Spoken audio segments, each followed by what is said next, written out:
Hello.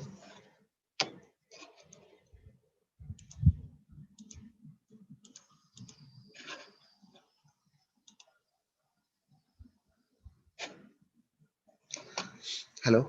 Good morning. Good morning to all.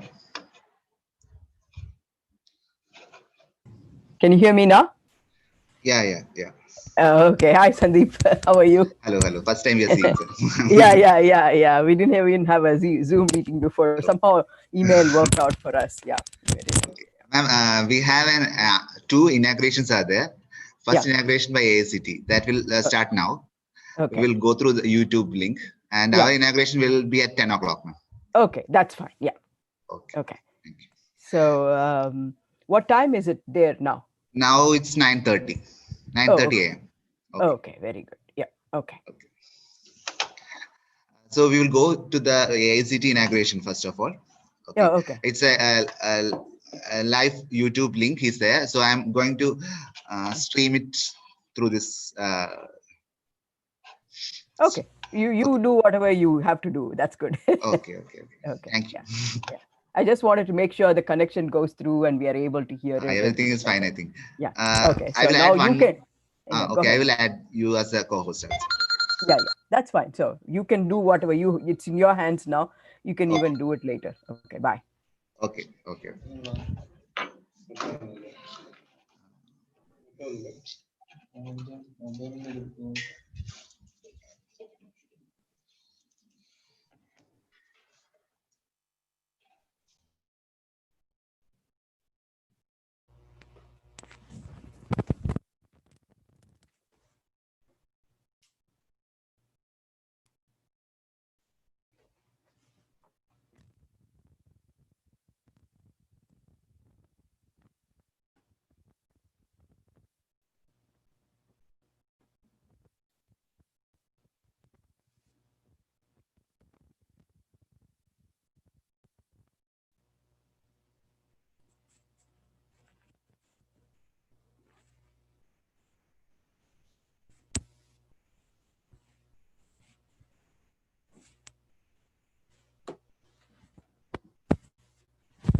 Hello, good morning.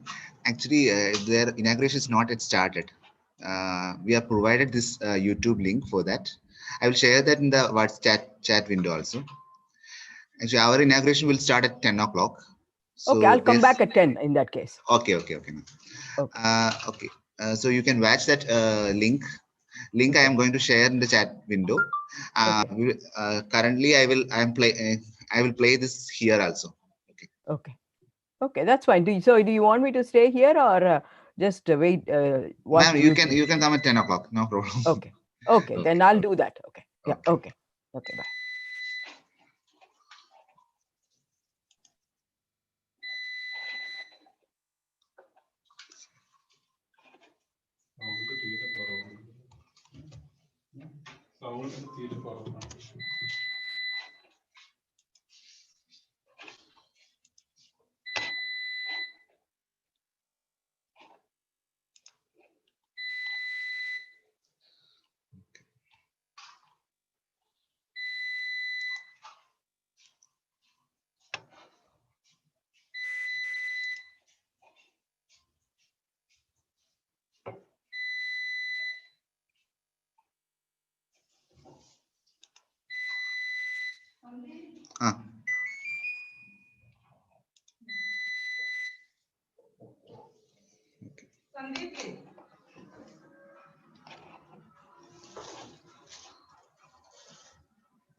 Various institutions all over India.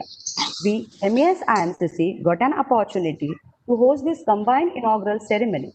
IMCC is a premier management institute which conducts NBA accredited MCA program, BA program. Request Dr. Ravindra Kumar Soni sir, Director Atal Academy, to brief about Atal and today's function. Soni sir. All the dignitaries, I hope I'm audible.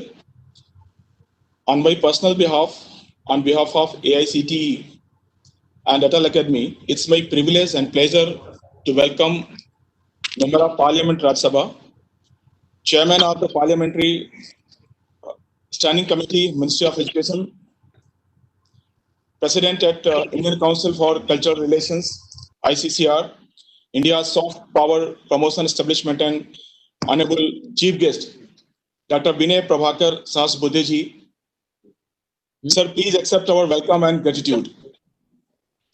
welcome to the most efficient, Honorable Sri G.T. Pandyaji, Commissioner of Technical Education, Government of Gujarat, Dr. Manish Gupta, Director, Google Research India, Dr. Ganeshan, Director, IIIT Chittor, Dr. Vinay Dadwal, Director, Indian Institute of Space Science and Technology, Department of Space, Dr. N.S. Raghuvanshi, Director, NIT Bhopal, Professor Vibhuti, Director, NIT Meghalaya, Dr. Kavi Mahesh, Director, NIT Dharwad, Professor Bhabesh Bhattacharya, Vice Chancellor, C.B. Raman Global University, Odisha, Professor S.M. Ramatullah, DC Manu, Professor Chindi Vasudevappa, Vice Chancellor of NIPTEM, Professor Jamuna, Sri Padmavati Mahila Vishwavidyalaya, Honorable Vice Chancellor, Air Marshal Sri Bhushan Gokhleji, all renowned coordinator, Atal DP, director, principals, all the panelists, resource persons, AICT officials, and officers of Atal Academy, and dear participants. We warmly welcome to one and all to this mega inaugural session. So, today 39 online FDPs are starting. These FDPs are starting from various renowned institutions. Gayatri Vidya Parishad College for degree and PG courses. Then Institute of Pharmaceutical Technology, Padmavati Mahila Vishwavidyalaya. Indian Institute of Information Technology, Chittor. Bhilai Institute of Technology, Durg.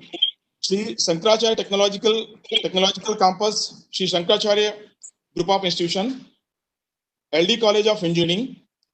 Dr.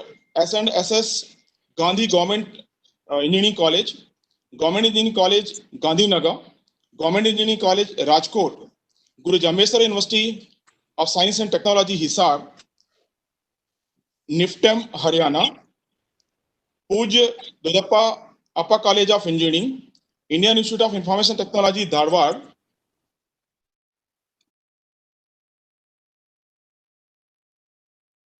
Jawaharlal Nehru College Engineering, Simoga, Mangalore University, LBS College of Engineering, Kasaragod, Indian Institute of Space Science and Technology, Department of Space, Government of India, Yashwantrao Chauhan College of Engineering, Nagpur, MES, Institute of Management, Career Course, IMCC, Father Sri Roderick Institute of Technology, Vashi, Bharati Vidyapit College of Pharmacy, Kolhapur, Dr. D.Y. Patil Institute of Management and Research, National Institute of Technology, Meghalaya, C.V. Raman Global University, Indian Institute of Technology, Bhubaneswar, Indian Institute of Technology, Ropa, Manipal University, Jaipur, Sri Ramakrishna Mission Vidyalaya College of Art and Science, Francis Xavier Engineering College, SRM Institute of Science and Technology, Institute of Road and Transport Technology, Central University of Tamil Nadu, Hindustan College of Engineering and Technology, Hindustan Institute of Technology and Science, Geetham University, University College of Engineering Autonomous Telangana, Manu Hyderabad, Telangana, and Motilal Nehru National Institute of Technology, Allahabad, Prayagraj. These are 39 institutions, renowned institutions of the country, where these 39 FDPs are starting. There are many international speakers, sir, in these 39 FDPs, and one of FDP has invited all international speakers also. So these 39 FDPs are covering 15 states. All the regional offices of AICT and all the camp office of AICT are involved in conducting these 39 FDPs. We have covered around 24 emerging areas. Maximum is 6 in AI, 3 each in blockchain, data science, and electrical vehicle. I'll not take much time. Time is very less. I'm just take a few seconds now. Sir, this year we have planned 1,000 online FDP and targeting around 1,50,000, 1.5 lakhs participants to be benefited out of these 1,000 FDP. More than 75,000 participants have already benefited. So far, we have conducted 419 AppDP and 39 AppDPs are starting today. We started the journey 2 years back, and in first year conducted only 5 AppDP with 1,000 participants. And the last year, around 200, 190 exactly, we could conduct and 10,000 participants benefited. And this year, we're targeting around 1.5 lakh participants. We are also now Atal Academy is also a joint hand to train the CBSE teachers. With this information, and once more, I welcome, and with the note of gratitude, the word of gratitude, I welcome you all once more. Thank you so much. Thanks a lot. Over to Madam Jasri. Thank you, sir. Our next speaker is Air Marshal Bhushan Gokhale, sir, commissioned in Indian Air Force in June 1968, had a brilliant career as a fighter pilot, a variety of operational command and staff appointments. He retired as a Vice Chief of Air Staff at Air Headquarters. He took active part in Siachen operations and commanded a premier Airbus during the Kargil operation. He was the assistant he was the Assistant Chief of Air Staff Operations during Operation Parakram, launched after attack on Parliament in December 2001. He has worked as a flying instructor in Iraq and defense advisor in Egypt. He functioned as Air Officer Commanding in Chief of Training Command. He is a recipient of Param Vishishta Seva Medal, Ati Vishishta Seva Medal, and the Vayu Sena Medal for his outstanding contributions. He has been conferred Agni Award for his contribution in the indigenous development of strategic systems for low intensity conflict. His assignment his assignments after retirement includes the appointments such as Principal Scientific Advisor to the Government of India and DRDO. He is a member of National Security Council, a visiting member of UPSC New Delhi, and a member of AICT Western Region. He is presently the Director of Center for Advanced Strategy Studies, Pune, and President of Maharashtra Education Society. Now I request our inspirational idol, Air Marshal Bhushan Gokhale sir, to deliver his address. Thank you, Mrs. Patel. Honorable Dr. Vinayji Sahasrabudhe, Honorable Professor Anilji Sahasrabudhe, all the respected attendees. It's indeed a privilege for me to welcome you all, of course, virtually to Pune, where Maharashtra Education Society is located. We are celebrating our 160th year of founding. So you can imagine that just 3 years after the first War of Independence of 1857, that the Maharashtra Education Society was formed in Pune. It's indeed a privilege to be taking part in this particular program. So let me just begin by mentioning that I think the last century, we saw a lot of progress in scientific field. As it was introduced that I'm a pilot, so starting from 1903 with the aviation, and the use of same aircraft for dropping a nuclear weapon in 1945, we saw a very turbulent part of the history of this particular period of century, the 20th century.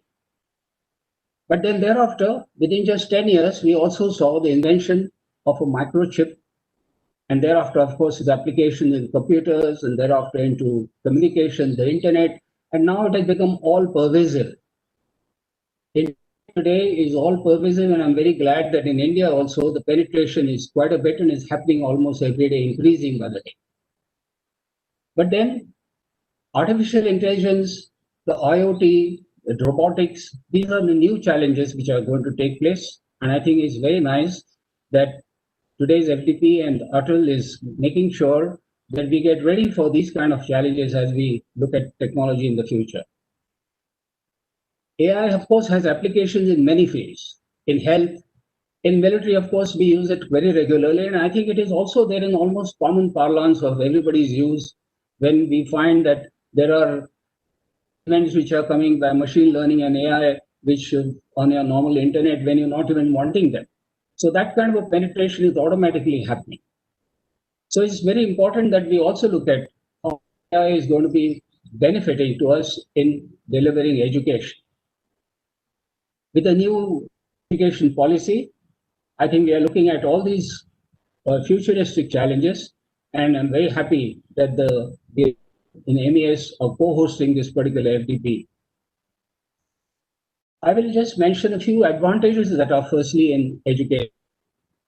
The mundane task of attendance, past reports, their assessment, etc., can all be done by AI. That reduces the load on the teachers. There is also ensuring that the curriculum is continuously updated, because as we progress, the AI will be able to find out what are the needs. And thereafter, especially at the higher education and specialized fields, we will be able to deliver better education to the students. There is also the ability to detect weak students and to be able to find out as to how we can make sure that they also get into the mainstream, especially when we have proctored exams and we can find out that there is no plagiarism, there is no kind of copying that happens, what is common parlance known as copying. And all these kind of a thing will help in making sure that AI is available. AI also can be available for remote areas for anytime learning. Of course, one of the major constraints that would be is better communication, better speed of internet. And what we find today, especially in these difficult times, is that when we are giving distance education, not every student is got any of the laptops or tabs or any of those kind of things. So that is going to be one of the challenges that India will have to make sure that every student can reach out to some of these smart devices. Of course, the penetration of smartphones is there, but the phones can well be used for many other applications. So as such, it is good to have laptops or tabs, as a matter of fact, for education. But like as I mentioned, every scientific field also has the flip side of it. So there are some disadvantages. I rightly mentioned in the beginning that it is very intrusive. Literally, you can find out whether a person is not attending the class properly, whether he's not attending, seriously. There are various issues by which you can on the video analytics, and that becomes kind of intrusive, which is not there so in a normal classroom. There is also this teacher-pupil emotional connect. What one can call in my times is the pat on the back or a rap on the nipple.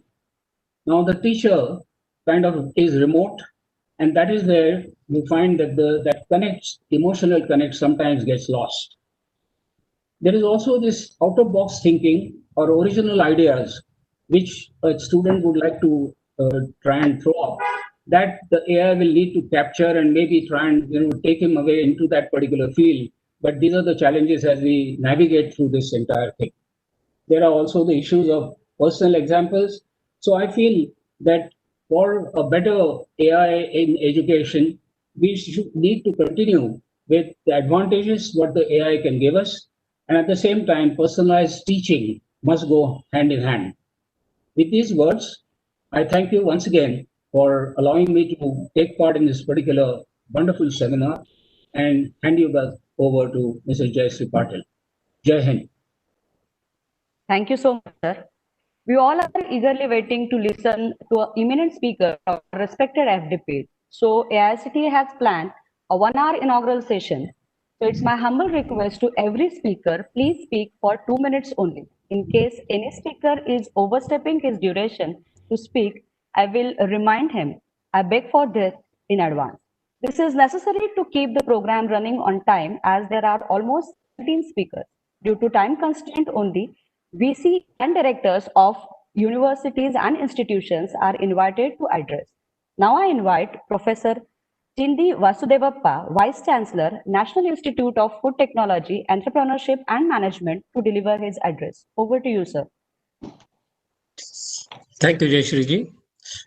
And most respected Vinay Sahasrabuddhiji, Honorable Chairman PSC and of HRD, and Chairman ICCR, Anil Sahasrabuddhiji, who has been a mentor for all institutions.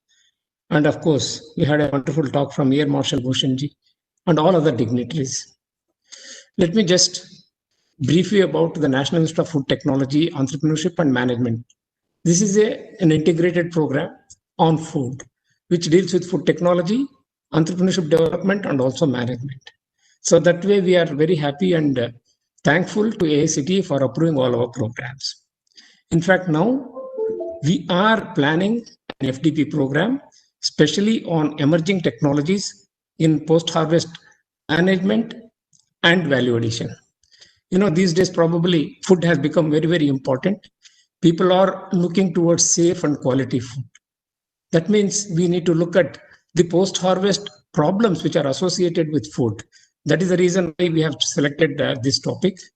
And in addition to this, probably we have selected the horticulture crops for the simple reason that horticulture production of the country contributes to more than 1/3 of the total production, which is around something like about 850 or 900 million metric tons. So that is the reason, in fact, even otherwise, the post-harvest losses are very high in horticultural crops, runs up to even 30-35%. And the total loss today India is facing is something like about 100,000 crores, of which imagine 30%, 33% comes from the horticulture crops. That is the reason, in fact, we have just chosen this area and made a lot of efforts, I would say.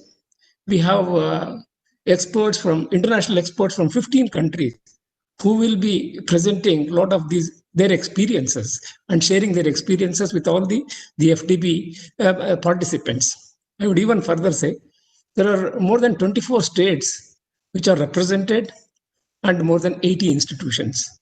That means we have made a big reach to everybody, and probably I think this is one of the, I would say, the best programs which we have planned in NIFTAM. And of course, with regard to the other things, the important things are today. One is, of course, the post-harvest bio nanotechnology applications. That is something, especially the coating of films and things like the edible films and all that. And could be the primary processing, which is very, very important, and field level establishment of some of the storage facilities, and of course, quality management in post-harvest, especially with regard to losses.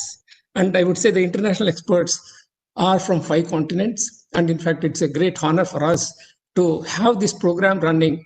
And probably I think I should be thankful to AICT. And thank you very much for all the support which is given for this program. Thank you. All the best.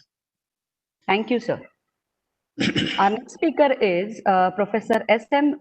Rahamuthal, Vice Chancellor, Maulana Azad National Urdu University, Hyderabad. Over to you, sir.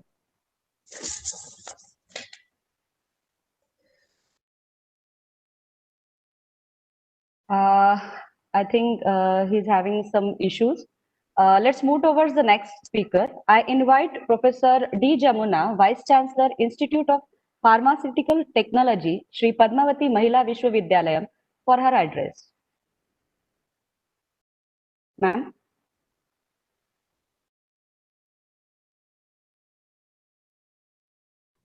Okay, fine. Namaste. Namaste. Yeah. Warm greetings from Sri Padmavati Mahila Vishwavidyalayam, Tirupati.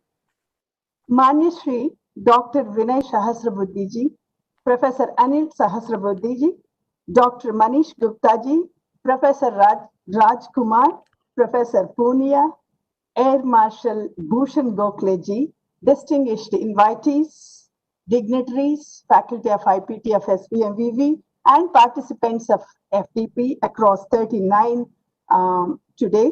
On behalf of IPT SPMVV, I am delighted to be part of this inaugural ceremony of Atal FDPs. I deem it as pleasure to share very briefly the strengths of our IPT recognized, PCI recognized and AICT approved.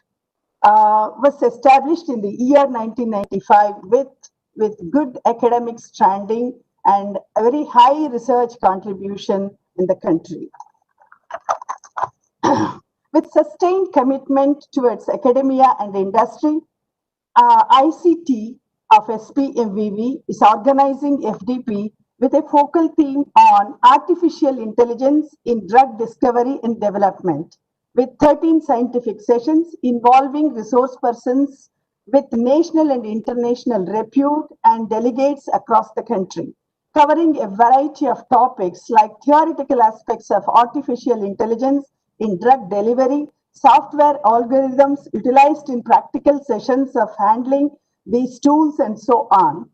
I'm sure a week-long FDP would update and equip the faculty with new insights on artificial intelligence and drug discovery and development. In inaugural speech, as Air Marshal Gokhaleji stated, the importance of artificial intelligence is, growing tremendously in this era, and in specific, it has got special relevance to the NEP 2020. So my hearty congratulations to the organizing faculty, Professor Sridevi and her team in SPMVV, and I wish the FDP a grand success and experience to the participants, and especially my sincere thanks to AICT for supporting this FTP and encouraging Women's University in the region. Thank you so much. Thank you so much, ma'am. Now I request Professor Bhavesh Bhattacharya, Vice Chancellor, C.V. Raman Global University, to deliver his address. Over to you, Bhavesh, sir.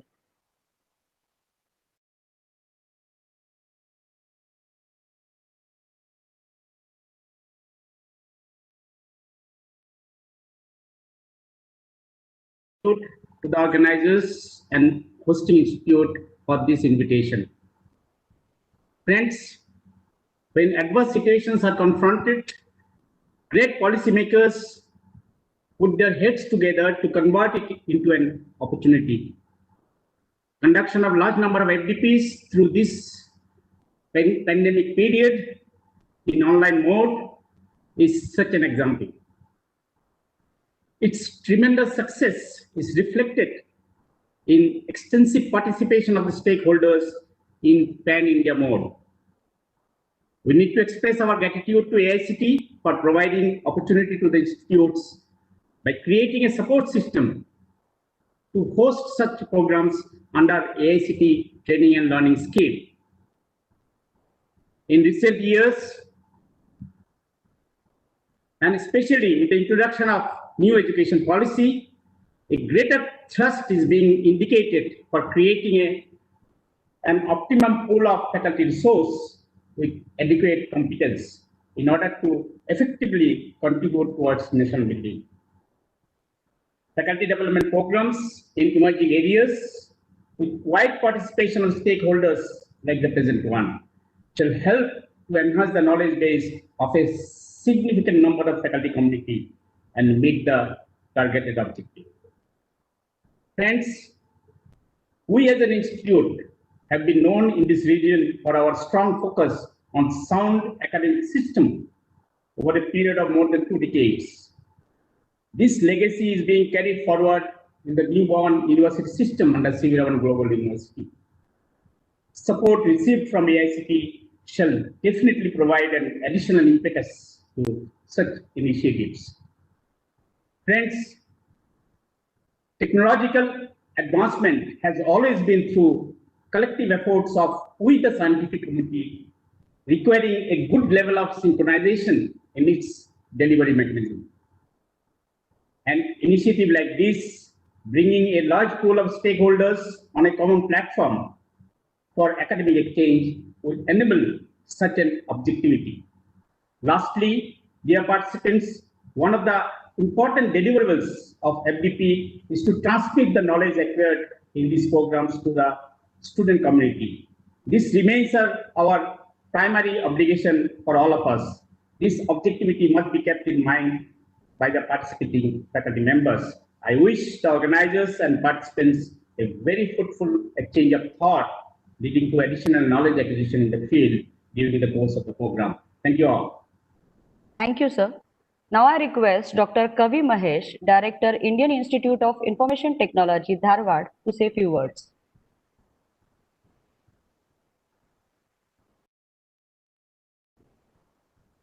I guess he's not... उसको भी मैंने बोल दिया तो leading हो रही थी ना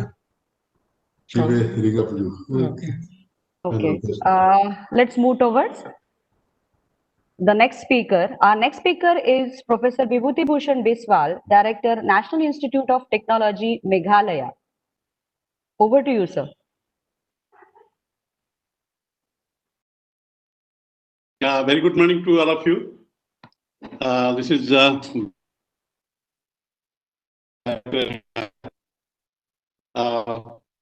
would say like to thank AICT for drawing out a year-long calendar for FDPs under this subtle academic FDPs. And as you know, this NIT Meghalaya is a young institute, so it's only 10 years of existence, and we have been operating from a temporary campus, but that has not deterred us from, doing our activities so far as teaching, learning, and training programs are concerned. So under the aegis of this Atal FDP, it is the objective of Atal FDP to, go for programs which will be, updating the faculty, the non-faculty of the engineering institutes, as well as, other institutes going down to the school level as well. We have been conducting so many programs tightly packed under this pandemic situations also. This year, in the last 6 months, we have conducted around 15 programs. FDP is under various categories, and this is the third Atal program that we are conducting today, from today. And it is nice to have this program, the inauguration program together, so that we spend less time and we know each other and know about the activities of other institutes, peer institutes and all. So our program is in this particular FDP, which is an introduction to artificial intelligence and the research and development. It was set up because, this artificial intelligence is taking a long toll in the development of technology, and the application of this has been found in many walks of life of people, and not only in teaching and learning, but also in practice it has been felt. And as per the new education policy, we have to, if you look at the new education policy, it talks about, developing skills and developing learning techniques right from the, minor age, from the school level. So we intended to have a program for the CBSE schools teachers, so that they learn what artificial intelligence is, and accordingly they disseminate it and teach it to their students, so that they get acquainted with this kind of technology. We have a set of young faculty members. As I said, our institute as such is a young institute, and our faculty members are young. They have some of them are very fresh from the universities and institutes after their doctoral degrees, and they're very active. Only thing they wanted is sort of support from the institute and from other organizations like AICT, other government funding positions, so that they can take up any work they are given to.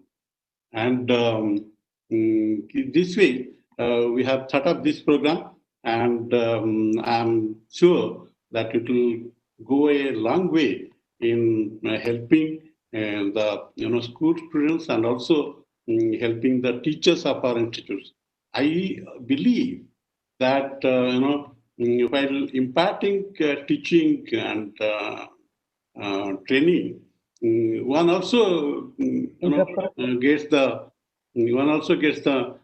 deeper knowledge about it, and that way it is a win-win situation for both our faculty and the school teachers for whom this is meant. So with this, I end my today's speak, and thank you once again to AICT for supporting us for this program. Thank you. Thank you, sir. Much. Our chairman, AICT chairman, Dr. Anil sir, has some other assignments, so we are simply changing the sequence. Our next speaker now, Anil Sahasrabudhe sir. Professor Anil Dattatreya Sahasrabudhe is a professor of mechanical engineering at Indian Institute of Technology, IIT. Madam, leave it. Join. Leave it, madam, leave it. Leave it, madam. No introduction required. Professor, Okay. I call on Dr. Sahasrabudhe, sir. Yeah. Good morning. Namaskar to everyone. I'm very delighted to be in the inaugural session of 39 online FDPs of Atal Academy being launched today. These are going to be for 5-day duration. Dr. Vinay Sahasrabudhe ji, Honorable MP, Chairman of the Standing Parliamentary Committee on HRD, now of course Ministry of Education, President of ICCR. He is with us and I welcome him on this program.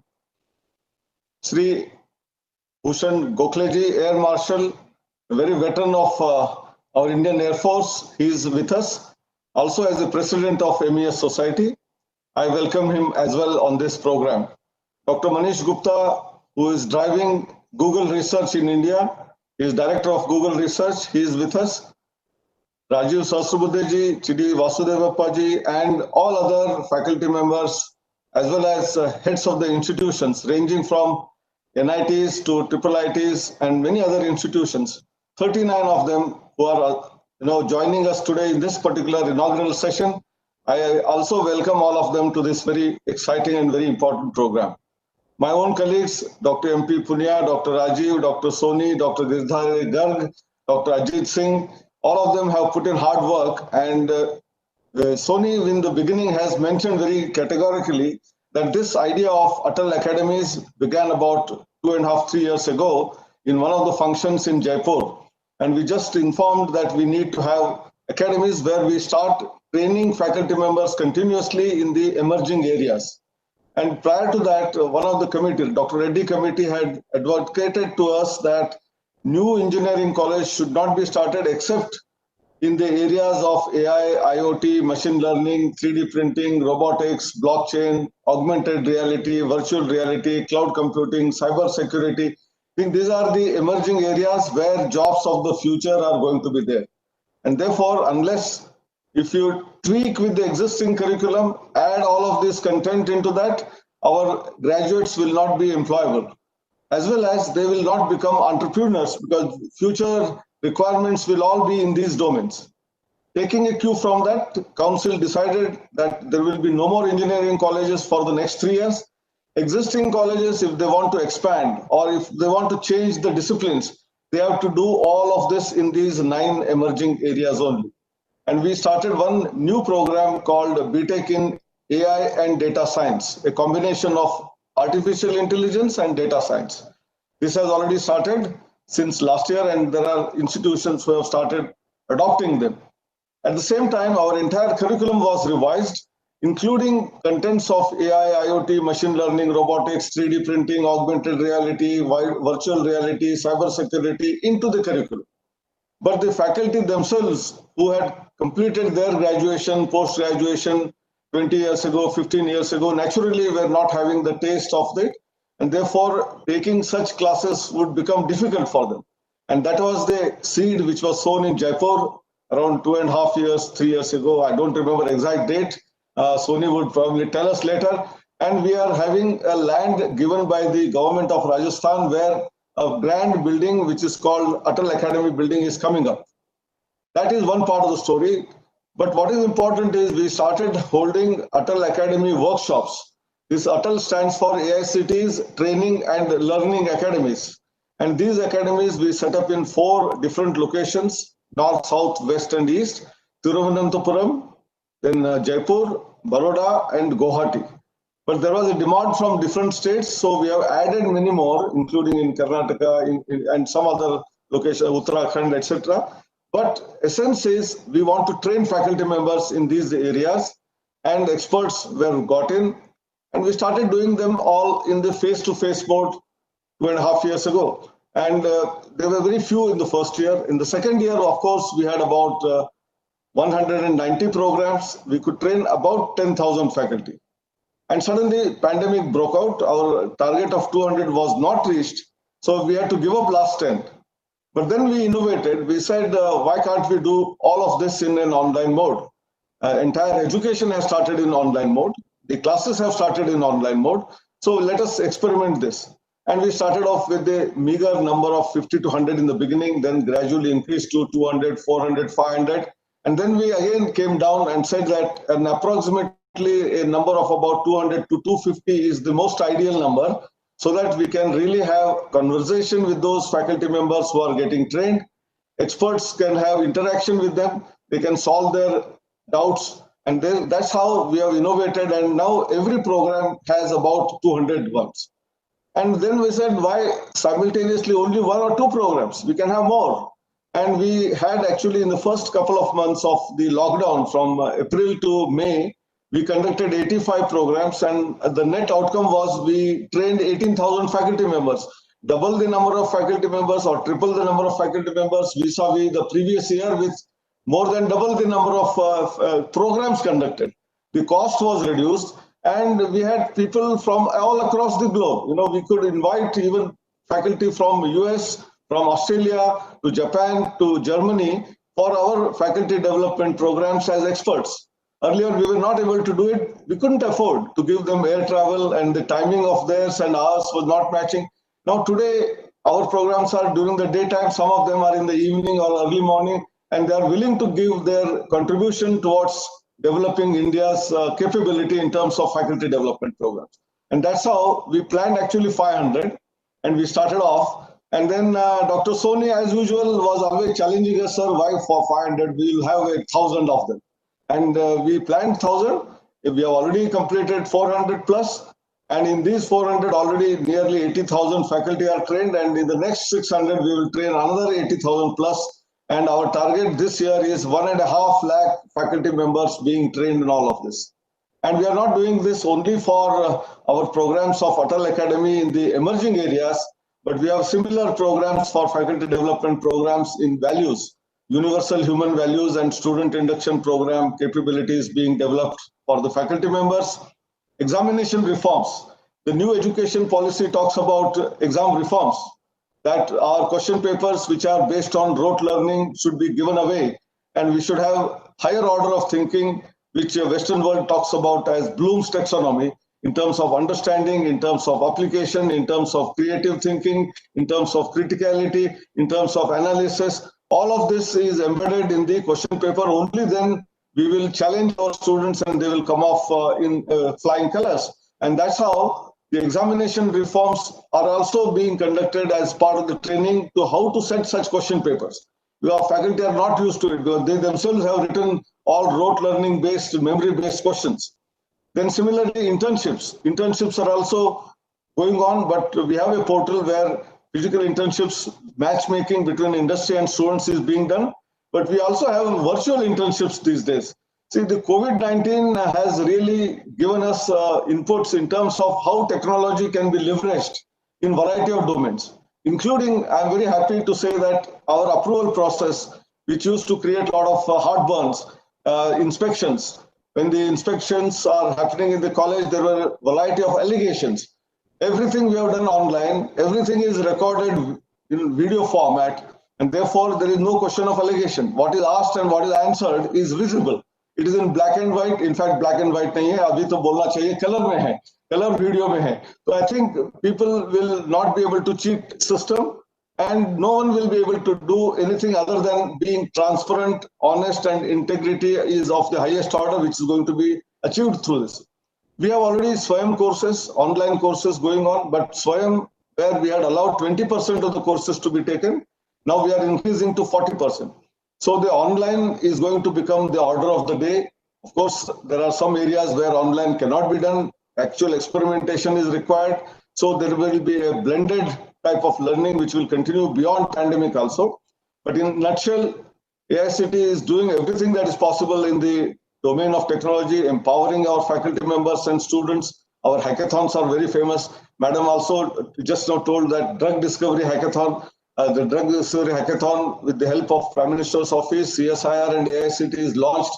Several teams have given ideas about how we can solve the problem of not only COVID, beyond, in terms of how do we do discovery of drugs at the fastest possible pace. we don't know when the next virus will come. So we should be fully prepared and taking the challenge head on. I think that is what we are trying to do. And I'm sure all of you will be really be enlightened by these 39 workshops, which are all going to be 5-day ones. And faculty from abroad are also going to train you, and taking this as the starting point. I'm not saying that this is complete in all respects, but you will get started in a particular domain of either AI, virtual reality, robotics, blockchain, whatever it is. Then you must start doing, your own work in terms of looking for books, looking for internet material, other courses available across the globe, and then start experimenting them, trying them, and maybe someday later you will do research in that, and you will also beat others who are there as teachers today. You will do better than them. With these few words, once again, thanking all of you for being part of our AI Cities initiative. Namaskar, Dhanyavad. Thank you, sir. Our next speaker is Dr. Manish Gupta, sir, as he is having the session at RFDP at 10:35. So, may I request Dr. Manish Gupta, sir, now? Manish Gupta, sir, is a director Google Research India. He is a co-founder and CEO of VideoClane, a video technology startup, and also the Infosys Foundation chair professor at IIIT Bangalore.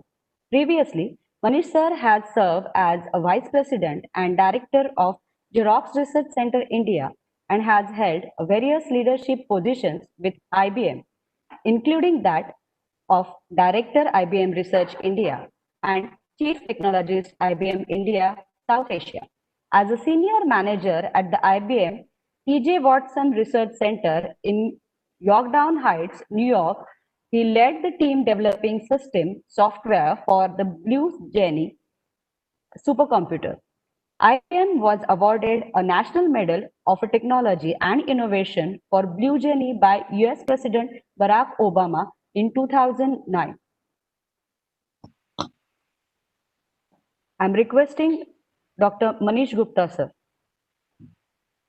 Over to you, sir. Hi, can you hear me? Sorry, I certainly started having some problems with my laptop. It's okay, sir. Okay, Yes, we so can hear you. thank you for again the opportunity.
I'd like to just convey two key messages to the faculty and the distinguished members.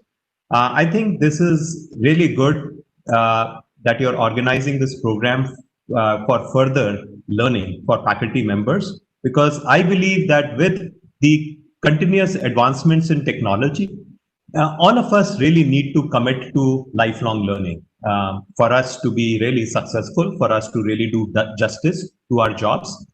And for the faculty who are again helping train our young minds, the students who are the future of the country, it is all the more important for the faculty to become familiar with the latest advances.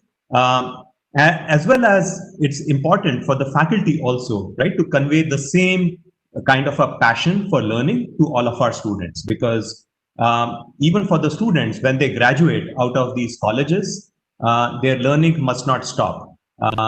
Everybody needs to continue learning. The other message I would have is that this is again a very, very interesting time, especially for those of us who are in the area of technology.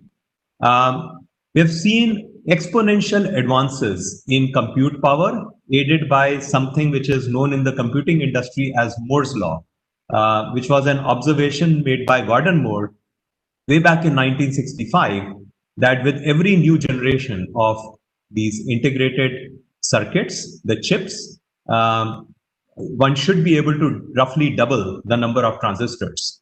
And what we have enjoyed in the computing industry is over 5 decades of exponential advances in compute power, again, driven by Moore's law, which has really got us to the point that a lot of, again, the kind of computations that we would think of as science fiction, even when those of us like me were going through our education, a lot of those capabilities are available, right? Even in things like mobile phones. So the mobile phones today have more compute power than the supercomputers of the era. I remember when India was denied the permission to import a Cray supercomputer because the US government said, oh, you're going to use it for various nuclear simulation purposes and so on. Now there is more compute power available in mobile phones than those supercomputers that were being controlled in that time. So this is again a really, really fascinating and amazing time for people to really start to utilize this technology and start tackling real problems that affect us as a nation. Problems in healthcare, agriculture, transportation, building smarter cities, and better governance, and so on. So I think the sky's the limit. So again, I would like to thank again the organizers for organizing these wonderful sessions and for the opportunity to contribute to one of these sessions. Thank you. Thank you, sir. Thank you so much. Now I request today's chief guest, Dr. Vinay Sahasrabudhe, sir. Sir always work for the overall enrichment of public life and democracy in a professional manner by the way of promoting public initiatives, both at the conceptual level and in action for evolving right kind of social and political leadership for sustainable democracy. Is making effective contribution in the shaping of value-based leadership that ensures a synthesis of traditional and modern ideas and practices. 2 decades-long experience in a training for democracy. He is a motivational trainer for elected representatives, party workers, youth, women, social and institutional leaders. He have been working on overall governance reforms, innovative good governance initiatives, and mainly through the research on reform and in representative democracy as well as in education. About his institutional leadership, he played a key role in setting up and running of a unique training and research academy for social workers and elected representatives. He You worked may on minimize several. it. Sorry, yes, sir. I'm about to minimize. I'm about to minimize. Talking about his experience, he is national vice president of BJP organization in charge. Sorry, he is national vice president New Delhi, organizational in charge of Madhya Pradesh, in charge of Good Governance Department, and also in charge of Policy Research Department. He is also a director of Ramchand Ongli Prabodhini, which is a unique training and research academy for social workers and elected representatives. Now I request today's chief guest, Dr. Vinay Sahasrabudhe sir, to please deliver an address. Over to you, sir. All the dignitaries present at this particular faculty development program initiated by the Atal Academy, and especially the person behind this initiative.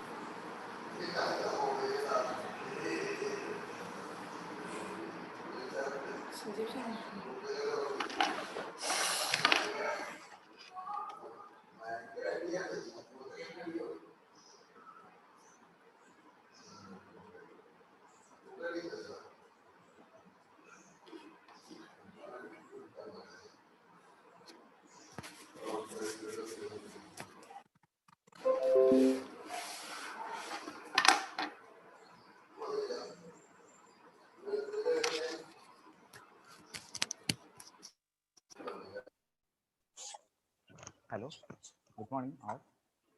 So, very sorry for a little late. Actually, 30 minutes late we are. No problem. I will start our inauguration.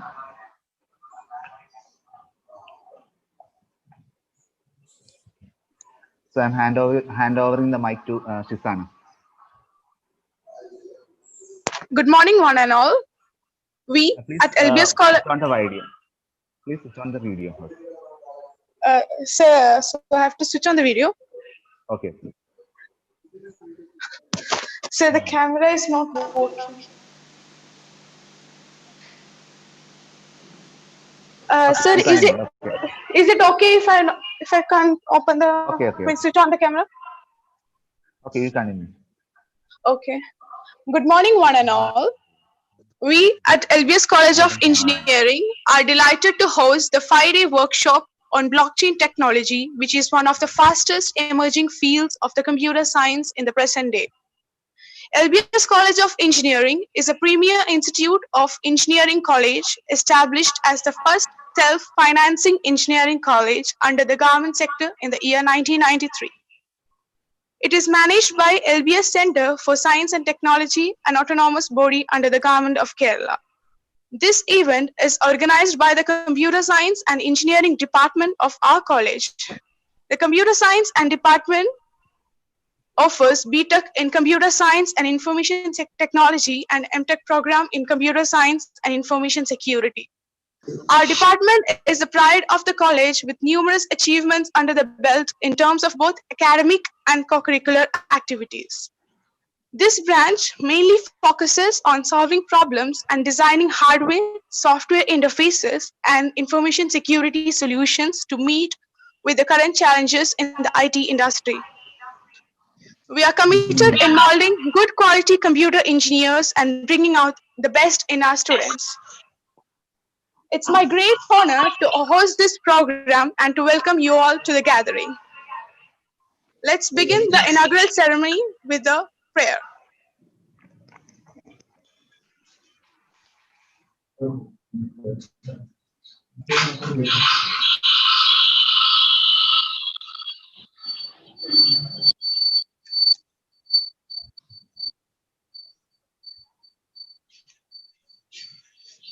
Self-prayer.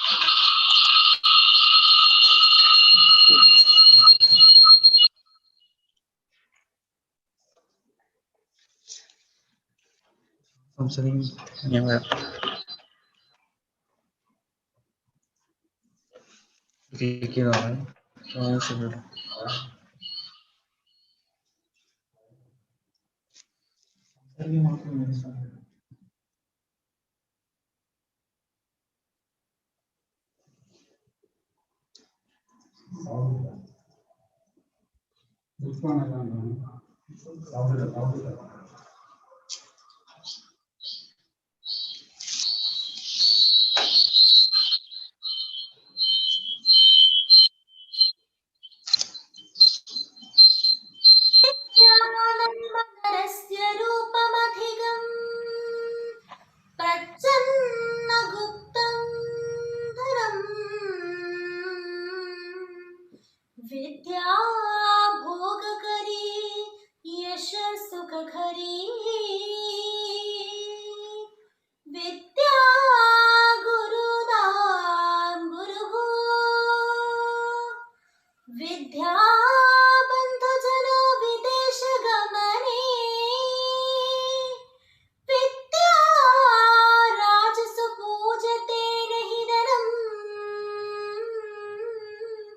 विद्या विहीन पशुः विद्या राजसु पूजते नहि धनम् विद्या विहीन पशुः असथो मां सत्कमया तमसो मां ज्योतिर्गमया मृत्योर्माम् अमृतं गमया ॐ शान्ति शान्ति शान्तिः.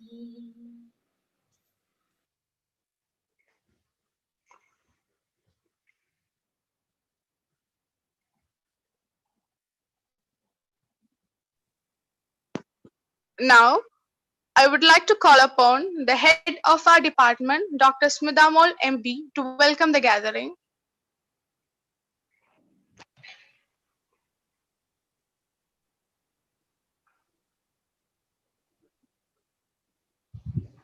Hello, very good morning to all of you.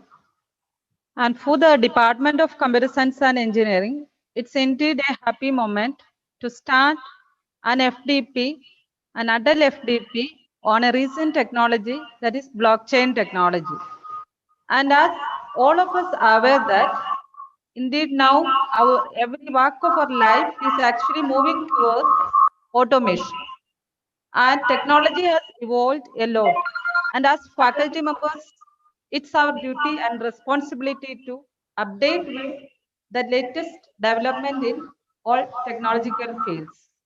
And with the evolution of the technology, the storage of data has also evolved a lot. And here comes the importance of blockchain technology.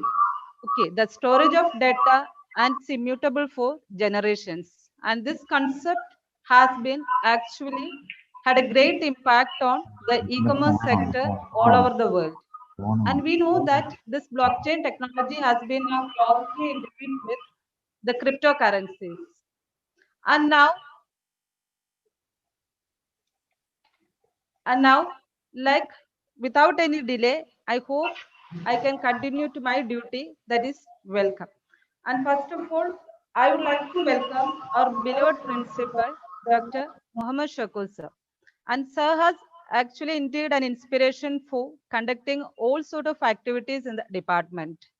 And so will be always notifying and motivating us for all these type of faculty development programs, workshops, conferences, and seminars and all. And sir, with all pleasure, I welcome our principal to this inauguration ceremony. Okay, next. Today we have got a very eminent and a real person, Dr. Bina Ramamurthy, Professor, Department of Computer Science and Engineering, Buffalo University. And she is an eminent research person and she has contributed a lot in blockchain technology. And indeed, like from her profile, I found that she has completed a book, a hands-on book on blockchain technology. And this may be, I hope that it will be releasing in this year 2020. And we are really happy to have such an eminent research person for this our workshop, blockchain technology.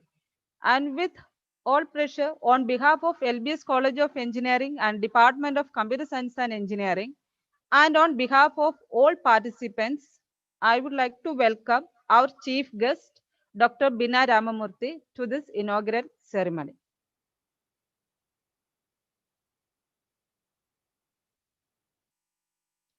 Okay, next, I would like to welcome our PG Dean, Dr. Abubakar sir, and our UG Dean, Academic, Dr. Praveen Kumar K, and our UG Dean, Student Affairs, Dr. Vinod Jodh sir. And these persons were always an inspiration for organizing and conducting various technical activities and guiding all the faculty members and department through all the fields and all the activities. Okay, I welcome Dr. Abubakar sir, Dr. Praveen Kumar sir, and Dr. Vinod sir to the inaugural ceremony of our FDP blockchain technology. And next, I would like to welcome my colleague and other head of the departments of other departments, Dr. Mary Reena, Professor Rajsri Raghavan, and Professor Jawahar Mubarak, and Professor Vinish Kumar K, also to the inaugural ceremony of our FDP on blockchain technology. And next, I would like to welcome all the important personalities for this workshop, that is none other than the participants. And I can now understand your enthusiasm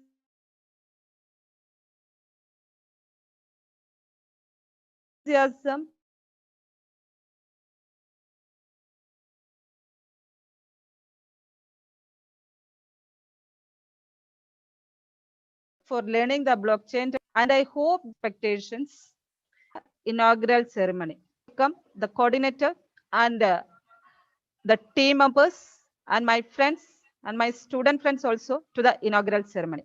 And I welcome each and every person to the inaugural ceremony. Thank you. Thank you, ma'am.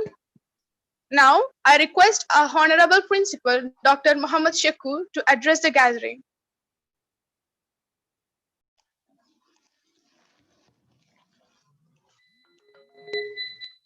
Good morning, all. Respected Professor Dr. Rina Ramamurthy, Head of the Department Computer Science, Dr. Smita Moore, our Dean PG Dr. Abubakar Kadangal, Dean UG Academics Dr. Praveen Kodot, Dean UG Student Affairs Dr. Vinod George, Dr. Mary Reena, other departments, our coordinator, Professor Sandeep, all participants, all who have cooperated with this workshop. Good morning. We are fortunate enough to have very eminent and suitable personality to address us, Dr. Veena Ramamurthy.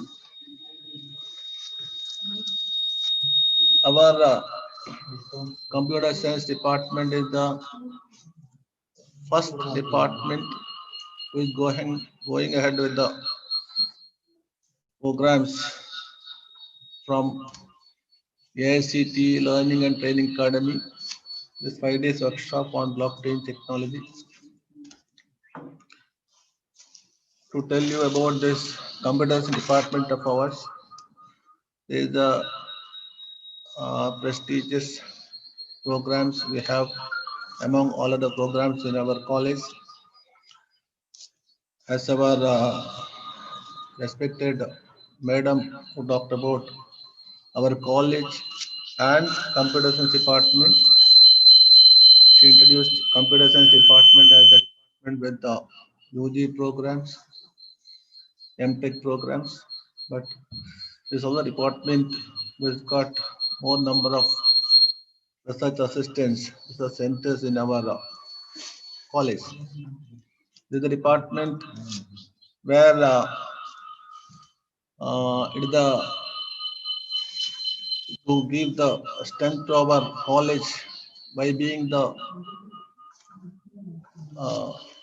top in number of qualified faculties the quality students, committed other personals in the department. I am really proud of this department to be the first in this college to have a program like this. It is very important or mandatory nowadays, as the department said, to update the informations. Update in all these emerging technologies. Updating the information is not only mandatory to keep up with the facing world, it's also a tool to avoid becoming laughing stock with our students, because students are exposed to all sorts of informations through this digital media available now. So it's very important now for us to become, or for us to have many more programs like this to update our informations. First of all, who speak their information, and all the participants who are all participating here, all of our informations. So with this, I conclude my talk. I thank all those who are participating, who are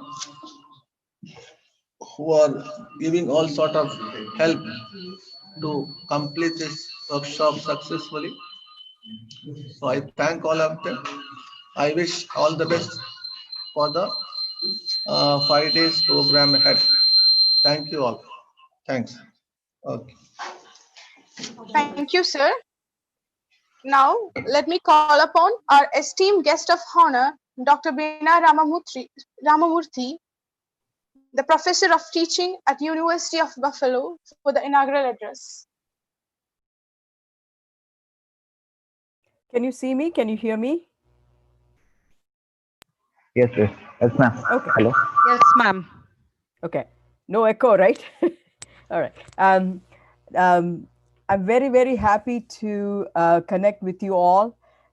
It's late, very late or midnight here, past midnight here. It's dark outside, but it's so nice to meet you all. I'm really happy to see Indian government and all the education ministry and others putting an effort to educate our students about various technologies. And I'm very happy to see your school spearheading the blockchain effort. And this is something that is worldwide. You can track it um, by the price of the cryptocurrency, as you can see, and they're all waiting for this COVID thing to end, to come up with great projects that connects people in the world and to flourish. And so I think this is a grand event. I can see the magnitude and the spread of the event throughout the India and Indian subcontinent. And I'm so happy to be a part of this. And I'm looking forward to my presentation in a short while. And I'm happy to see so many educators interested in blockchain.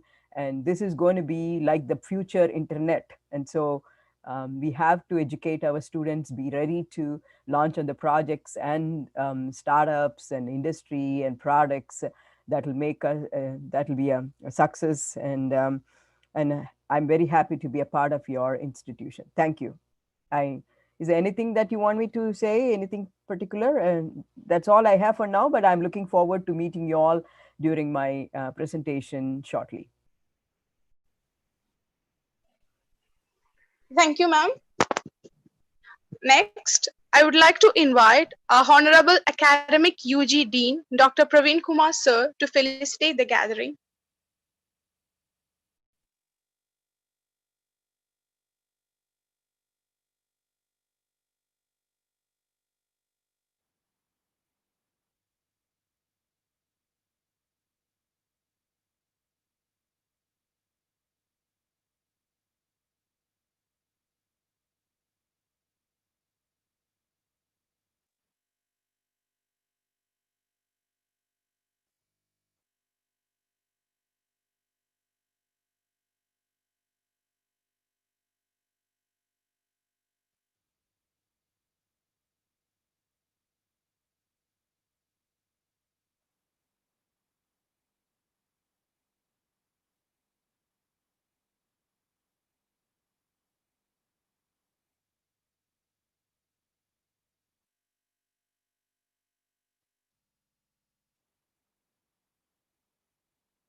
Sir, we can't hear you, sir.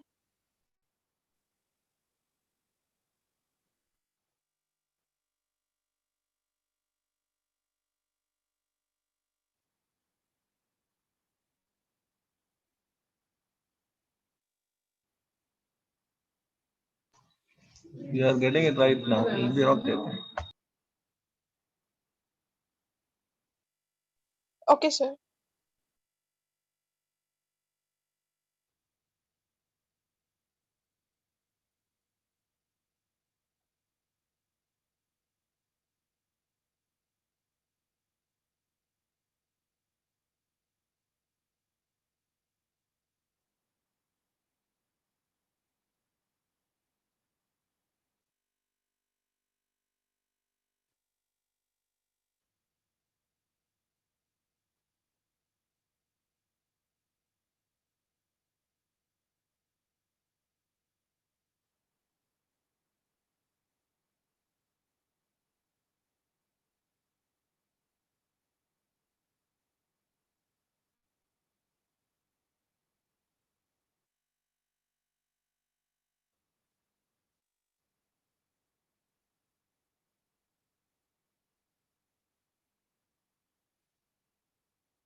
Hello? Yeah. Yeah. Respected Chief Guest of the Day, Professor Binay Ramamurthy, Madam, our beloved Principal Dr. Mohammad Shakur, Sir, PG Dean Dr. Abubakar, Sir, UG Dean Student Affairs Dr. Vinod George, HOD Computer Science Dr. Smita Mall, other Head of Departments, dignitaries, special invitees, coordinator of this event, Professor Sandeep Chandran, and other participants and my colleagues. I'm really happy to be a part of this program as our Department of Computer Science is organizing an FTP on blockchain technology. Though we had conducted many faculty development program in our institute, this is for the first time we are hosting an ICT sponsored Atal FTP in our institution. I congratulate Professor Sandeep Chandran for taking all the initiatives to get it granted and making this event a reality.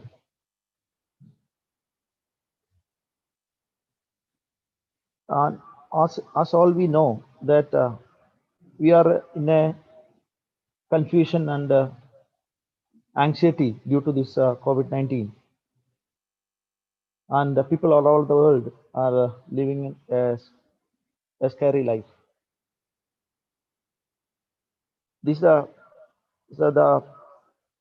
lockdown. The term is introduced first time in our life. So though we are physically locked down, I think and believe that we have to make use of this time for internal improvement and mental strength. We are exploiting instead of being the slaves of this lockdown. We should use and exploit the power of information technology to strengthen ourselves. As we all know, in the beginning of this academic year, we had a lot of confusions how to engage the classes because students are at their home and the faculty in the college, and a lot of issues regarding the evaluation process. But this is not the first time that mankind is facing such a challenge for many times. But we are sure if we look into the history itself is the success stories against these type of threats and challenges that the mankind faced. So I'm sure that we will overcome all these challenges, and in coming days we will be able to come back to our usual life. I hope this FTP will be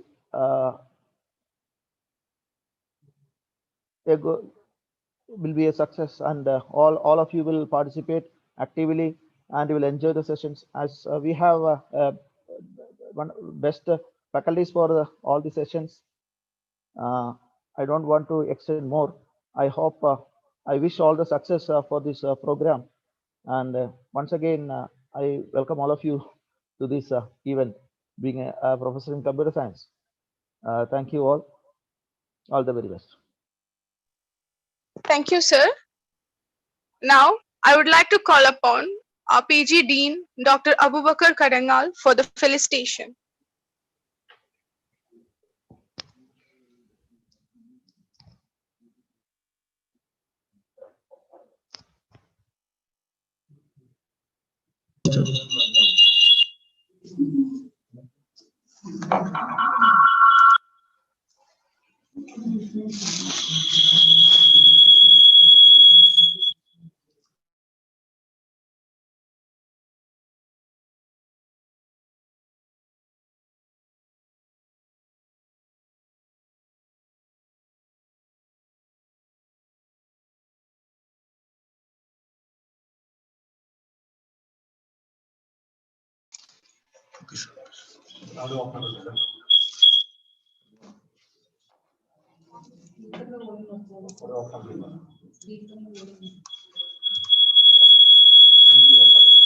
Okay, respected Principal Dr. Mohammed Shakur, Chief Guest of the Day, Dr. Veena Ramamurthy, Dean Academics, Dr. Praveen Kodath, Dean Students Affairs, Dr. Vinod George, the Head of the Department of Computer Science, Dr. Smita Moore, the coordinator of this adult FTP program, Professor Sandeep Chandran, and the head of the departments of various departments, my dear colleagues and all the participants, a very good morning to you all. So we had the inaugural function of the first adult FTP program in our college under the leadership of the computer science department. So firstly, I appreciate and congratulate the computer science department and the team for conducting this FTP program on one of the emerging area, that is on blockchain. So the COVID situation has changed the way whatever we do, everything is changed, and it has affected all other activities more than our health issues.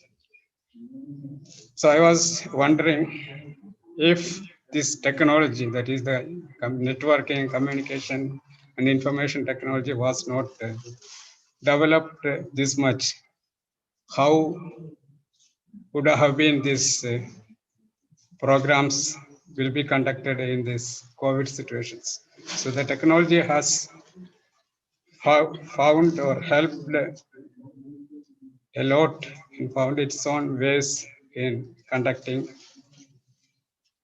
or to get accustomed with the situation.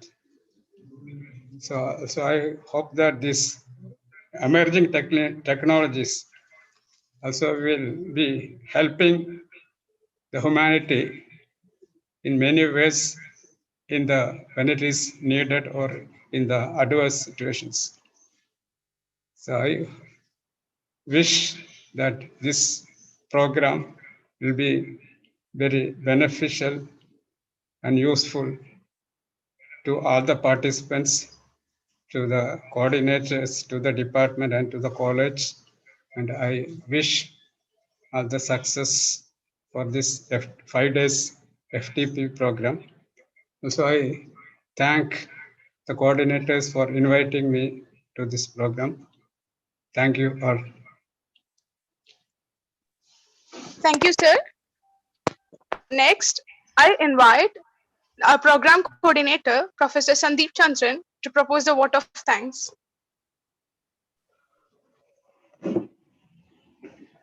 Hello, is it audible? Hello. Yes, sir. Okay. So, respected dignitaries and participants, so we come to the end of this inauguration session. So, I'm assigned the duty of vote of thanks. Before that, I would like to just brief out what's our plan for the remaining days. So, every day we will have 3 technical sessions, okay, followed by a special session. Okay, experts from Kerala Blockchain Academy, Tata Consultancy, CKT Infrastructure are going to handle the technical sessions. For the special sessions, we have trainers from Sahaja Yoga, Isha Yoga, and Shantigiri Ashram. Okay. So today we have the first session by our beloved Beena ma'am at 11:30.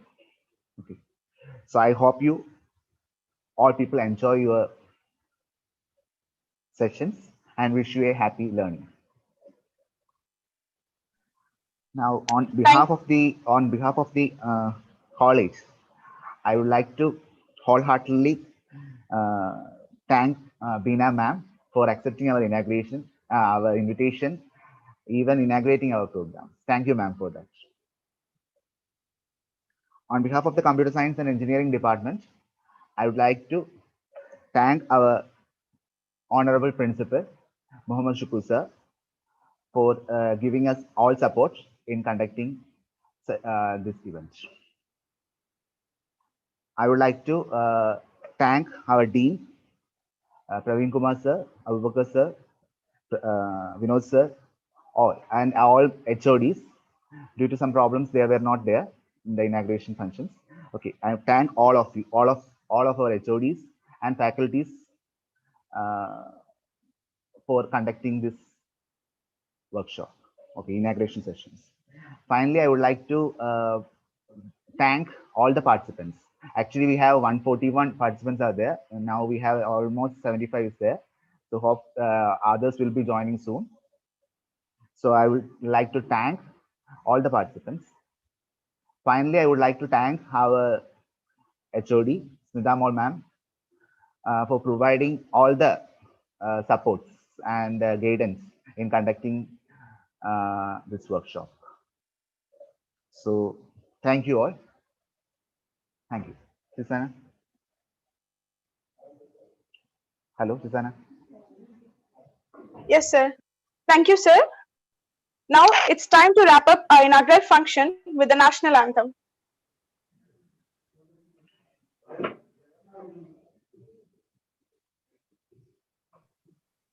Hello. Hello. Hello. Am I audible? Yes, actually. Jana Gana Mana अधिनायक जय हे भारत भाग्य विधाता पंजाब सिंध गुजरात मराठा द्राविड गंगा हिमालय यमुना गंगा उच्छल जलधि तरंगा तव शुभ नामे जागे तव शुभ आशीष मांगे गाहे तव जय गाता जन गण मंगलदायक जय हे भारत भाग्य विधाता जय हे जय हे जय हे जय जय जय जय हे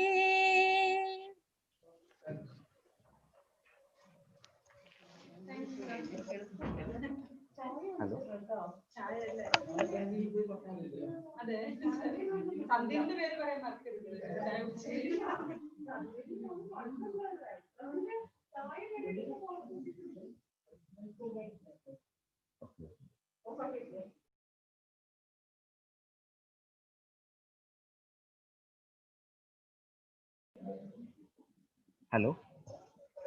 We will start our first session at 11:30 a.m.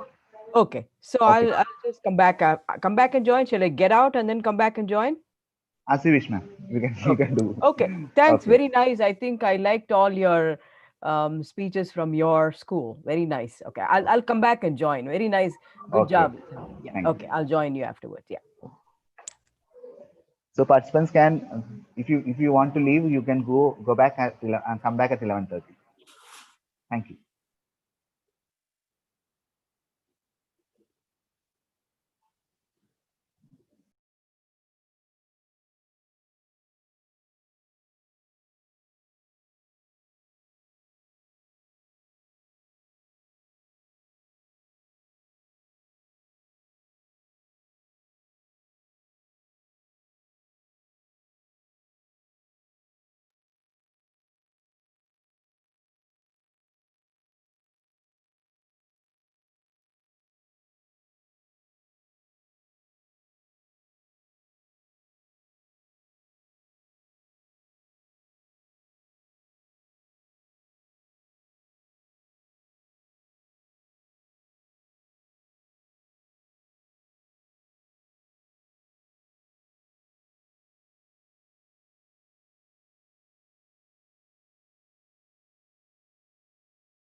Hello?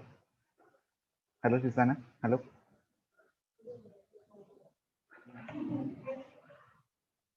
Hello, sir. Okay.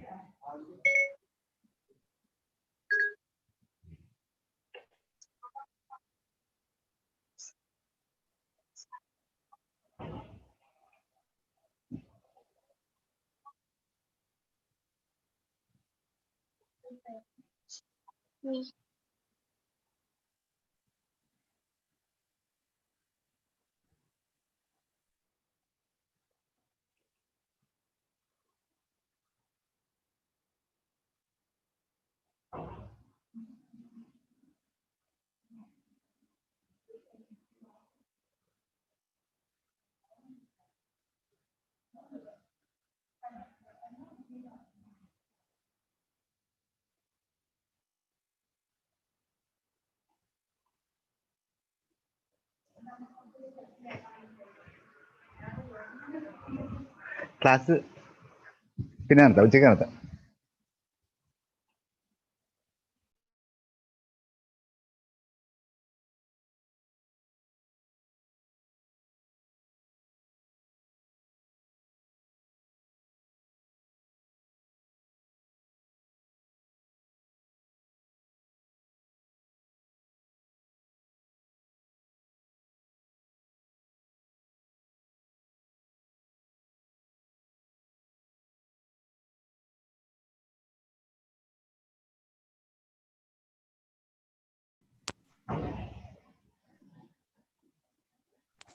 Hello, ma'am. Hello. Hello, hello, hello. Yeah. Ma'am, Shizana will start. Okay. Yeah. Okay. Shizana, hello. So, okay. Hello. Sandeep, can I, the way I'm going to do it is I'm going to use my PowerPoint from my laptop. Okay. Okay. And all others can look at the Google Share doc that you have. Okay. Yeah, and they can do it. Okay. Okay. Okay. Shizana, hello. Shizana. Hello. Yes, sir. Okay, we will start now. We will wait for the Shizana. Shizana want to say something about you. Yeah, yeah. Go ahead. Yeah. Okay. Good morning, ma'am. Yeah. Welcome Good back, morning. everyone. Now it's time to begin the first session, Blockchain and Innovation to Empower All by Dr. Beena Ramamurthy. Dr. Beena Ramamurthy is a professor of teaching at University of Buffalo Computer Science and Engineering Department. She has been involved in the STEM area research, curriculum development, and instruction for the past 3 decades. She has just completed a highly practical hands-on book on application development on blockchain called Blockchain in Action, which is ready for the publication in November 2020 from many prominent booksellers. In 2018, she has launched a 4-course specialization on blockchain technology on the Coursera Musi platform, and she is the director of the Blockchain Think Lab at University of Buffalo. She also teaches courses in data-intensive computing and emerging applications on big data. And she has been the principal investigator on 4 National Science Foundation and co-investigator in 6 instructional innovative instructional technology grants. It's my privilege to welcome you for the gathering, ma'am. I hand over the session to you. Yeah. Hello, everyone. I'm very happy to be here sharing my ideas on blockchain. And I've been working in this area for the past, I would say, 4 years, and quite involved. As you can see, Coursera MOOC, 4 courses that's going really, really good all over the world. And now a book. Book is available right now. I will talk to Sandeep about later on about the book, and also if you have time after the session, I'll talk about it. It's available right now for ebook. You can order today itself. Okay, so we'll talk about it later. So what I'm going to do is that the talk and the material for today's workshop is available on Google Docs. I think Sandeep must have shared the folder with you. It has got material that you can download and install, and please do so.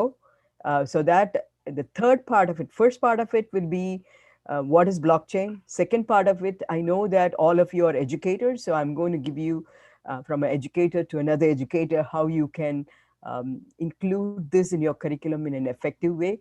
And then the third part will be a simple, very simple DApp. I'm going to show you a tool that you can readily use in your class, and also something that is proving the decentralized application format. I'm hoping that it will come through nicely. Okay, so we'll do that. I'm going to get started so that we'll have a lot of time for the hands-on experiment at the end. Okay, so the first slide talks about where I'm coming from, and this is Buffalo. As you can see, this branding is given by the university. When they do indeed give me a PowerPoint format that I can use, it's a big deal. Like a department, they've created this branding for the blockchain. That means they think blockchain is important. Just like the departments, they've created this blockchain think lab, and all these things that you see on the first slide. First, let me ask you, can you hear me? Can you see the slides? Yes, ma'am. Okay, good. Okay, so done that. And also you can connect me on LinkedIn, and I have a faculty page, you can see it. Okay, so very briefly, I'm going to talk about myself, and this is something to encourage you. Don't give up your passion, and if you feel something strongly about something, I think you should all pursue. I have a PhD in computer engineering, and it's in fault-tolerant distributed system. And I've been working in UB for the UB's University at Buffalo for the past 3 decades. And you know about the Coursera. And NSF is like your, I think, funding granting agency in United States. And it's a very prestigious agency, and I've got several grants from there. Recently, I got a SUNY Chancellor's Award. SUNY is one of the biggest university system in the United States, and it's at that system level, I got this. This is the first award for our department in their 50 years.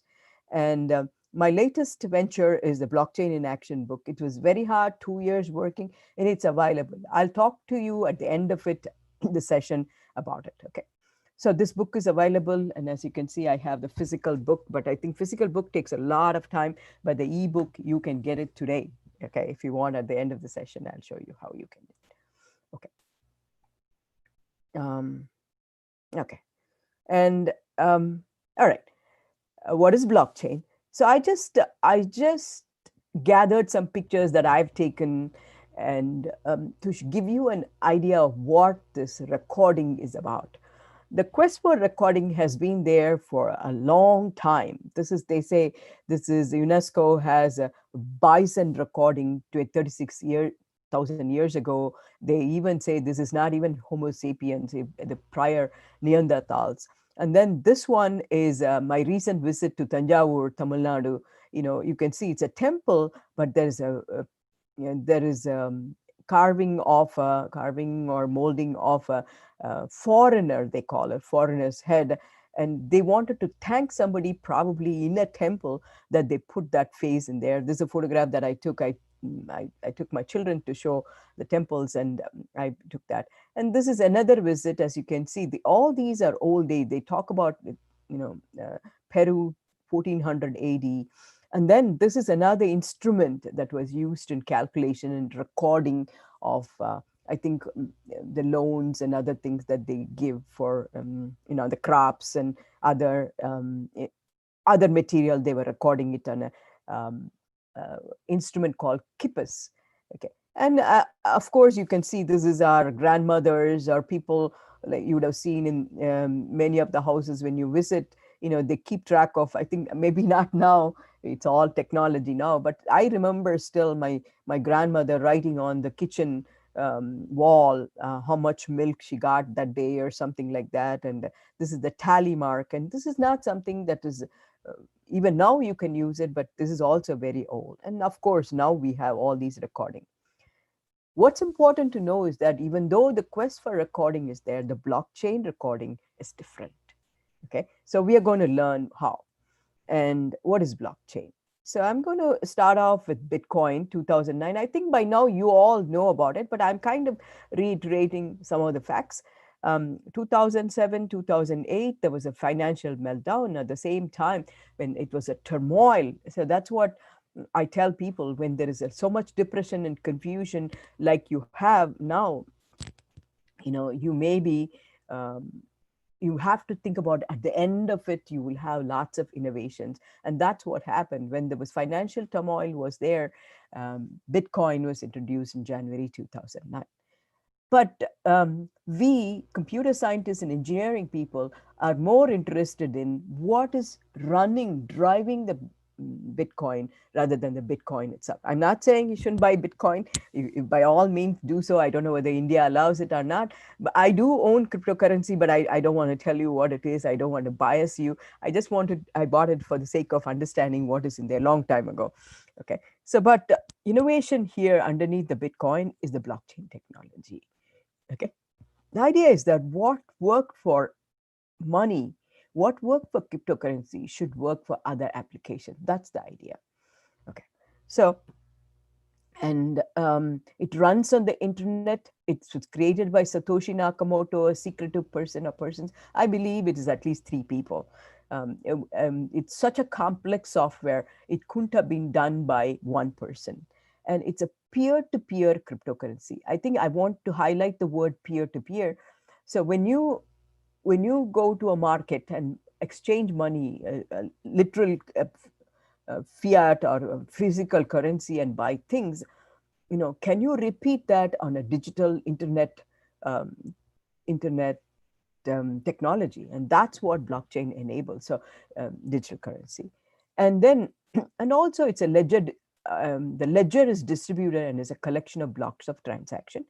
And trust model out of this distributed ledgers is an important contribution of the Bitcoin. I don't want to go into details of the technology, but this is something that when you start discussing, when you start teaching, you will get a good idea how different it is. Distributed ledger and associate concepts are called the blockchain. So the distributed ledger, not only the distributed ledger, but also the concepts are called. Bitcoin technology is the genesis for the blockchain revolution. Okay, the revolution, they say, even tonight, in fact, I'm talking to one of the cryptocurrency folks, so about how they are going to proceed ahead and so on. Okay, here is a picture that explains to you what blockchain is.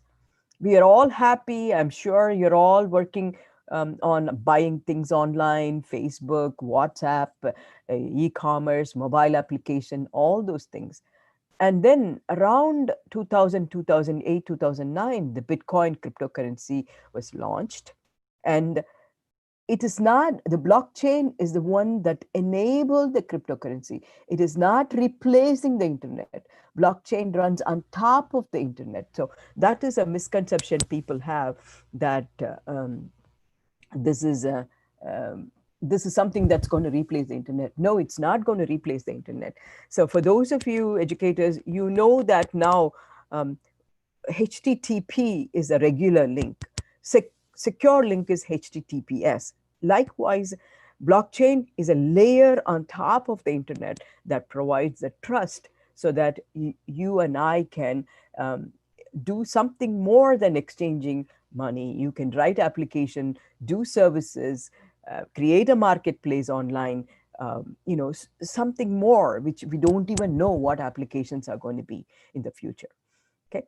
So what the blockchain did for the cryptocurrency was validation, verification, and immutable recording. And then one more thing was added. A smart contract was added to this. And then we got autonomous decentralized application. This came about with Ethereum in 2013. Ethereum is the one that I'm using. And I can tell you, among all the Hyperledger and Ethereum and other things, Ethereum is the base. Ethereum is the base for most of your application going forward. Some form of Ethereum will be there in the future for you to work on. Okay, I'm going to explain now at this point what trust is by an example that I use in my Coursera course one. I think I have it there. Okay. Let's say I'm just going to use Sandeep because I've been communicating with him. So if Sandeep, asked for, I'm there in Kasaragod, and Sandeep asked for $10. I'm going to go get a coffee, and I need $10, and I'll just give it to him, right? You also may give it to him. But then if Sandeep asks for 10,000 rupees or 100,000 rupees, I usually say dollars, then you may think and say, okay, I'm going to write a note. I'm going to write a note, Sandeep, and then you'll write a note saying that I gave Sandeep 10,000 rupees, and Sandeep will sign on it, and Sandeep will agree on it, and I will agree and say date it and things like that. Not only that, okay, you'll also call one more person. I'm just looking for the names. One more person, maybe Shaneen, or somebody I saw online. You may call upon your dean and say, Dean, very nice talk your dean gave, and I really like the talk, very precise. Okay, so you may ask the dean, come on over, dean. You also be a witness, so that I owed Sandeep. I gave Sandeep 10,000 rupees, and he owes me 10,000 rupees. That is what blockchain does. This is all paper, and this is all something that we do personally. But can it be done automatically? Can it be done digitally? Can it be done globally? Can it be done between anybody to anybody? And that's what blockchain do. It does the recording, like in the paper. It provides a witness of people around, okay, witness of people around, and then it also keeps it as a immutable. Sandeep cannot go and change it to, I owe her only 1,000 rupees, and I cannot go change it to from 10,000 to 100,000. So immutable. When I say immutable, it's a permanent one. It's not like a paper copy. It's a digital copy that cannot be changed. It's there on the blockchain. And your dean gets a copy, I get a copy. Everybody here, all of you, if you're all running a blockchain participants, you're all going to get a copy. It doesn't mean that it's public. It doesn't mean that everybody should get a copy. It may be that the important people involved in this will get a copy. It can be encrypted. It can be kept separate, secure, and so on. So that is the idea of a trust layer. So once we know that there's a trust layer like this, it's not about just exchanging money. You and I can exchange many other things. You and I can sell something. You and I can do services and then get paid for it. And it's not, we don't have to involve somebody in between. So that is what is called trust automation.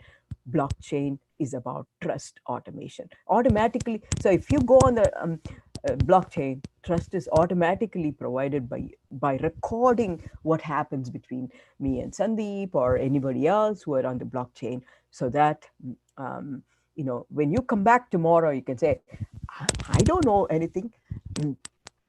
You can say, go look at that transaction that was created long ago, and the dean has a copy and somebody else has a copy. And you cannot simply say, it's just me having a copy. Okay, so that's what trust is about. Trust, it's a trust. If somebody asks you, can you explain in one slide what trust is? You want to say it's a trust layer. And in one of my podcasts last week, I say, don't tell me you don't need trust. We need trust between friends. You need trust between family. You need trust in the communications among the business people.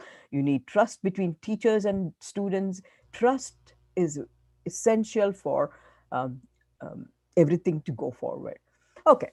Having said all that, I'm going to explain blockchain in 3 terms. This may be difficult to understand now, but I want you to think about it in terms of this. Okay. First one is blockchain enables decentralization. Just before coming, I had some time and I was looking at DeFi, decentralized finance, decentralized exchange, decentralized applications. It's all about decentralization. What does it mean by decentralization?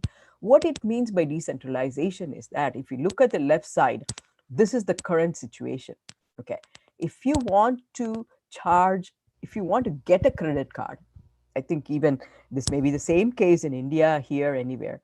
Your credit will be verified by somebody. Your bank will, you have to go to your bank and the bank will call the credit company, and then will give you a credit card. You use the credit card to send the information over the financial institution to Flipkart or something, and then they will deliver it. And then if you are indeed in another country, there is an exchange in between. So you can see, for a simple purchase, between you and the person in Australia or New Zealand, there is a whole one, two, three, four, five, six people in between. Okay.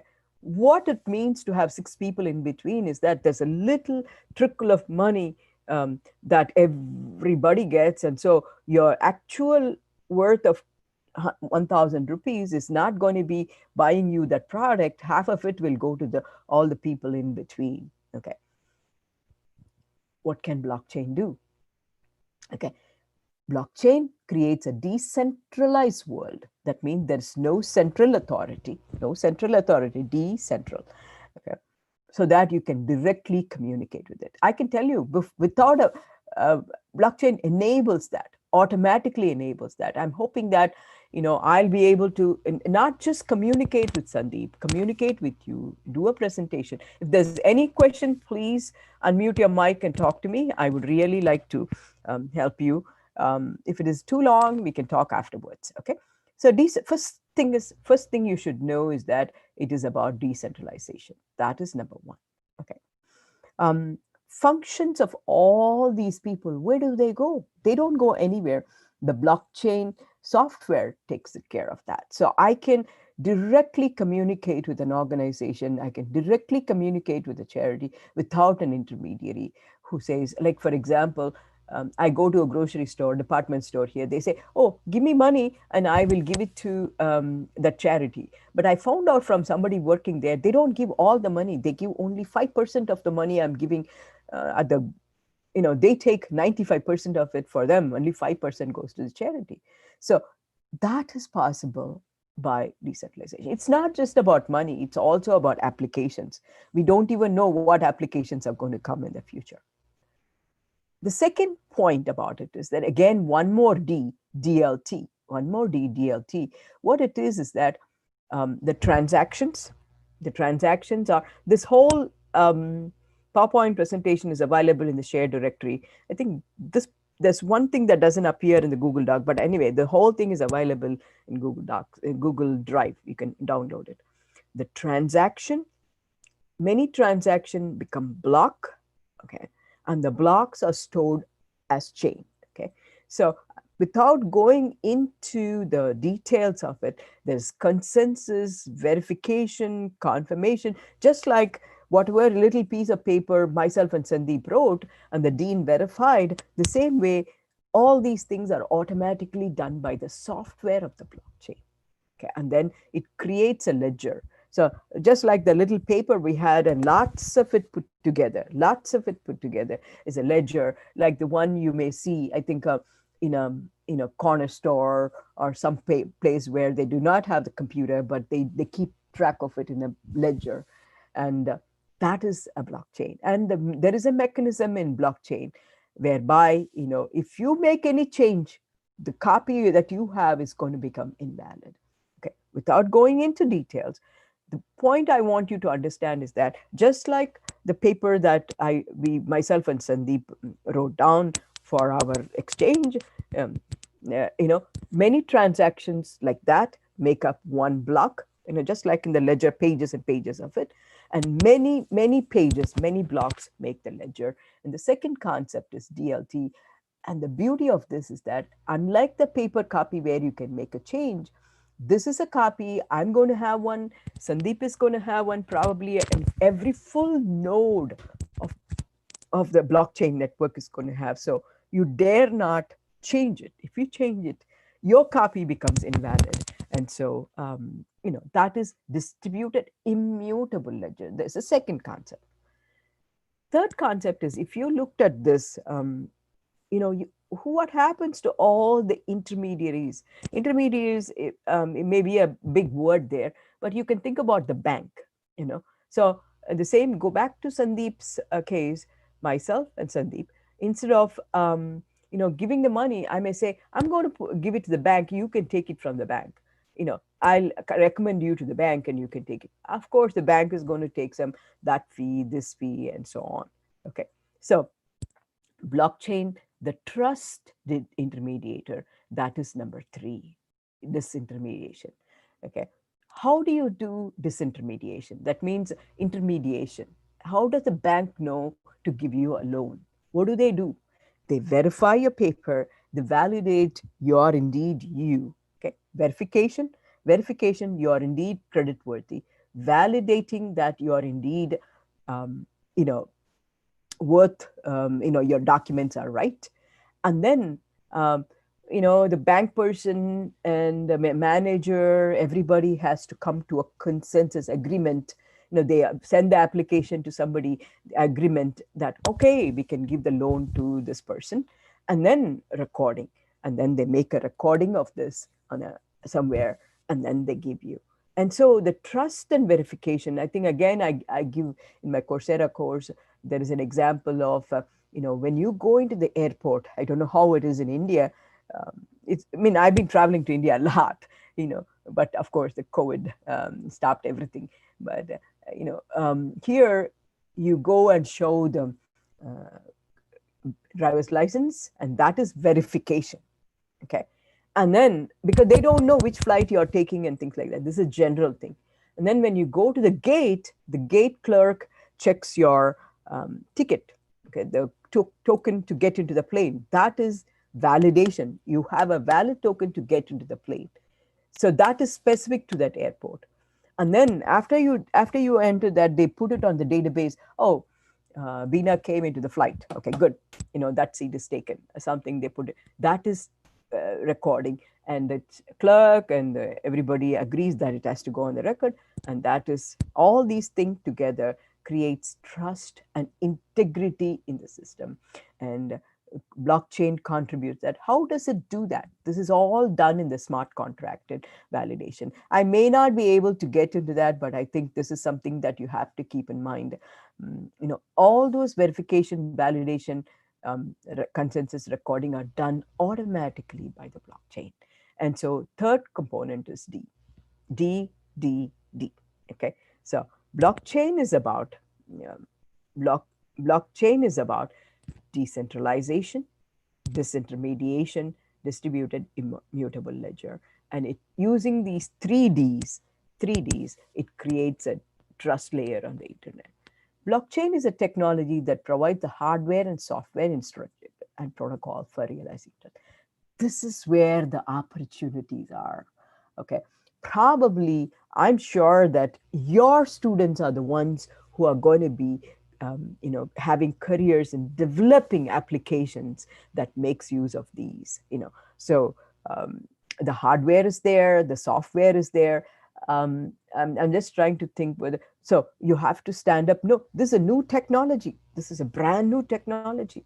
Okay, I just have to keep mindful of the time. Okay, this is a brand new technology, and there are so many opportunities for hardware.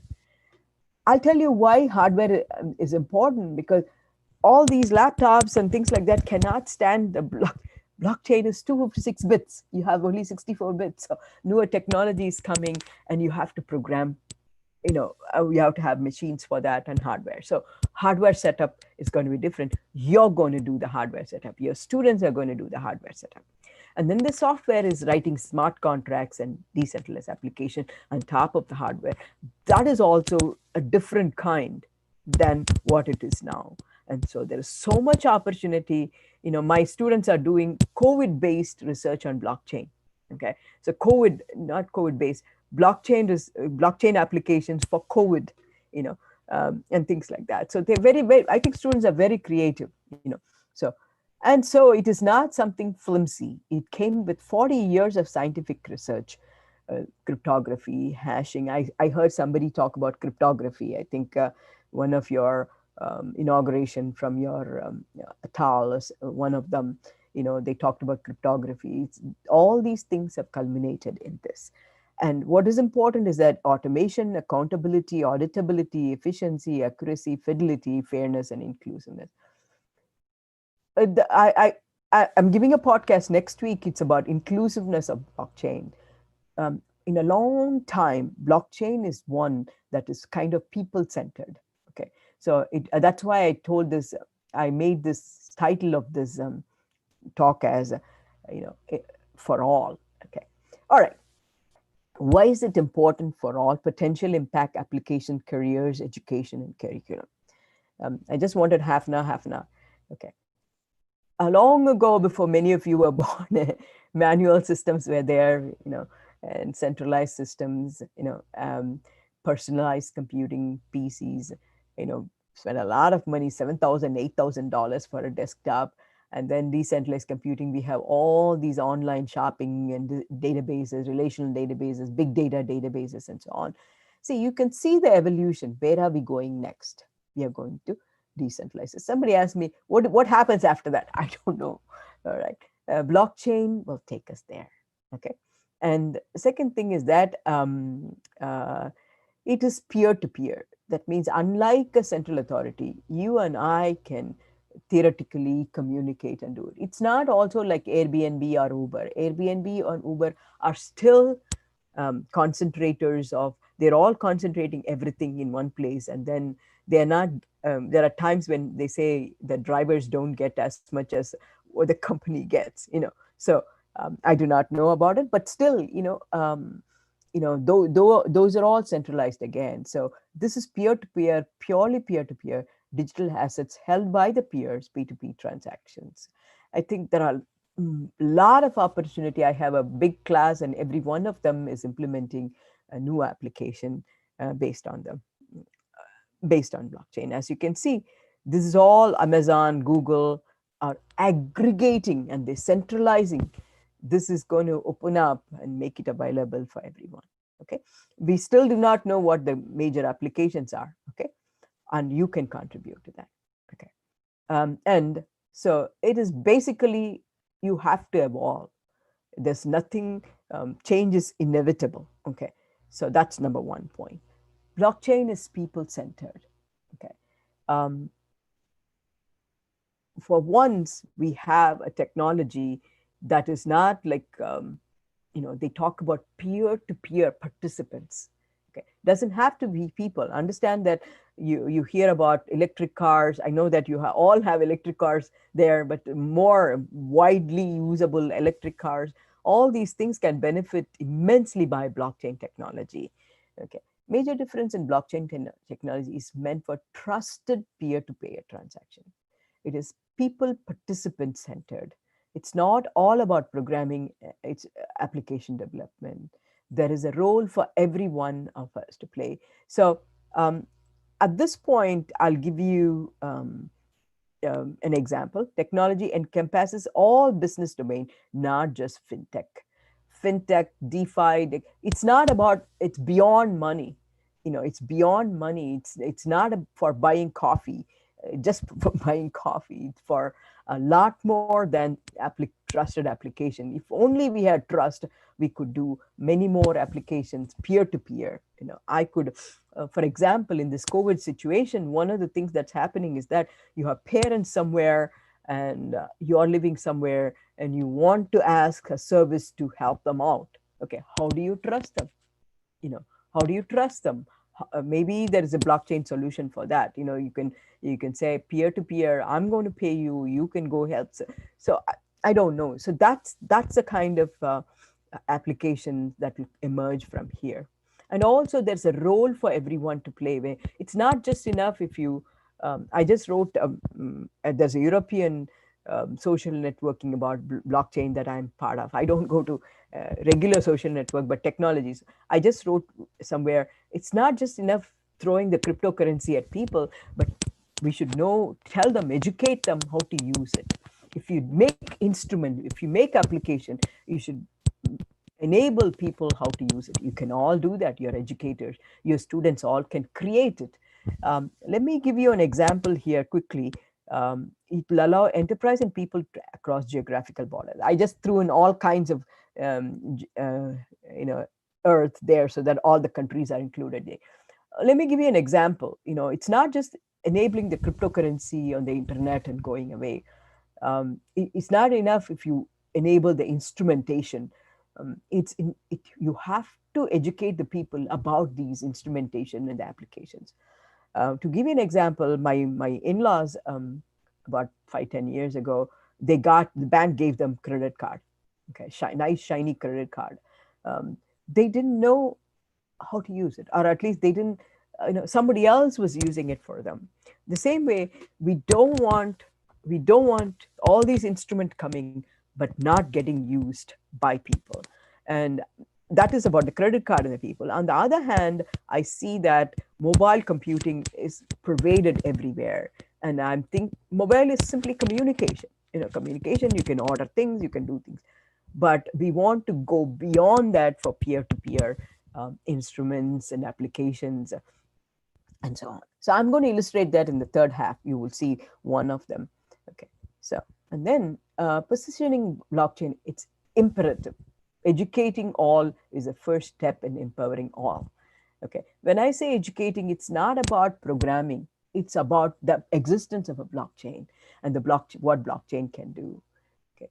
Will help people understand the impact and benefit. It's about letting them know, for example, about identity, management of identity, different genre of application, how to participate, how to innovate with blockchain and contribute.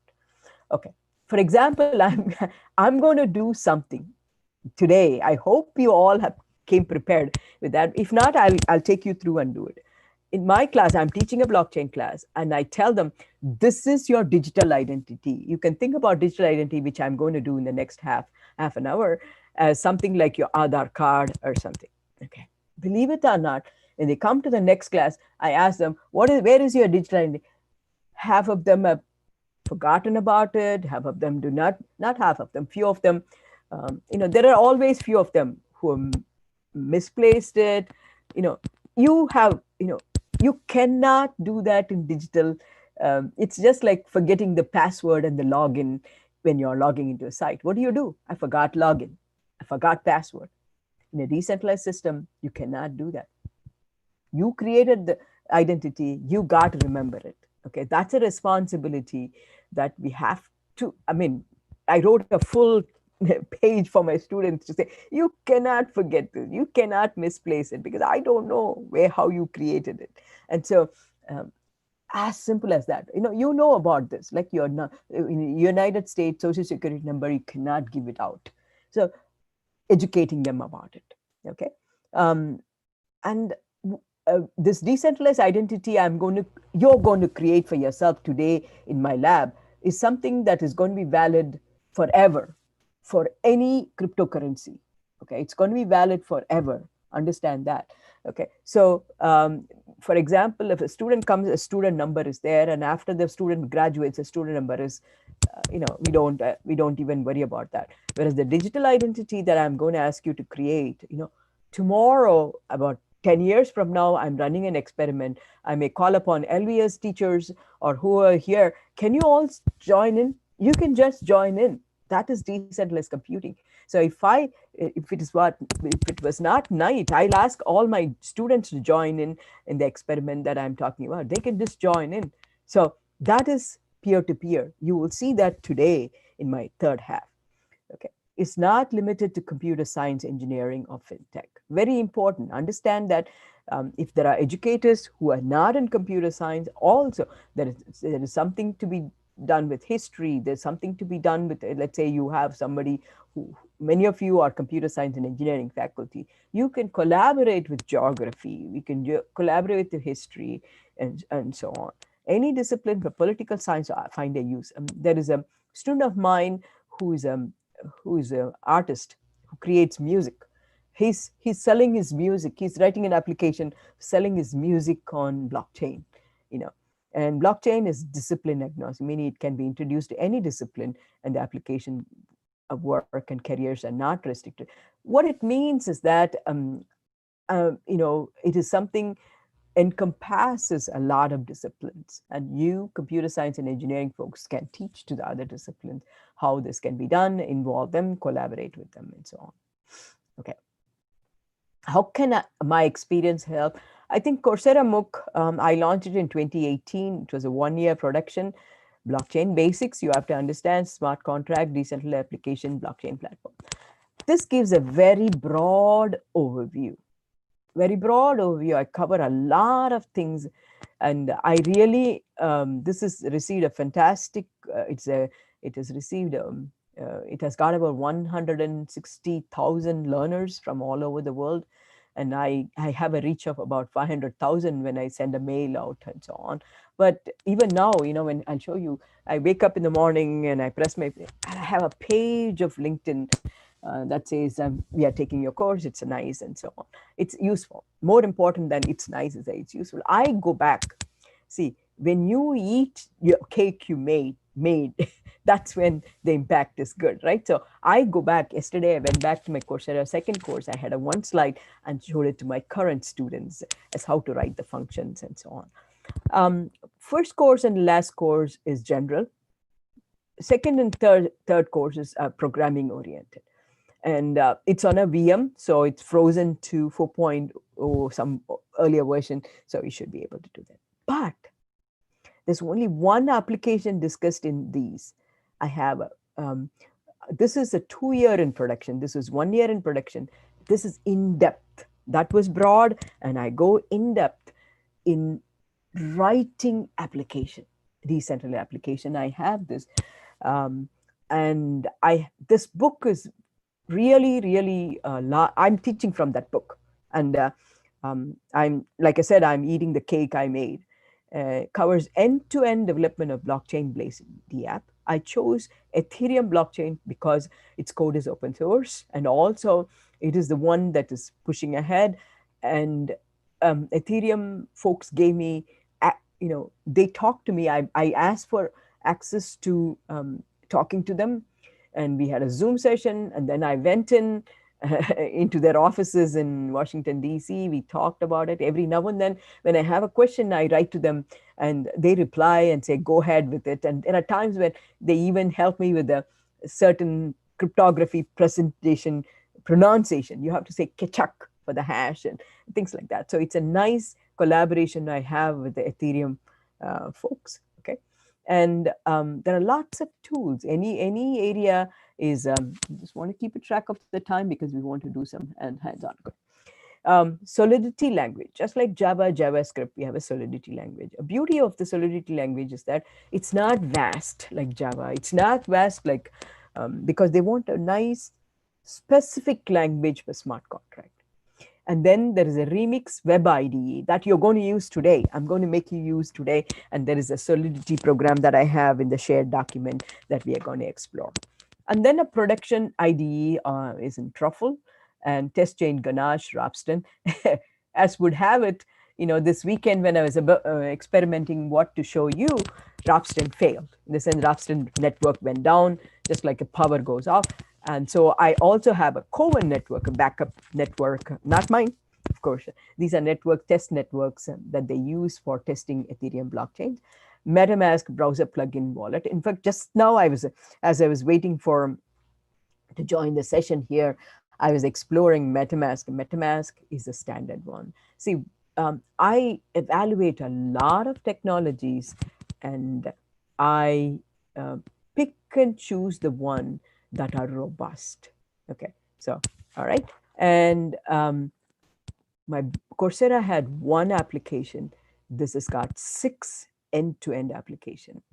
Little baby steps. I teach you every step of it. What is the command? What is it? What to do? And so on. And digital democracy. Yesterday, somebody wrote to me about digital democracy. I don't even have to say, go ahead and tell you. It's a big deal everywhere. It's about voting and on blockchain. When I created the Coursera course, most of the people who interviewed me from New Zealand, France, and everywhere, everybody is talking about only digital democracy. They're all interested in doing that. Blind auction, decentralized auction platform.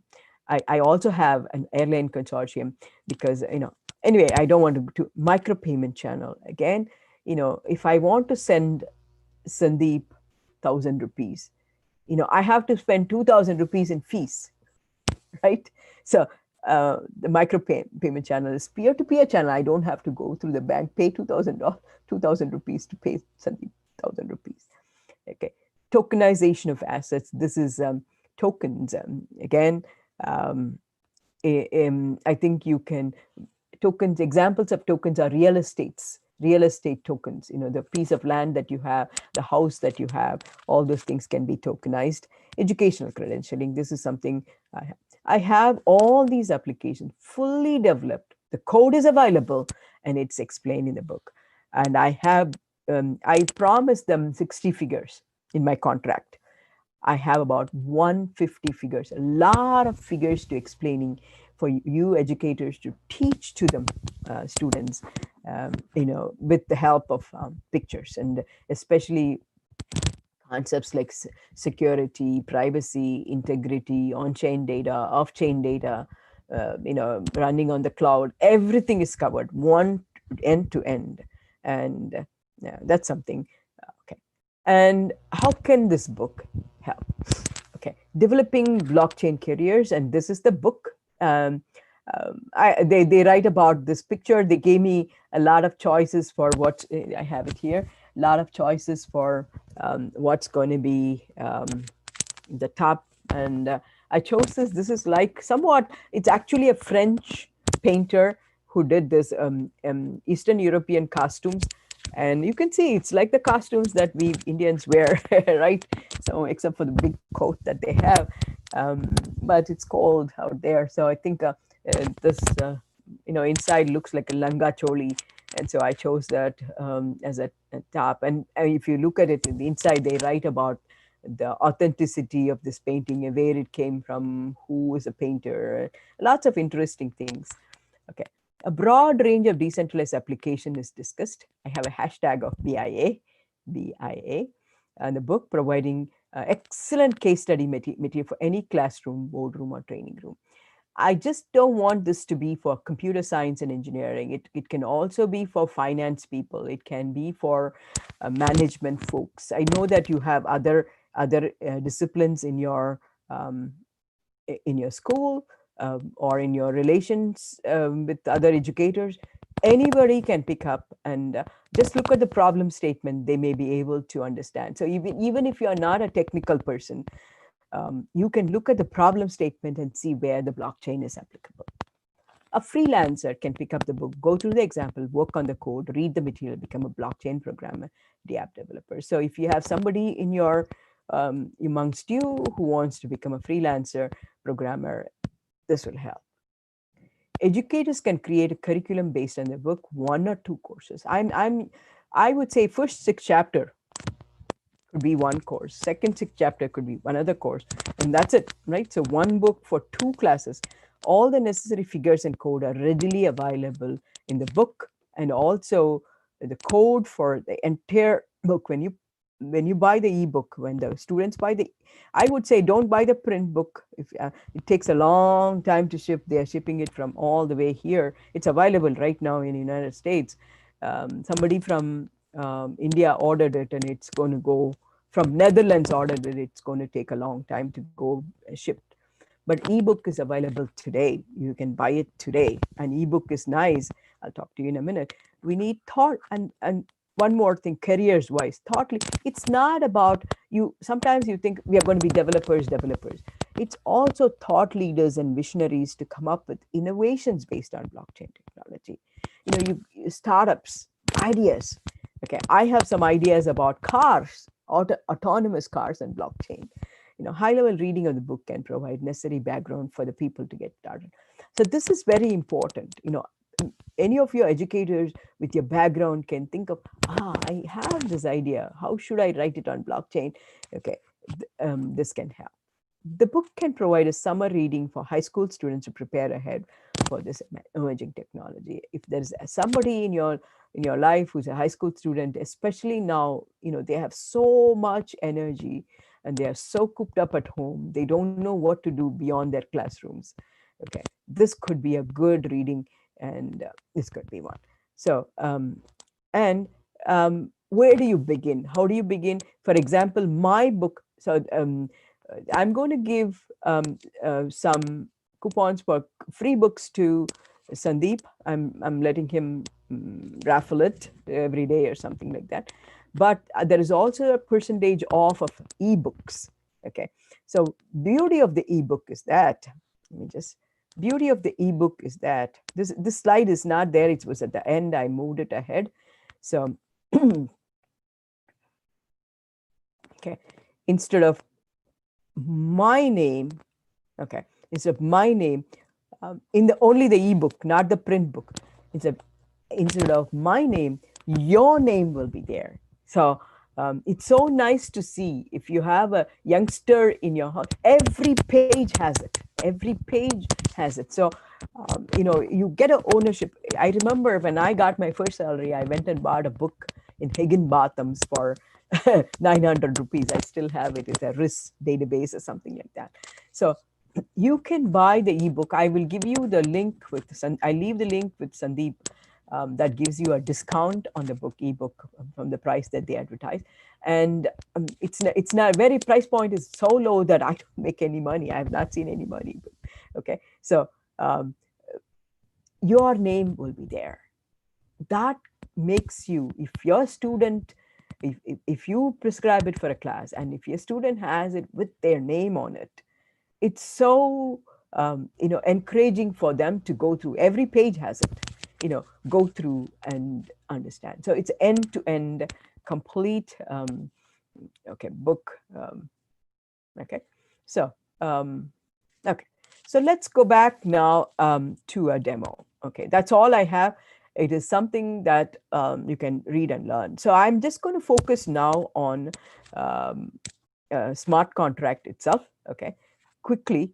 A smart contract is an executable code, and then we'll use a smart contract. It was introduced by a person named Nick Szabo. Some people say he is Satoshi Nakamoto. We don't know.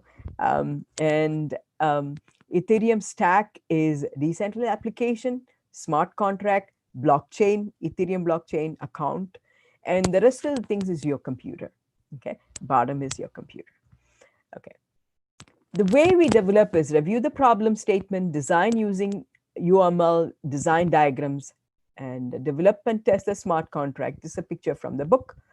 Code the end-to-end app, test and deploy on the Truffle ID. So I'm not going to do all of it today, but we are going to work on this smart contract. I just want to make sure. So this is the activity 1. Okay, so this is the activity 1. The way this is going to work out is, let me see whether I can, I'm going to ask my TA to jump in as, okay, but I don't know whether he's joined already, but I'm going to ask him to join. Yeah, Professor, I'm already Oh, here. yeah, Saurav, are you here? Thank you. I want to introduce Saurav. Saurav has been my student, and he's been working with me for the past year. Wonderful, wonderful student. See, I work with a lot of students for the past 30 years.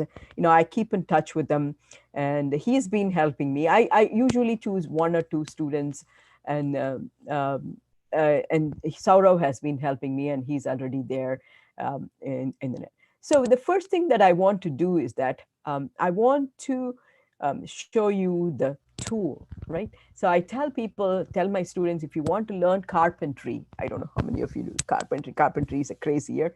You have a workbench, okay, where you put the things and you can cut, you can saw it, and you can, and so on. So sand it and so on. Likewise for this smart contract, this is the form of the smart contract. You may think it is small, but so this is available in your shared document, Google document. If you need some help, you can put it in the chat. I don't know whether I shared the Google Doc with you, Saurav. Anyway. Yeah, I have a copy of it. Okay, so this one, yeah, this is same as our thing. Okay.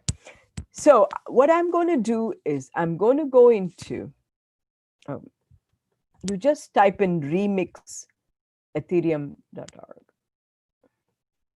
Okay, you don't have to put all these things. You can just say remix ethereum.org. Just the three words, remixethereum.org.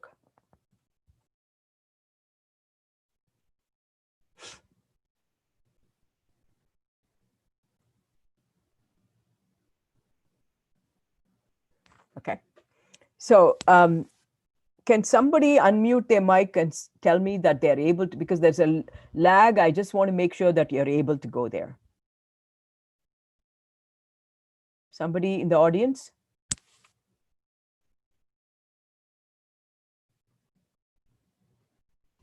Can somebody unmute their mic and tell me whether they're able to go there? Yes, we are able to go there. Okay, good, great. No, madam. I've got only some related links. Something like What Ethereum mining, Bitcoin, ETH it shows. No. You want remixethereum.org. Dot is there? Remix.ethereum. Okay. Can you, Saurabh, can you put the link in the chat? Yeah, I'll post it on the chat. Yeah, Saurav is going to post the link there. I want you all to go here. Okay, thank you. Okay. Don't worry about my screen because my screen has got a lot of things that I keep working on. I'm going to take you through. So Saurav is going to post it.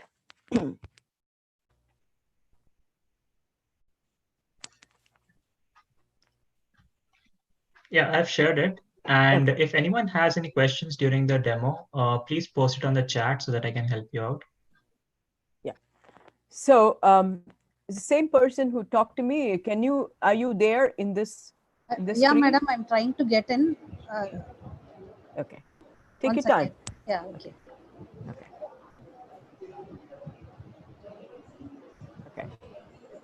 I don't know how your bandwidth is, so I'm just... Okay. So once you go to the screen, if you see the screen, just press on Solidity. There are so many things available. We are going to use Solidity, the first one. Okay. Press Solidity. Okay.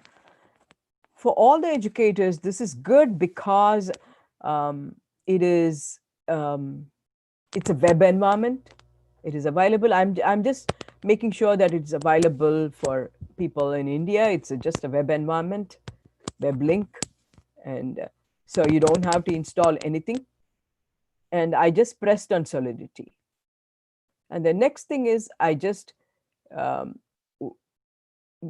first symbol that I have there, the first symbol, like if I folder or something like that, the next thing I do is plus.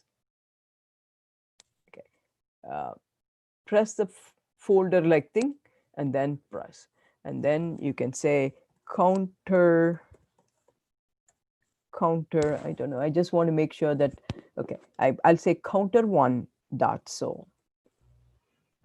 When you say plus, this window appears, counter1.sol.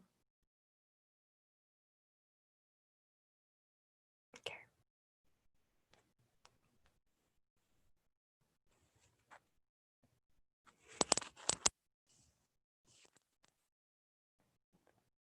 Okay. I have it in my editor window. You should have, this is something that I posted on Google Shared Docs for all of you, shared drive, and you should be able to download it. If you're able to download it, and I would say copy it here.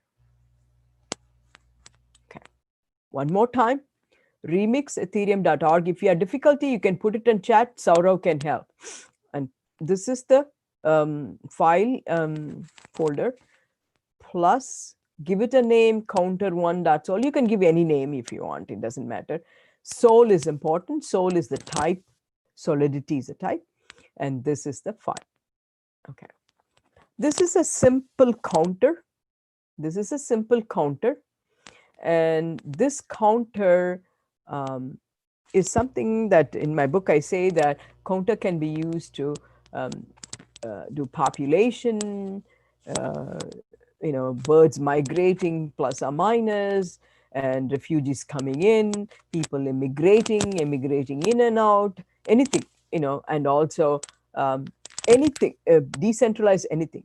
For example, the reason why I say population is that population is truly decentralized. I'm not saying people don't come to a centralized place to give birth. They don't come to a center of the earth to die. They don't go to a central place to give birth. Okay, they do it wherever they are.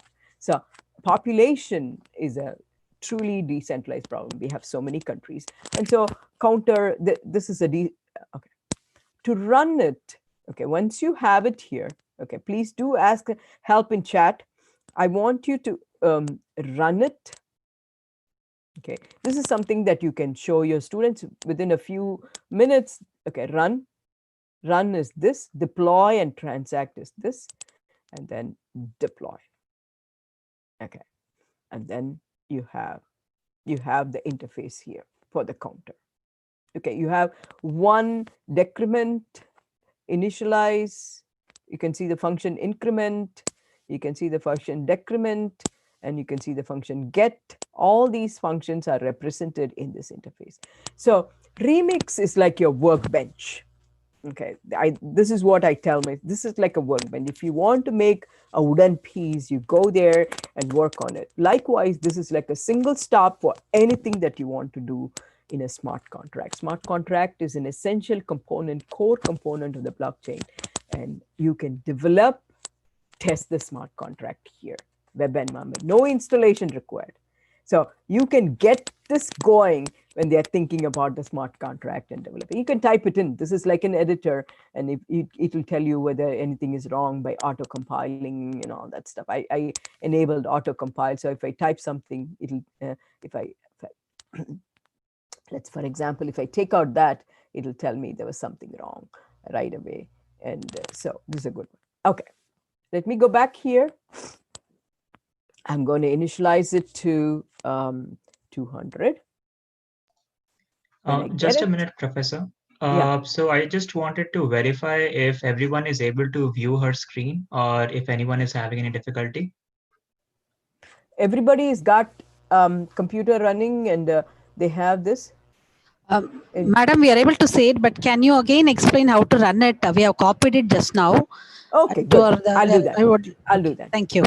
Okay, great. Thank you. So, okay. The way I copied it is this, and then plus, and gave it a name. Okay, this plus, and then you can give it a name here and copied it. Okay, and then run it. If you go there to counter.sol, okay, this one. On the side, I have a lot of things. You may not have. You may just have one of them. Okay, if you're not able to, you can unmute and ask. Both myself and Saurav can help. And then run it. Don't be without doing it. I just want you all to do it. It's so simple. At the same time, because it's unfamiliar to you, you may take some time. I understand that. And deploy. And then deploy. So excuse me, ma'am. Let me know. By clicking on the counter.sol file, whether the source code will be there or I need to copy from. Yeah, you need to copy it from the Google shared docs that Sandeep put in. Yeah, but there is a counter.sol file is there, whether that is a content, that is a file? Yeah, that's a content. Yeah. No, but how to open that file? It is .sol extension is not opening, which application to be used? Open it using a text editor. Okay. Open it using text editor. Any text editor in the Windows machine should be good. Download it, open it using text editor. Any text editor will do. I think, what is that?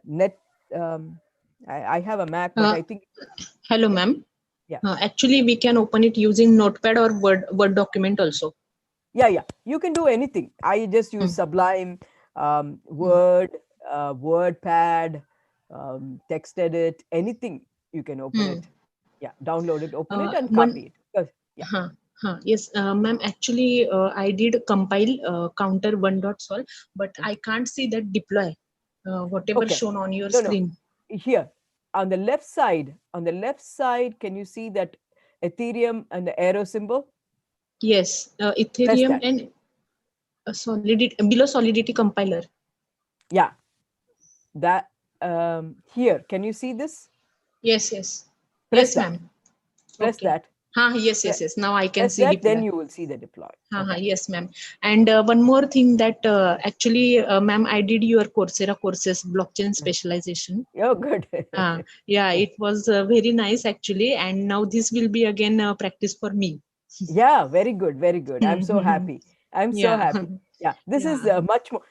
If you can, I'm just eager to go on to the next one. Okay, deploy. Where is it not deploy? Let me see. Compile. You want to compile, deploy. Okay. Okay.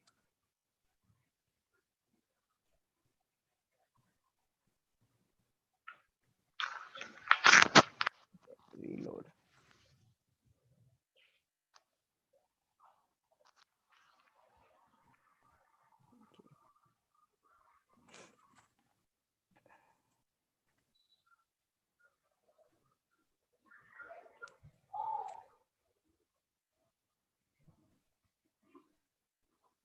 Okay. So if you got an error, I don't know whether you observed, there were some errors here when I did that, you can reload. This is not going to break your system, nothing. This is very harmless system that you don't have to worry about it. And if you got some errors when deploying, just reload. If you make a mistake, reload. And also I went into this address, CA3 address. Sometimes these upper addresses are not that great. So, okay, that's fine. Anyway, and then deploy. Okay. If you have too many, don't worry about it. And then open up using that. Okay. Then you can initialize it to 200. Initialize. You can do anything. Decrement. Wait a minute. Decrement.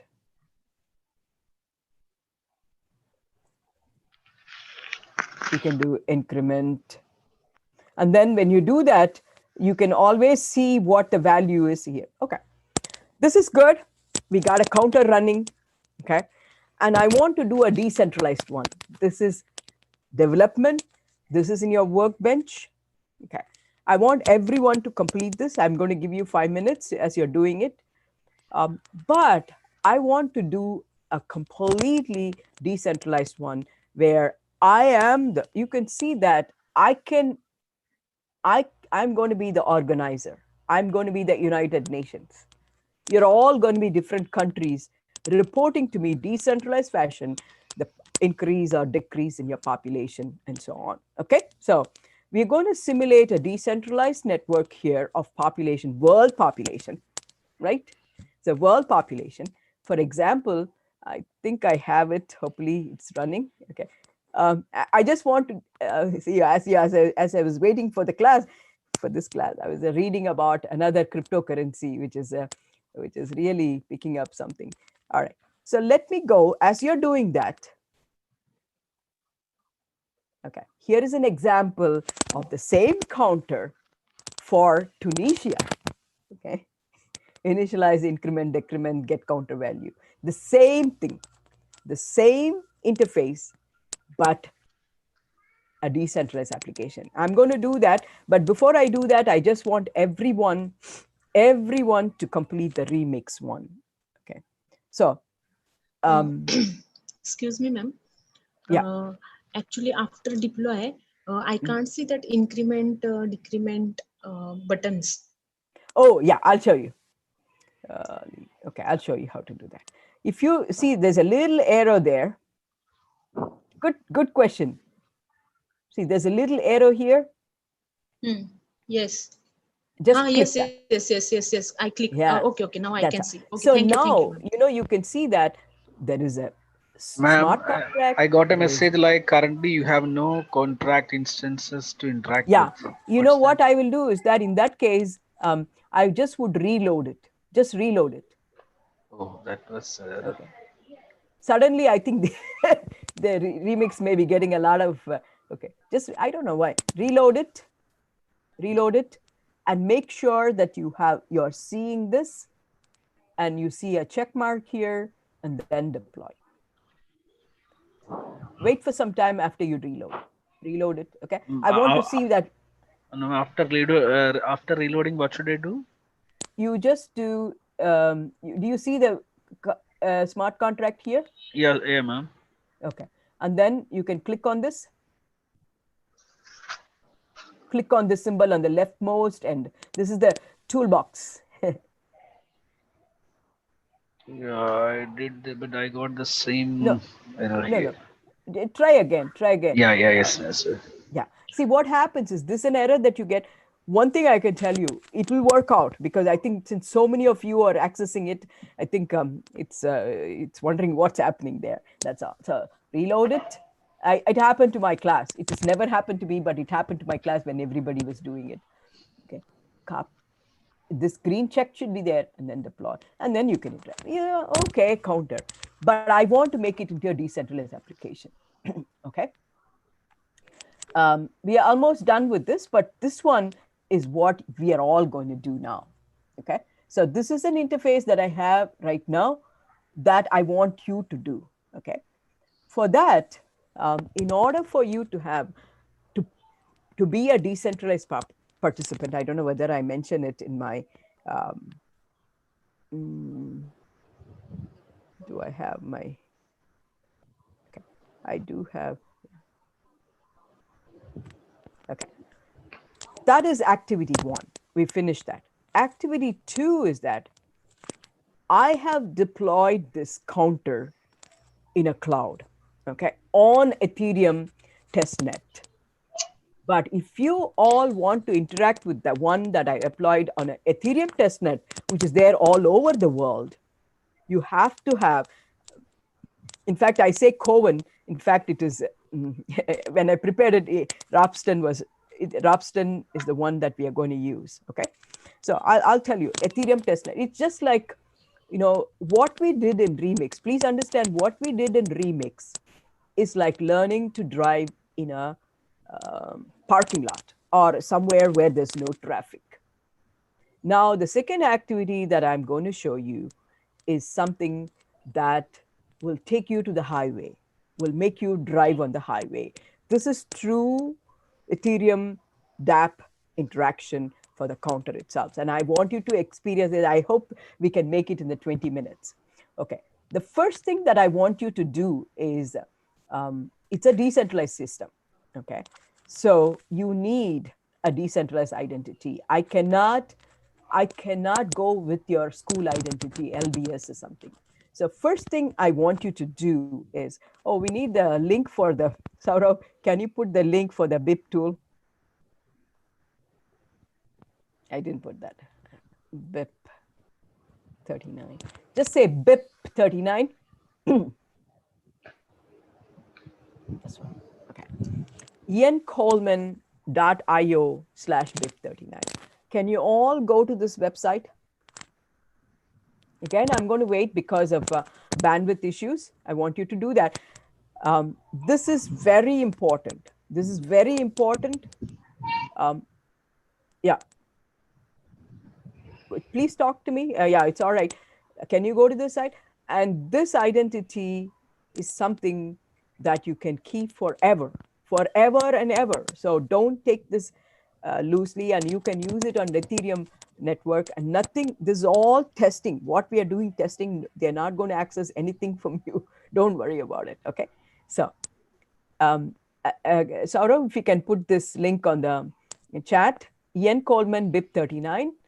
Okay, is going to give you a private key, public key pair for generating an identity. Okay, and I'm going to take you through this. If you feel you need more explanation, I explain it again and again and again. I think this appears twice in the beginning and the end of my book lots of times. And this is the one I make my students generate and they forget. Okay, first thing I want you to do is that 12. Make it 12. This one, there are lots of options, make it 12. This is a fantastic tool for the blockchain world. Okay. Second thing I want you to do is make it Ethereum. So Ethereum is the one that I'm going to be using. And that's the one I use in my book. That's the one, so not Bitcoin, Ethereum. Okay. Please let me know. Please ask questions. Ethereum, you can see ETH. Okay. ETH 12, two things. And then press English. Press English. That's it, right? That's all you have to do. First thing is 12. So if you are thinking, oh my God, she's giving instructions, where do I know more details about it? It's there in the book. Okay, I have 2 times this whole picture, maybe 3 times explaining generating identity. This is not something specific to this workshop. This is for life. This identity, this identity is going to connect you. I don't know many of your names. If I had time, I'll sit down and ask your names. This identity, you can work with the application that I create in US or anybody creates on Ethereum. Okay, so very important. 12. Ma'am, after selecting that coin as Ethereum, what was the next step? English. Press English. Yeah, but when selected as Ethereum, I got a message like invalid root key. No. Just go to ETH. That is fine. You can still click on English and it should work. Yeah, just click on English. Don't worry about it. Just click on English. 3 things. Don't worry about 12 anything. they have to press. If not, we are getting error, madam. First, we need to press 12. Only then we don't have that error. Generate 12, you said. That is what we have to press first. Yeah, 12. Ma'am, already I had done this earlier. Oh, using you've the done. instructions. Fantastic. Then that code is enough for I have to do it again. No, not necessary. If you have it, don't worry about it. Yeah, if you have it, you can use it. Okay, because, okay. And then English, you should get it. Okay. Okay, this is something I'm showing it to you. I'm not going to use it. You can also use it. These 12 words, you have to keep it safe. It is like your password. This is going to help you generate your identity. Okay, this is the representation of the private key, public key pair from which your identity is going to be created for the cryptography aficionados. I can give a lecture on this, but these 12 words, you have to keep it safe. Don't forget it. Put it somewhere where you will easily access it, but not available to other people. Okay, don't show it to anybody. Don't show it to anybody. Just keep the 12 words somewhere. Okay. All right. The next thing I want to do is that keep it somewhere. Okay. Open up the Chrome. I asked you to install something. If you haven't installed, it's going to be very difficult to follow along, but you can follow. Okay. And install.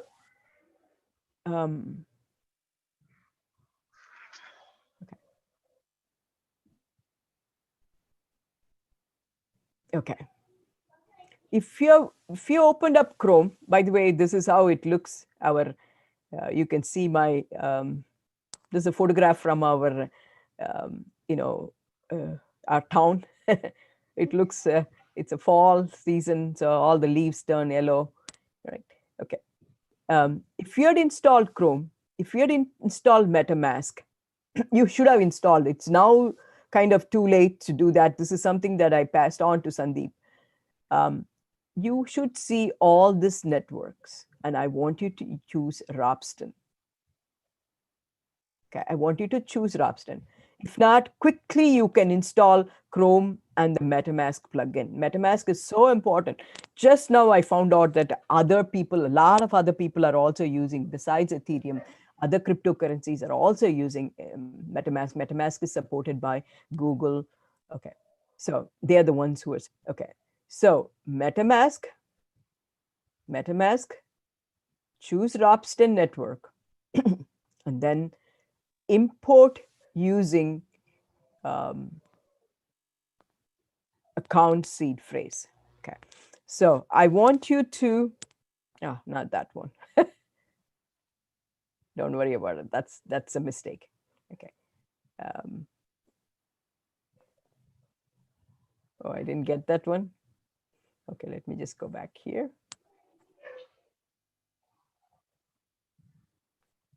Paste the, I'm not going to do it, but you can do it. Paste the seed word here. Okay, paste the seed word here. I'm not going to show my, oh, I do have it. Okay. Um, okay. Paste the seed word here. Paste the seed word here. And then enter some password that you can remember. Anything, 8 characters, anything. And then repeat it. And then say restore.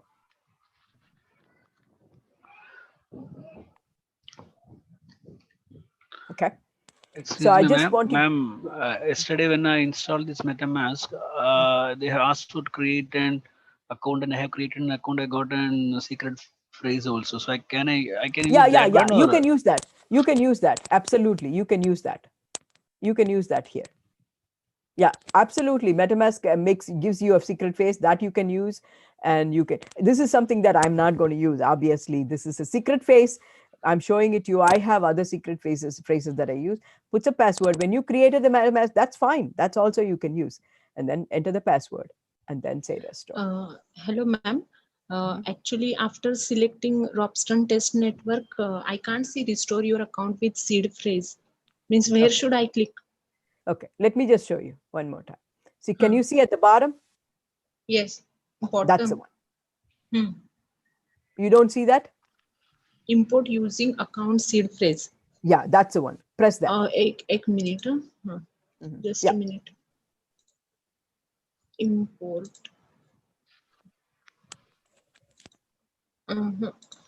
Should I? No, actually, I can see only account 10 ETH. Oh, yeah. That's fine. That's fine. That's all right. If you may have it already, you Ma'am, might I have had already installed This is the people extension who haven't done MetaMask, that. but Okay, it is that's not fine. showing. Okay, I understand what you have. See, And the MetaMask icon is not showing on the browser. I had already given the extension. Okay, see. Yes, You may have to I can see install it. this. Okay, Yes, so I had this is already what you're installed. looking at, right? Many of you will Yes, have ma'am. it. Yeah, good. When you have it, that's good. You should see Robston. You should Yes, see ma'am. account 1. You should see a number there. That is your identity. Okay. Okay. My identity, I'm going to copy this. Okay. I'm going to copy this and show you my identity on the PowerPoint. It's all right. That is my identity. I'm going to show you. That is my identity. Okay. I want every one of you to get that identity. I think MetaMask automatically gives you one. MetaMask automatically gives you one. That's fine too. Okay. Everybody got the identity? This Yes, stage? ma'am. Okay, great. Okay. Now, most of you have 0. Am I right? Yes, ma'am. So this is a wallet. This is the decentralized identity. In order to participate in a blockchain, you need a wallet and some currencies. Okay, we're going to use test ether. We're going to use test ether. They will not give me because I've got a lot of ethers. So I've given you a couple of links in the handout. There is a handout also, handout 1, handout 2. You can see it in Google Drive. In the handout, I have here, what's a Robston faucet? Robston faucet.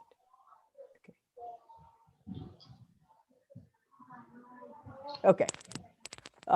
If you go to faucet.metamask.io,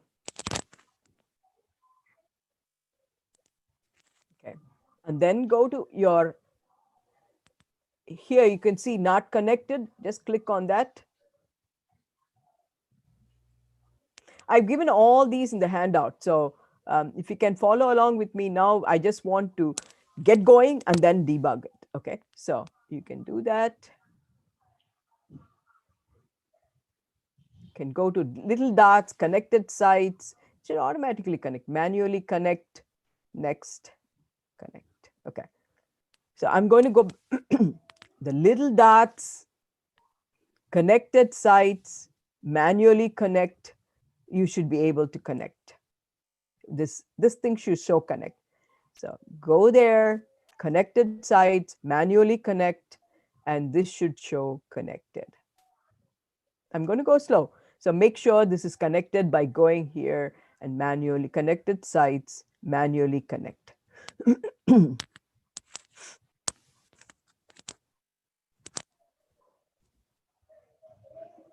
All right. After that, you can click on this. Request one ether from the faucet. Ma'am, can you repeat how to connect the MetaMask? Okay. MetaMask, you have this, right? Yeah, I have that. Zero Okay. ether. Yeah, zero ether. Press on the dot. Okay. And do you have faucet metamask.io here on the site? Yeah. Okay. Go to connected sites. Yeah, then it's showing it's not connected to any sites. Connected. And underneath there's a manually connect something. Let me check. Click on that manually connect. There should be something here that says manually connect. I can show you 1 minute. Okay. Okay. I'll show you here. It'll show something like manually current to connect site, current site. Can you see that? That option is not there. It's not showing that. I also don't have that option. We have expand view, account details, view on Etherscan and connected sites. These options are there. When we click on connected sites, it's showing that it's not connected to any sites, Yeah, and yeah. there's no option like There's manually no connect. manually connected. एक minute. After connecting on connected sites, then at below there is manually connect to current site. Yeah, click on that. Yes. Click on that. Then And it is showing you can- account 1, Yeah, 0 account 1 is ETH, good. Yeah. and showing next. Next, New account. Next and connect. Yeah, connect. So then you Yes, should see yes, the green connected. one. Yes, Beautiful. ma'am. Good. Yes. Okay. Yes. Good. Okay. Then you can go request one ether. Request one ether. Because I'm getting errors because I'm rich here. I got 14. They won't give me any more.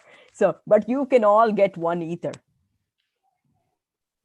This is test ether. Don't worry. My students also ask me, is it real money? No, it's not real money, but you can do all the exploration as if it's real cryptocurrency. Request one ether from the faucet. Okay. I want to see at least one of you, some of you get the one ether. Many of you should get one ether.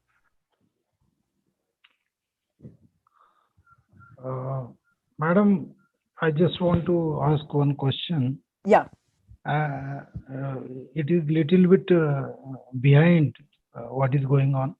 I have recently added MetaMask extension, so I need to create a password username for that. No password username. Username password is not there in decentralized system.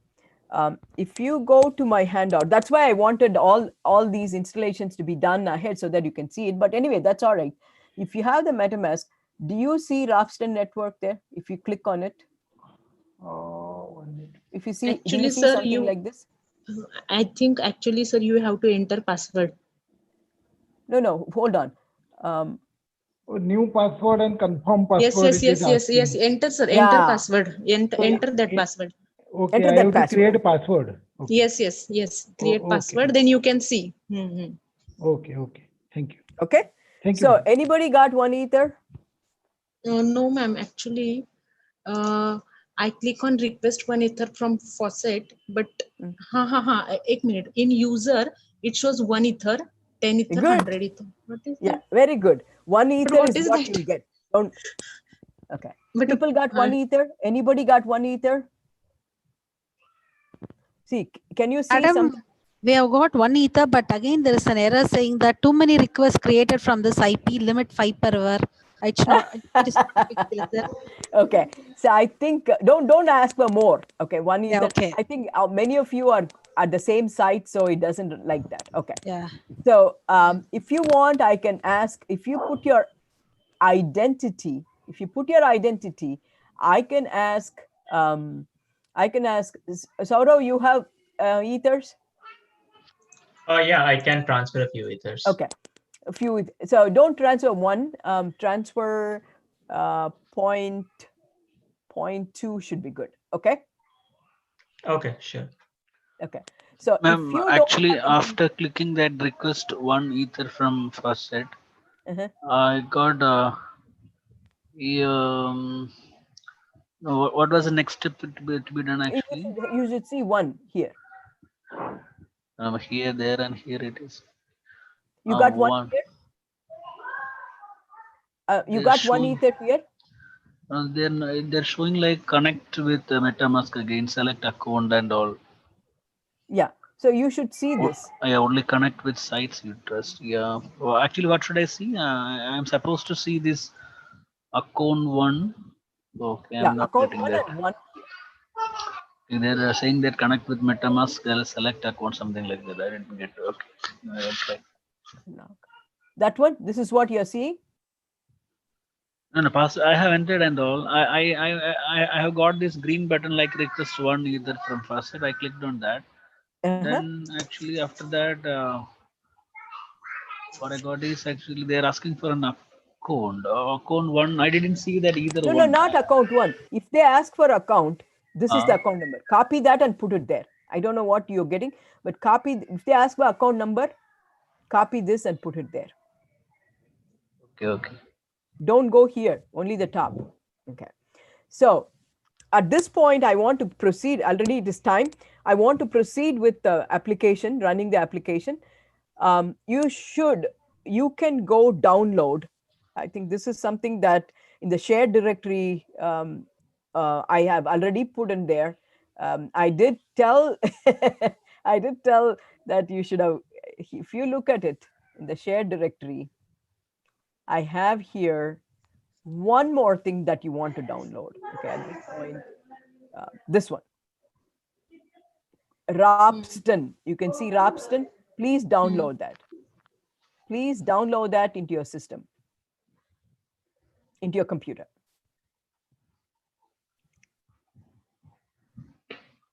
Okay, it's already 2:30. It's already what I think we are running out of time. So, but I want to go ahead with the experiment. So download this. Download this into your computer. This one, not this one. This one.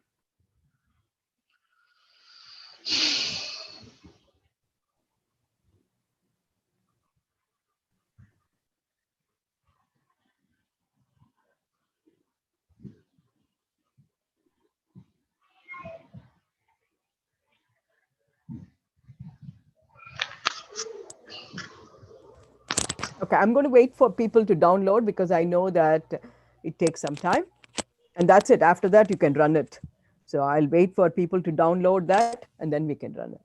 So one of the lessons is that, this requires a lot of, downloading, especially with the bandwidth, limited bandwidth and same IP address. If you're working in a classroom, it'd be better if they do it ahead. And what I have there in the Google Drive is a handout.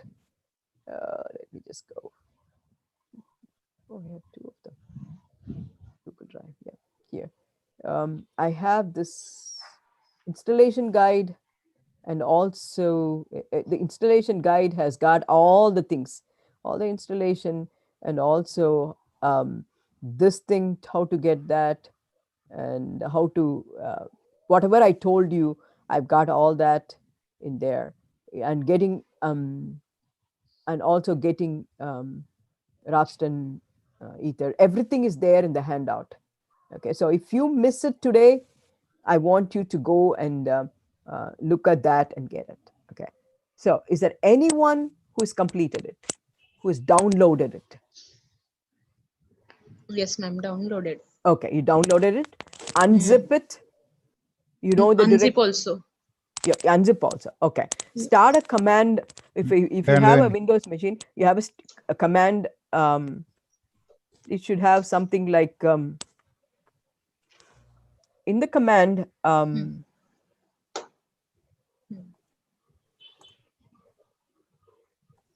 command.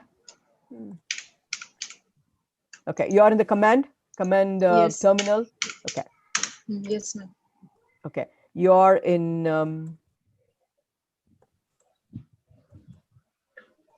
Okay, don't worry about what I'm doing because mine is different. Okay. Mhm. Don't worry about what I'm doing. So if you're in Counter app, right? Are you in Counter app?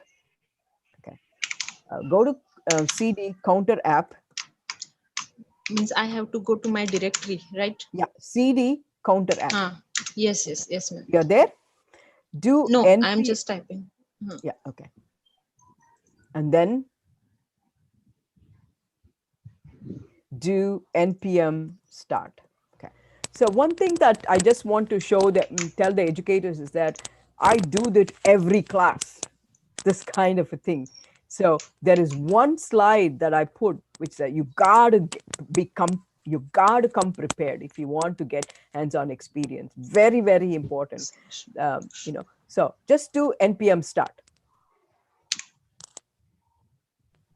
But showing some errors, ma'am. Pardon? It's showing some. What's the command to be typed? npm start. When you are in start. counter.app, npm start. I'm not going to run it because I already ran it. So do you get 0 vulnerabilities?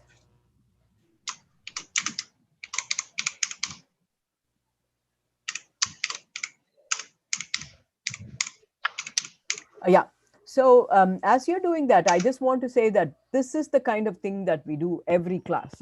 In every class, we do it and make sure that we do a decentralized application, not your regular compile and things like that. So I just want to demonstrate this now, if some of you have it running. So if anybody got the npm start running, it says 3010 at the end. Ma'am, may I in the folder that we had to download from the drive? Okay, I thought Sandeep must have given it to you. Did Sandeep give it to you? Yes, same I folder. don't know where Same it is. folder. Okay, in the this is the session one. one. This is the one. I don't know how I look at it as shared with me, and then I go download this. And who is it? So who? I got counter app running on 3010. Very good. Then you go NPM back to your. error. Then you go back to your browser.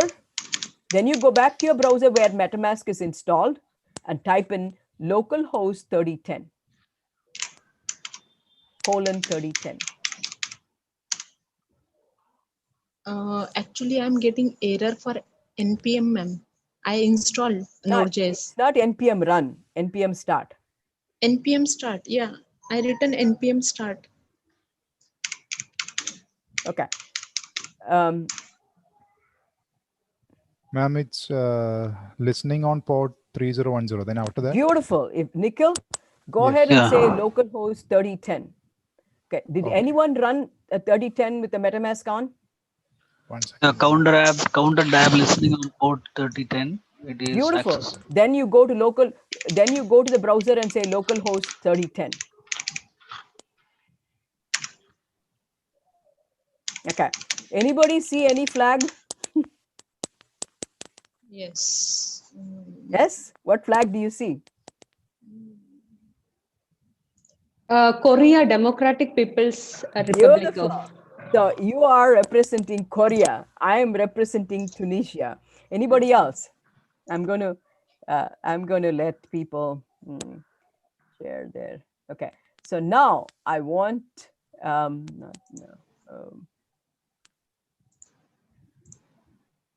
hold on. Equator it shows, ma'am. Huh? Equator. Very nice. Equator. Very nice. It's So now Martinique. you can do increment decrement.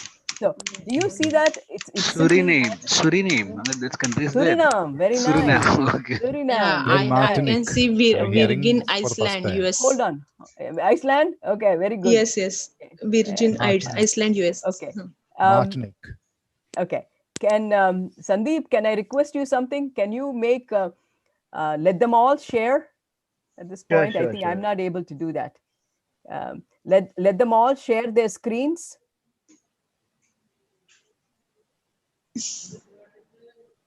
So you can all share your screen. I can. So you can increment and decrement. You cannot initialize. You cannot Yeah, it's initialize, showing but you can increment. But you understand that it will take a long time because it is we are all on the throughway now. So if I do increment now, it'll take, you can see, go back and look at MetaMask.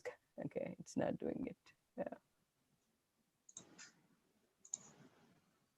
Okay, confirm on MetaMask, you confirm, and then it'll take a long time like this, even for me, because we are all on it now. It's like a traffic jam, so it'll take some time. If everyone can share Ma'am, your screen. now you can do that.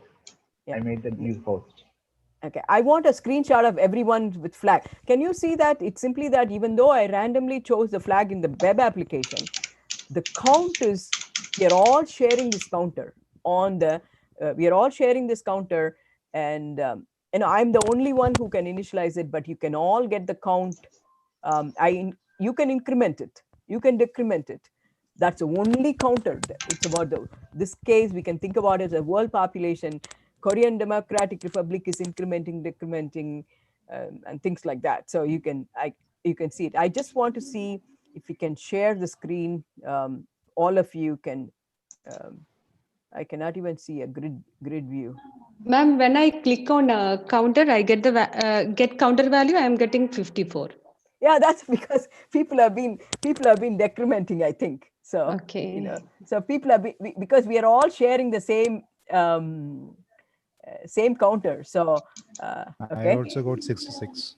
You got 66 because we, yeah. Okay. So now I too got 66. Okay. So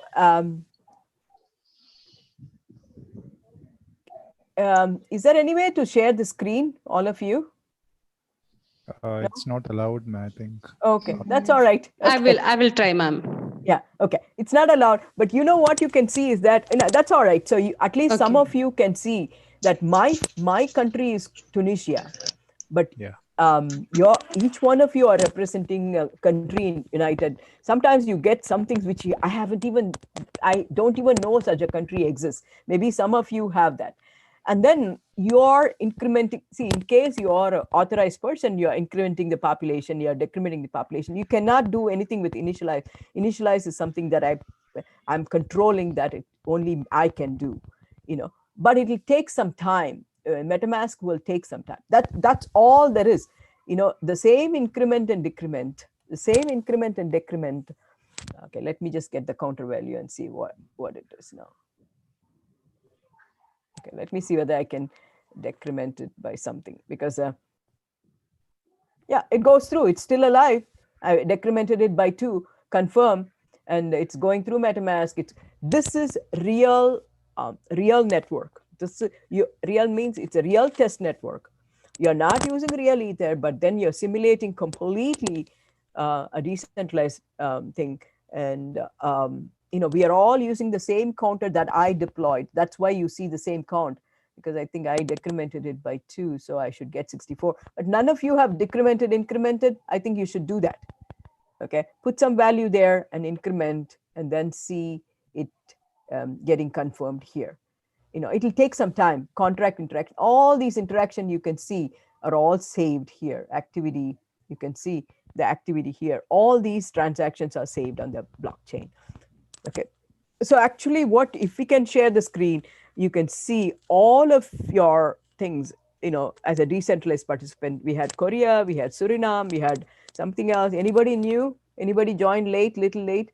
But only thing that you learn here is that you have to be, in my class, you have to come, once you do the preparation, this is not something that you can do every day. MetaMask installation, Chrome installation, getting the identity and so on. Okay.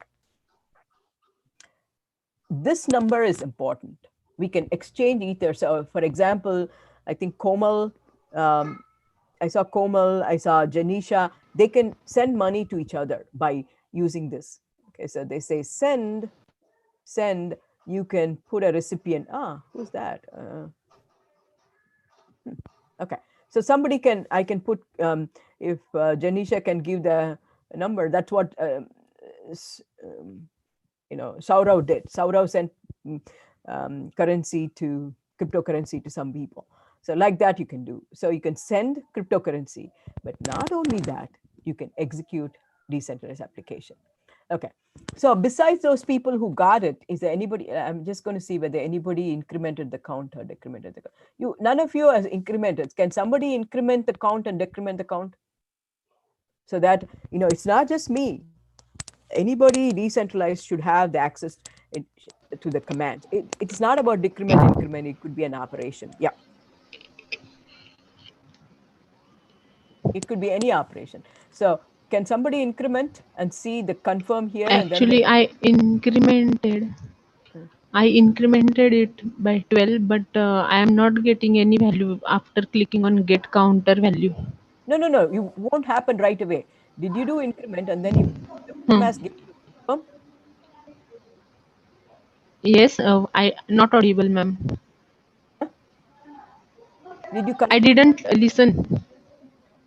Okay. Uh, Okay, let me just do something here. Okay, I'll show you what I want you to see. 10, increment. You should see confirm here. You have to okay. confirm. Then only it will do it. It won't do it like regular thing. Okay. See, Okay. understand that. And then it will take some time. You can see I did increment. It's still going on. So it's like your credit card, right? So it's a decentralized system. Yeah. And now it should be 74. So if somebody can increment and decrement, you're doing on the same counter. Okay, we are sharing a decentralized resource. So increment, decrement, the reason I put increment, decrement on a counter is that it's easy to understand, but just scale it up to a big problem, that can be done. Okay, so you can do that. Okay, anybody else? I just want to see some increment, decrement. And what I would like you to do, others, is that all the documents, all the downloads are there. Okay, please do run it. I will not kill the application that I deployed for some time for you to use it. You can run it and see. Okay, so I just want to see. Nobody has incremented it.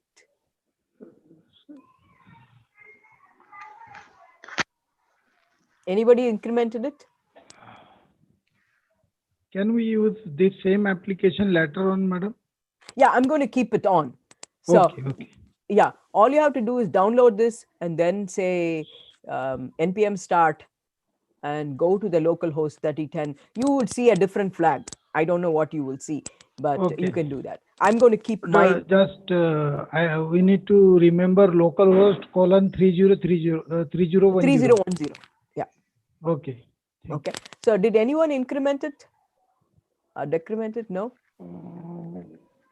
This is just yes, madam, we did it, but it's not reflecting right now. Yeah.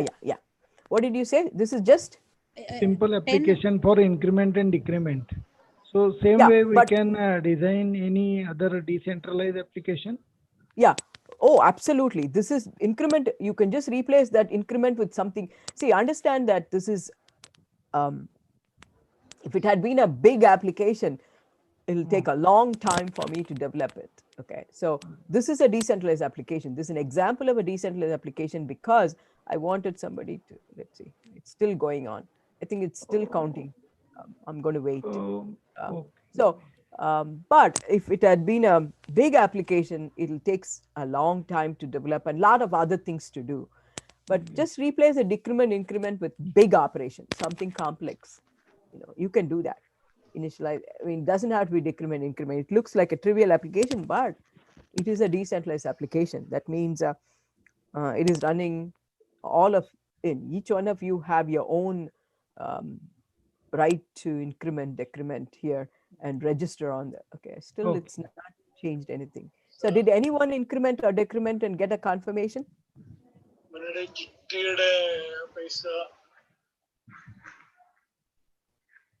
Okay. All right. That pretty much concludes my, you got all these things explained in here. See, you need an identity, you need a wallet, you need a balance in the wallet. I just say that, and then interact with the DApp. I have the instructions there, npm start, counter DApp listening on thing now open. So I have all the instructions there. I just want to summarize and finish it off. I just want to see at least one person increment decrement. Let me see. Anybody? Ma'am, I did it, but I don't know why it is not reflecting. Okay. Can you try? You did increment and confirm also, right? Sorry, I could not get that confirm. Okay. I'm not Try it getting again. Okay, fine. You didn't get the confirm? Yeah, yes, ma'am, I'm not getting it. Okay. Try again. This one decrement. Ma'am, why did you choose 3010? Is there anything Oh, specific about port. it? Yeah. Okay. Port number. Port numbers, it can be anything. It doesn't have to be 3010. It can Yeah. be any port number. I've coded that in there. Okay. And most of the blockchain ranges are in 3000s. Typical Ethereum nodes are in 3000 ranges. That's why we gave that. Okay. I'm going to finish it up, but I just want you to do that. Maybe there's a lag, big lag in. It's not about cryptocurrency anymore. Okay. You may think it's a simple counter, but it is a decentralized application. You should be able to. I don't know why it's not possible for you. I don't know why it didn't do that. I'm not doing it. All of you should be able to do that. I hope we can do that. Okay, and then finance, healthcare, government, manufacturing, distribution. Blockchain can enable an inclusive economy. It's created an exciting new opportunities and innovative application models. Global collaboration system, self-governing system, open government, private, public permission models to meet diverse business needs. It's here to stay in one form or another. So it's a big deal. Okay. I wanted a simple application. There are 6 more elaborate applications described in the book. And I'm going to communicate with Sandeep about how you can get an e-copy. And that book could be the training material. Okay. So you could just ask your students to get the ebook and then use that as a training material to go through for your classes, for your training and other things. Okay, it's all there.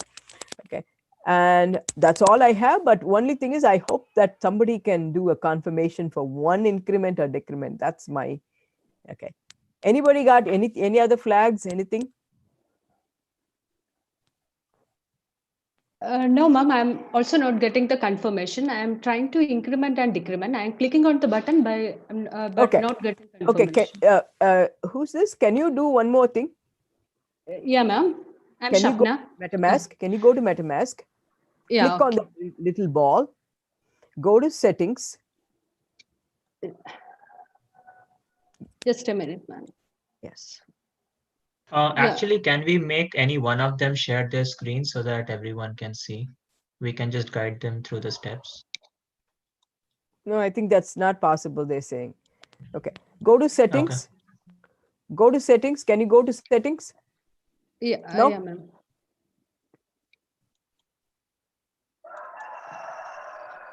Go to settings. How to go to settings? Settings, ma'am. How to go to settings? Okay. Go to MetaMask. Yeah. Little MetaMask. ball. Go to settings at the bottom. Go to settings at the bottom. Here. Shabnam, you can share your screen. That's better. Yeah, I okay. am. Shabnam, Yeah, you just share the screen. Yeah, yes. Settings. Ma'am, can you change that host to myself? I will make her do that. Oh, okay. What do I do? You just click on me and make me host. I will change that. Okay, let me see. Who's this? You just click on me. Can you give me a name? Who's that? Sandeep. Oh, Sandeep. Okay. So, okay. I didn't. Okay. Sandeep. Okay. And make me host. Let me see. Sandeep. Where are you, Sandeep?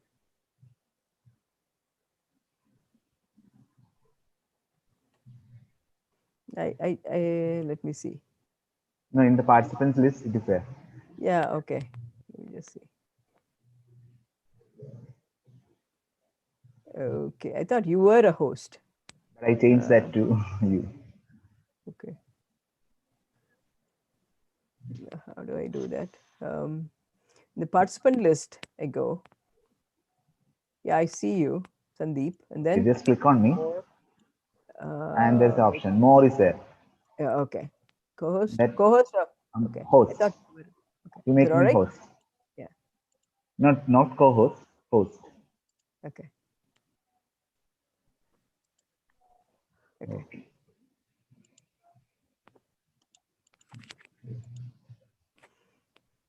Shabna, Okay. you can do that now. Share your screen, just Shabna. Yeah. Yes, sir. Share the screen. The top there is share screen is there. Here, share. No, I'm saying to Shabna. Shabna, just Yes. click on share. Share screen. One minute, sir. I have lost connection from that localhost 3010 now. Okay, let me try to connect again. Okay. Yeah. See, the problem is you should have connectivity first thing, and then IP address. I Yeah, mean, it's I can. good that. Okay. Okay. IP Yes, sir. address. It's now connected, ma'am. Now connected. Okay. I will share my Just share the screen. But still, I am not able to share the screen, sir. You cannot start screen share while the other participant is sharing. That is the Just message click I'm on the getting. share screen. Okay. I stopped sharing. Okay. Okay. Now you can. Yeah. Okay. Okay. Okay. Ma'am, this is the screen I am getting. No, we are not seeing anything. Okay. Great. Now it's seen. Now it's seen. Okay. Go to This is MetaMask. Okay. Okay. Click on it. Okay. Yeah. Click on the little ball that is there at the top. Yeah. These three dots, No, right? the big one. Ball. This one. This one. The rightmost one. Rightmost one. Okay. Top. Okay. Yeah. And then From their settings settings. at the bottom. Okay. Yeah. Advanced. Yes. Yes, ma'am. And then go down, some more, scroll down. And scroll down and no, don't go too much. They should be, go up, reset. There should be some. Reset account. Yeah. Click on that. No, nothing will happen. Don't worry. Okay. Reset. Reset. Okay. Reset. Okay. Yes. And then close it. X, close it. X. Okay. Okay. Go back and reload it. Reload the page. Okay. Yeah. Okay. Yeah, ma'am. Get counter value. Just click on get counter value. Okay, it's 74. Okay. Just go to increment by 10. Increment or decrement by 10. 10. Just say increment. Increment. Okay. Go to MetaMask and see whether it's going through. Okay.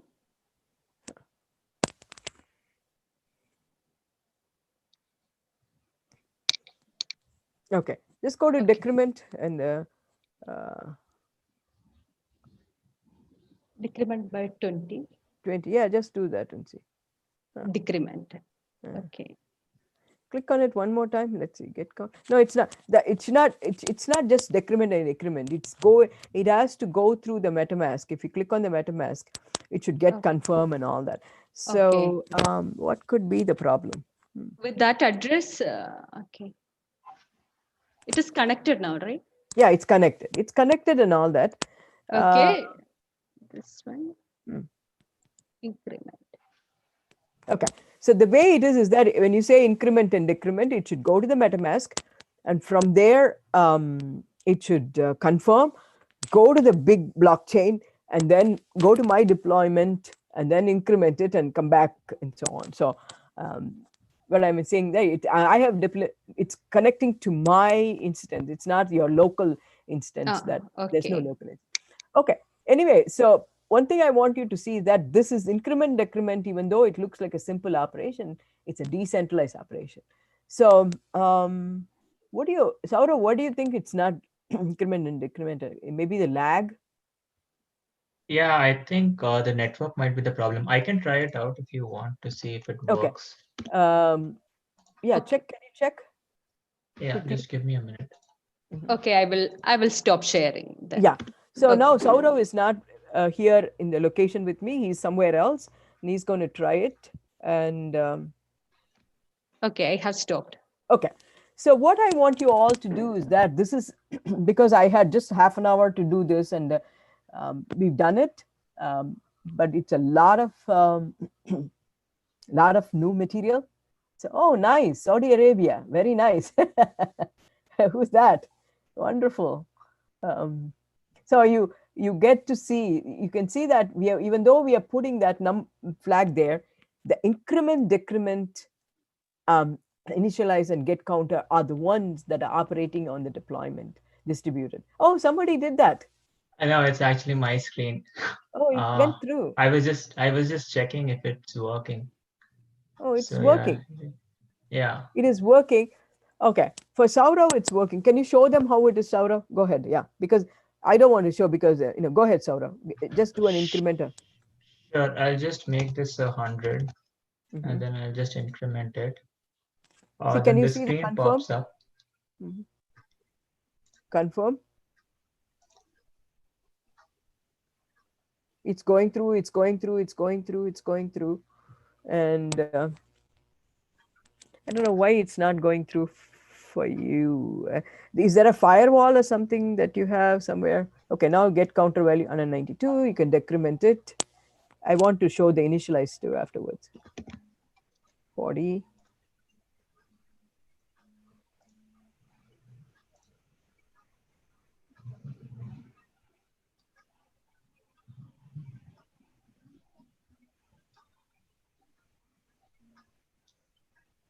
It takes some time because it's not here. It's a public pathway and so on.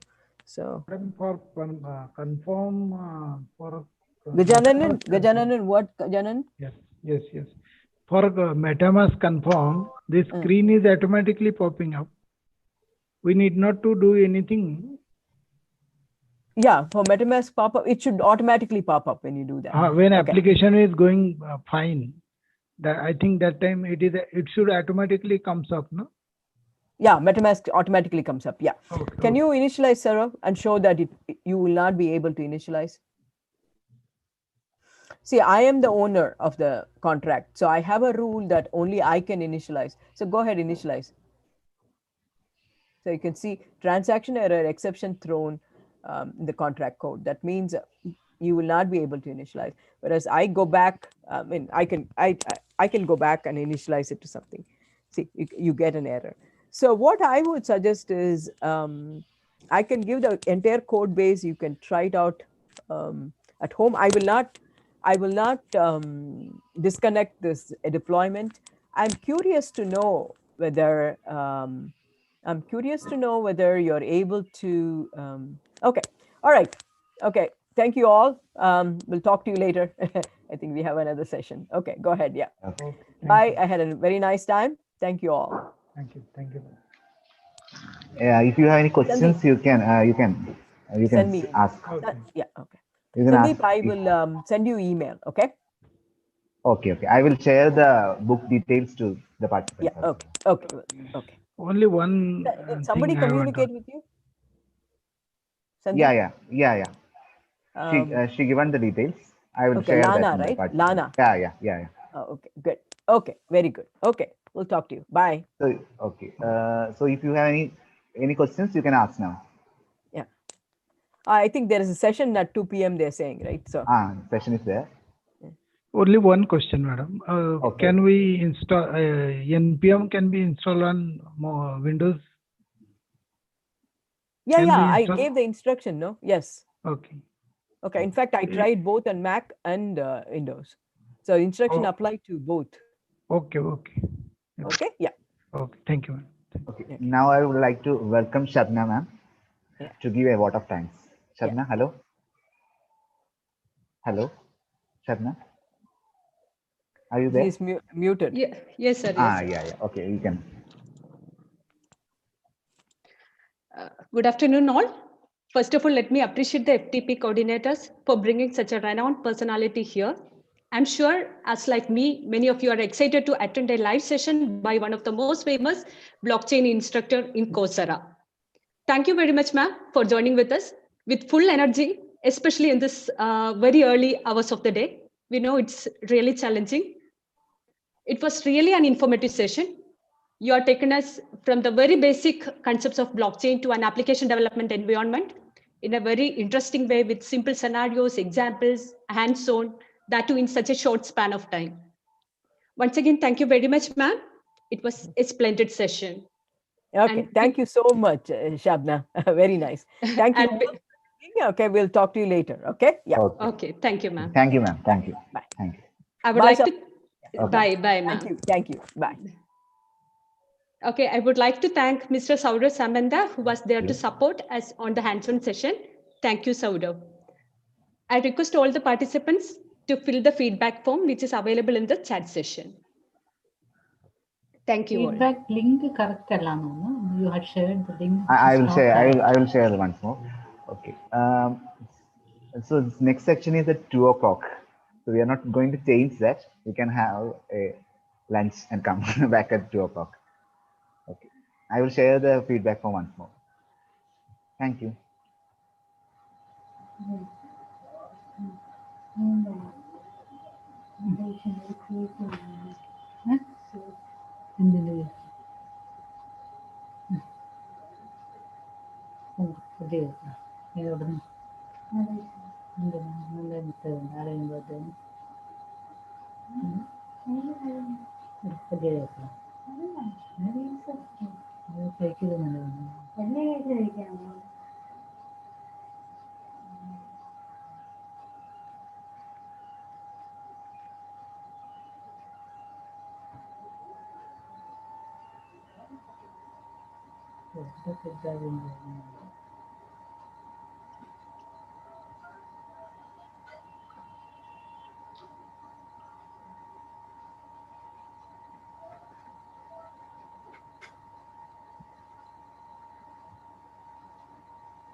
So good afternoon all.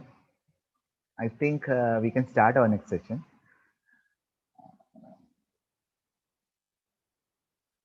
I pass to Kailas for an introductory talk.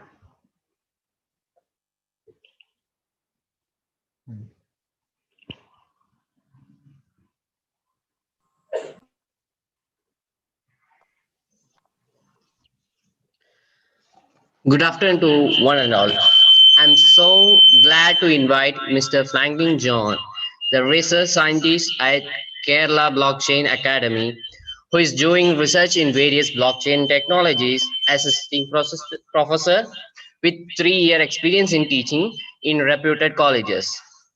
Holds MPhil degree in computer science from Indian Institute of Information Technology and Management, Kerala, and his experience in technologies like Hyperledger, Sawtooth, Hyperledger Fabrics, have Ethereum, and programming languages. I invite Mr. Franklin John to take the session. Hello.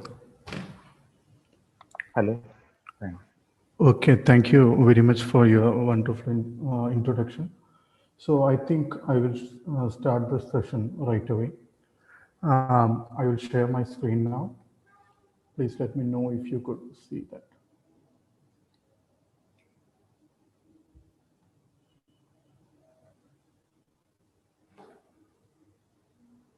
So can you see my screen? Yes. Okay, thank you. So shall we start with the session? Yeah, we can start. Okay, thank you, sir. So myself, Franklin, and I'm working in Kerala Blockchain Academy as a research scientist. So in this session, we will be primarily focusing on consensus protocols used in blockchain, mainly proof of work, proof of stake, and practical Byzantine fault-tolerant consensus algorithms, or PBFT. So before we move into what consensus is and what is the use of it, let's see what blockchain is. Okay, blockchain can be considered as a distributed ledger technology. So what does that mean? A ledger is something where we write all our transactions. And when that ledger becomes distributed, it is called a distributed ledger. So think of like the answer sheet that you give. I hope everyone here is a faculty. So an example related to that. Think of that ledger is a sheet of paper where you write the marks of every students for a particular subject that you teach. So you give the students your answer sheets and you keep a copy of all their marks with you. So even if some of your students makes some changes in their answer sheet or even modify their marks illegally, of course, then you can always go and check with that mark sheet that you have. So what happens if you lose that mark sheet? It may be a digital copy or it may be an offline copy. In either case, if you lose that copy, then it will be a bit troublesome to get all those marks from others. So in distributed ledger scenario, instead of keeping one copy of this mark list, we are distributing this mark list to each and every person in your locality. There may be your students, there may be your students' parents, there may be your neighbors. Everyone will have the same marks of every student.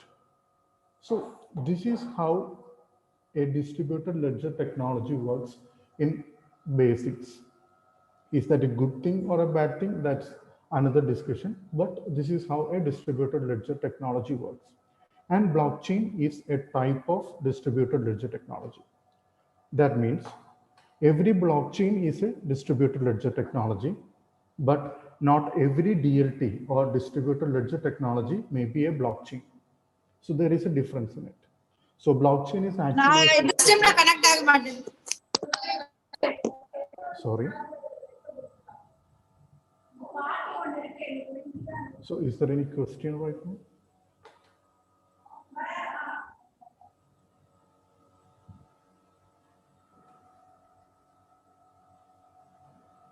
Okay, shall I continue with the session?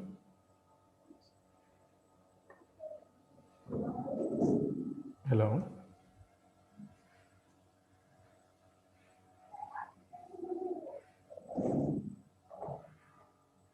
I hope I am audible to you.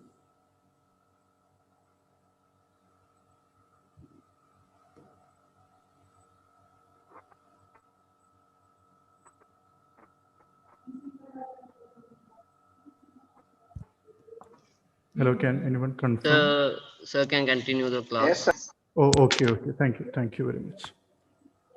So,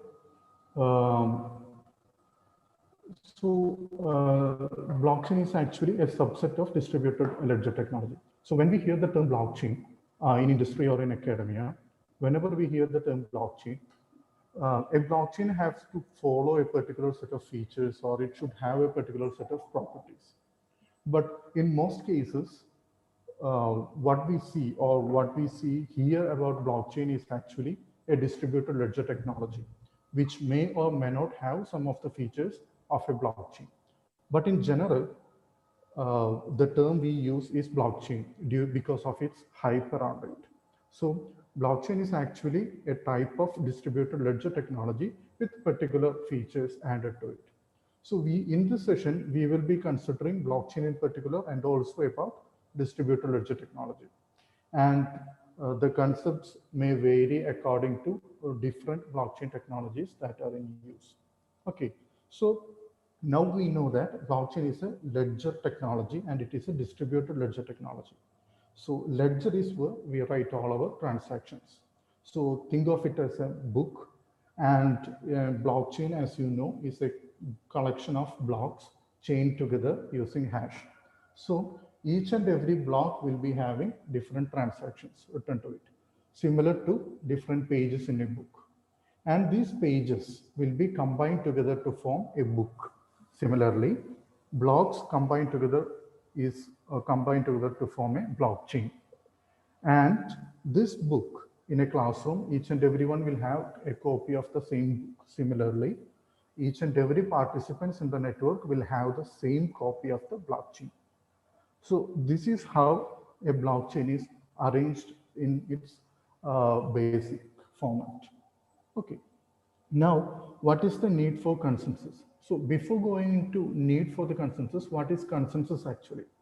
So when a quick Google search will give you this result. A consensus is a general agreement. An agreement on what? Why do we need a general agreement? Okay. Imagine a school playground where everyone is playing football. So if anyone who kicks the ball is a player here. So there is no official referee here. There is no official scoreboard. Anyone can become part of this game. So anyone can come and play the game and go. But there is one thing. Everyone in this game knows what the current score is. There is no centralized authority saying that this is the current score for this game. And there is no official referee. There is no official scoreboard. Even though every participant in the game or every student who is playing this game knows exactly what the current score is. Anyone who comes or joins the game later also knows or gets updated with the latest score. So how is this working? Because they are communicating with each other to know about the current score. Even if some of them may forget the score, even if some of them may not know the score, or even if some of them may not have seen someone scoring a goal, even all these cases, they will all get updated about the current score eventually. So there is an agreement or consensus among the players in this game. So even if there is no central authority, or even if there is no one who is monitoring the game, everyone knows the rules, and if everyone plays according to those rules, everyone will have the same score in their mind. Similarly, in blockchain also, there is no central authority, and all the participants will know the correct value of the blockchain they are having. So everyone knows what is the truth. So in this scenario, in this football game scenario, what happens if some of them try to change the score by their own? The rest of the team will not agree on it, right? So Even if there are some malicious activities or even if there are some errors in the network will always stick to the truth. So that is the assumption behind the blockchain networks. So how is it done, or how does a blockchain reach this consensus? And what are the mechanisms through which the blockchain reaches consensus? So we all know about two generals problem, where two generals need to attack a city, but singular attack cannot destroy the city, so they have to coordinate their attack. But these two generals are located in different ends of the city, so they need to communicate through a messenger. They have to go through the city. So you know the two generals problem. So according to this two generals problem, here there is no one single decision maker or one single authority who makes the decision. These two generals have to come to an agreement about the decision, which is to attack the city. So how can they come to an agreement? So they will send a messenger, and the general 2 will have to confirm that he got the messenger and send that back to general 1. This will go on a loop because no one else, because the other general doesn't know if the other general got the message. General 1 doesn't know if general 2 got the message. General 2 doesn't know general 1 got the message. So anything can happen to the messenger when he enters the city also. So this is basically two generals problem, and we don't have a perfect solution for that. Then we have Byzantine generals problem, where there are more than two generals working together to attack a city. So this is a modified two generals problem, where there are more than two generals in the network. So in that case, so one scenario is, so there will be a commander and there are two lieutenants. The commander sends the attack message to two lieutenants, but lieutenant 2 here is a malicious lieutenant. So he manipulates the message and received by the commander, and he sends a different message to lieutenant 1. So here lieutenant 1 have to make a decision. So he gets an attack message and he gets a retreat message, which are conflicting messages. So he can't make a decision. And what happens if the commander is a malicious node? So that means again, the lieutenant 1 will get conflicting messages saying attack and retreat from both ends. So what does this mean? This means that in a distributed network, it is difficult to reach an agreement if there are malicious actors or malicious nodes in the network. So when we say a malicious node or an actor, it basically means it may be a node which may not be responding correctly. It may be a node dropped out of in network or something like that. Any issues like that can be considered as a malicious node. So even with all these problems, how can a distributed network like blockchain come to an agreement? Okay, so that is the main problem that the blockchain or the distributed networks or decentralized networks like blockchain always faced. So as an answer to that, different consensus algorithms and protocols were proposed. And when we talk about consensus algorithms or protocols, there is no one fit for all solution, or there is no one particular consensus algorithm that is best for every scenario. Each consensus algorithm is suitable for specific use cases and specific blockchains only. So before we choose a consensus algorithm or before we choose a blockchain platform for any of the development or research, we actually need to consider what are we actually trying to solve with that problem or solve with blockchain or with that consensus algorithm. And if that problem requires a specific set of consensus algorithm, then we can go for it. Otherwise, there is no a globally agreed perfect consensus algorithm which we can recommend. Okay, so how does a blockchain work in general? Before going into consensus, we need to know some specific steps that are happening inside the blockchain. Okay, for this part, we will be considering the Bitcoin network scenario. So in Bitcoin network, there are multiple nodes. That means there are more than 8,000 to 10,000 nodes at a time participating in the network from different parts of the globe. So there are different nodes in different parts of the world who are participating and contributing to the Bitcoin network. Okay. And they are communicating with each other, like we saw in the football game example. They are communicating with each other to make sure that they have the right copy of the blockchain, or they have the same score with them. Okay. So here, as we know, blockchain is a distributed ledger technology, and ledger stores the transactions. So in a Bitcoin network, all the communications that comes to the network is reaching the network by a client. Here, a client may be a wallet application, a web application, or any other applications that can actually communicate with a node in the network. Okay, so when we say a transaction is being sent to the network, that is what is happening in the first image. So when we say that a transaction is being sent to the network, it means that a client software or hardware is sending a transaction information to one or many nodes in the network. So in this case, this client, this green guy, is sending a transaction to this one node in the network. In real scenario, there may be multiple nodes. There are multiple nodes, and this transaction will be propagated to different parts of the different nodes. Okay. So in this case, for simple sake of simplicity, we are taking one transaction which is being sent to one node in the network. And this receiving node will check for the transaction and check if it is valid. So what actually happens when the check is being done? In a Bitcoin network, we can't do invalid transactions. That means I have only 50 Bitcoins in my balance, so I cannot send 100 Bitcoins to someone else. That is an invalid transaction. Also, the transaction should be signed properly using a digital signature algorithm.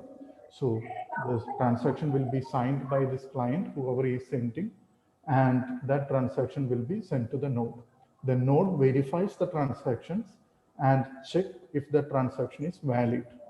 And if that transaction is valid, the node will propagate this transaction to rest of the nodes using gossip protocol. So here in the second image, you can see the transaction is valid and he propagates that transaction to each and every other participants in the network. Okay. This process is happening simultaneously in each and every node in the network. That means there may be thousands of transactions coming to each and every node in the network. So during a time peak, the nodes will combine all the transactions they get and will create a block. Okay, so at this point, at image 3, we can see that there are multiple transactions, and all different nodes will get different transactions from different parts of the world, and all these nodes will combine these transactions and will create a block. So each block created by these nodes will be specific to them, and these blocks may differ from different blocks or different other blocks created by other nodes. So how can we be sure that everyone should have the same copy of blockchain? Only then this blockchain concept will work. If different parties are having different copies of blockchain, then there is no single truth in the network, and people cannot reach an agreement about what actually is the current status of the blockchain. So in order to prevent that, we need to elect or find one block from this. Okay, for that, they need to choose a leader. In the image 4, you can see that the network elects a leader, and the block created by that leader will be added to the blockchain of the entire network. So that's what's happening in the image 5. And everyone checks if the block is valid, and that block will be added to their copy of blockchain. And that becomes the final truth. So that is what is happening in image 6. To sum it up, there are transactions coming to the network from different parts of the world. And there are different nodes in the network. And each node may get different types of transactions. According to the transactions received by each node will create a block. And since the transactions inside these blocks are different, they cannot add all the blocks to all the chains. So they have to find a mechanism in which only one block is elected and that block is added to their chain so that everyone have the same copy of blockchain with them. In order to elect that or choose that particular block, they have to find a leader, and the block created by the leader will be chosen as the next block in blockchain. Okay, so this is how most of the blockchain networks work. There will be transactions, there will be blocks, and one block will be selected from them, and that block will be added to their blockchain. So this is how a common working, or this is how a blockchain works in general. There may be difference according to different types of blockchain, but we are not going into that detail. So how can we elect this particular leader, or how can we choose which is the block to be published next, or who is the winning node, or who is the leader? So there are two types of consensus algorithms that we can consider for that. One is a lottery-based consensus, which is based on randomness and luck, actually. So lottery-based consensus, there are proof of work, proof of stake, etc. Then there are voting-based consensus like PBFT draft. So first we will see proof of work, which is a lottery-based consensus. And a lottery-based consensus should have fairness. It should give the investors a good return of investment, and it should also be able or easy to verify if that consensus is working fine or not. So these are the properties a lottery-based consensus should have. And what is proof of work protocol? So this is where all the magic happens. So all these things that I said till now is just a preamble. From now on, we will be concentrating on a particular consensus algorithm and how it will be working. So proof of work consensus protocol, or in other terms, you may have heard it as mining in Bitcoin. So this is a particular type of consensus algorithm used in public blockchain networks like Bitcoin, Ethereum, etc. So how does this algorithm work?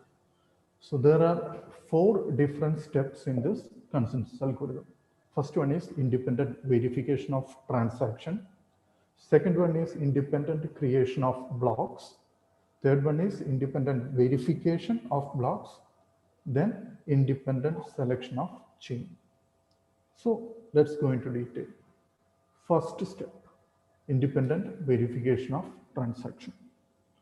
As we saw earlier, each node in the network receives transactions, and each and every node will check if that transaction is valid or not. If that transaction is valid, they will propagate this transaction to all the other nodes in the network. If that transaction is not valid, that will be discarded. That means that will not be considered in block creation. And once this transaction reaches a node, and if that transaction is valid, that transaction will be stored inside a temporary memory area in that node called memory pool or mempool. Okay, so all the transactions a node receives will be stored inside a temporary area called memory pool. And these transactions inside the memory pool will be considered while creating a block. So this is the first step. independent verification of transaction. Only the verified transactions get propagated throughout the network. So suppose if there is one malicious node who maliciously acts in the network and gives an invalid transaction to the network. So he bypasses the checking and he propagates to the network an invalid transaction. So even if this guy was able to send an invalid transaction, when this transaction reaches other nodes, they will make sure that that transaction is valid. So each and every node will check every transactions they receive and make sure that that transaction is valid. Only then it will be added to their memory pool. Okay, now what happens? So now we have transaction. There are in each node have different transactions from different parts of the network. So there may be hundreds or 200s or thousands of transactions with each and every node in the network. And these transactions may vary according to different nodes. So everyone creates a block with the transaction they have. So they will look into their memory pool, they will take all their transactions and they will create a block. When I say creating a block, just think of it as combining all those transactions and combining all those transactions. So block is like a page in a book where you write all the transactions. Similarly, all the transactions in the memory pool will be combined together to form a block. Now, every node in the network have a block with them. So which block will we choose? Or how can we decide on which block should be added to the blockchain? We know one thing that each and every each and every node in the network should have the same copy of the blockchain. Since here there are multiple types of or different types of blocks created in different nodes, if they add their copy of block to their copy of blockchain, then we will have different types of blockchain in the network, which is not a good condition. So everyone should add the same block to their blockchain. Only then everyone will have the same copy of blockchain. So how can we make sure that? Just as we saw earlier, we need to find a leader from all the participants in the network.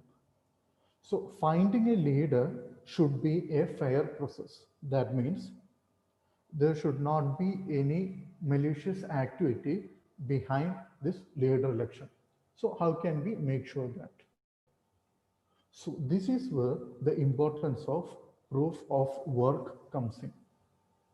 So actually, there are different ways to elect a leader or choose a leader.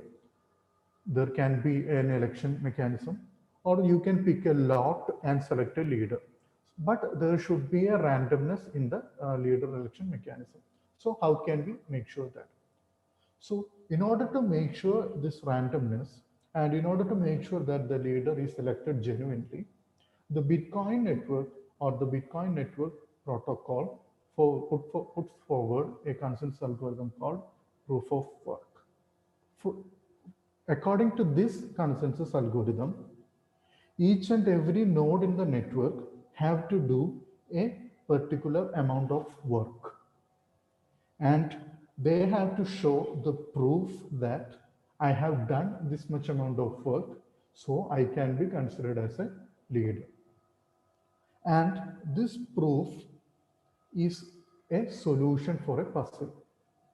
So each and every node in the network will be trying to solve a puzzle, and whoever gets to find the result first will be allowed to publish their block. So in order to be elected as a leader, a node have to solve a puzzle, which is a cryptographic puzzle, and they have to find the solution, and they have to show this solution to other nodes to be elected or be agreed as a leader. So what is this puzzle? Okay. Before we move on to what the puzzle actually is, we need to know about the structure of a block. A block can be divided into two parts. One is its head, then the second part is its body. When we talked about combining all the transactions and writing down inside a block, all these transactions are written inside the body of a block. And the head contains, or the header of a block contains all the metadata. So if you look into this image, you can see some of the information like timestamp, nonce, root hash, and previous hash displayed here. So this is some of the information. There are more informations in a header, but for the sake of simplicity, I have added only 4 informations which are relevant for our discussion now. So these 4 information will be there in a header of the block. Okay.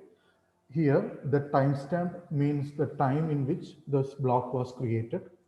The root hash is the Merkle root of all the transactions added inside the block. The previous hash means the hash of the previous block of this block in a blockchain. So this is the general structure of a block header. Then there is this nonce value. Initially, when the nodes are when the blocks are being created, the nodes will initialize the nonce value to 0, and this header value will be passed to an hash function. It will be a SHA-256 hash function in the case of Bitcoin network, and they will receive a hash value. Here I have demonstrated or illustrated a sample hash value at the bottom of this image. So this is a hash value, and this is how a block is being created in a Bitcoin network. After finding this hash, they will start solving this puzzle. So in order to solve a puzzle, they should have a question first, or they should have a problem first. So what is the problem that they are trying to solve? They are trying to find a hash value less than a threshold value. So if you look into this slide, you can see a threshold value represented in the middle. So this is just some rough values for demonstration purposes. This may not resemble actual values in Bitcoin network, but for the sake of simplicity and for explaining it or for understanding it, we can consider this example. So here is an example threshold value. Here we can see a value. This is a hash value. This threshold value is a hash value with a particular number of zeros in before or trail or leading zeros in this hash value. So that means in order to find the solution for our puzzle, the miners or the nodes who are trying to find the solution have to find a hash value below this threshold value. So in our example, we have a hash value here, and this hash value is compared with the threshold value which we have here, and this threshold value will be known to each and every node in the network, and this is dictated by the network itself. So when I say it is dictated by the network, it means that each and every node in the network have to install this Bitcoin software in order to participate in this leader election algorithm.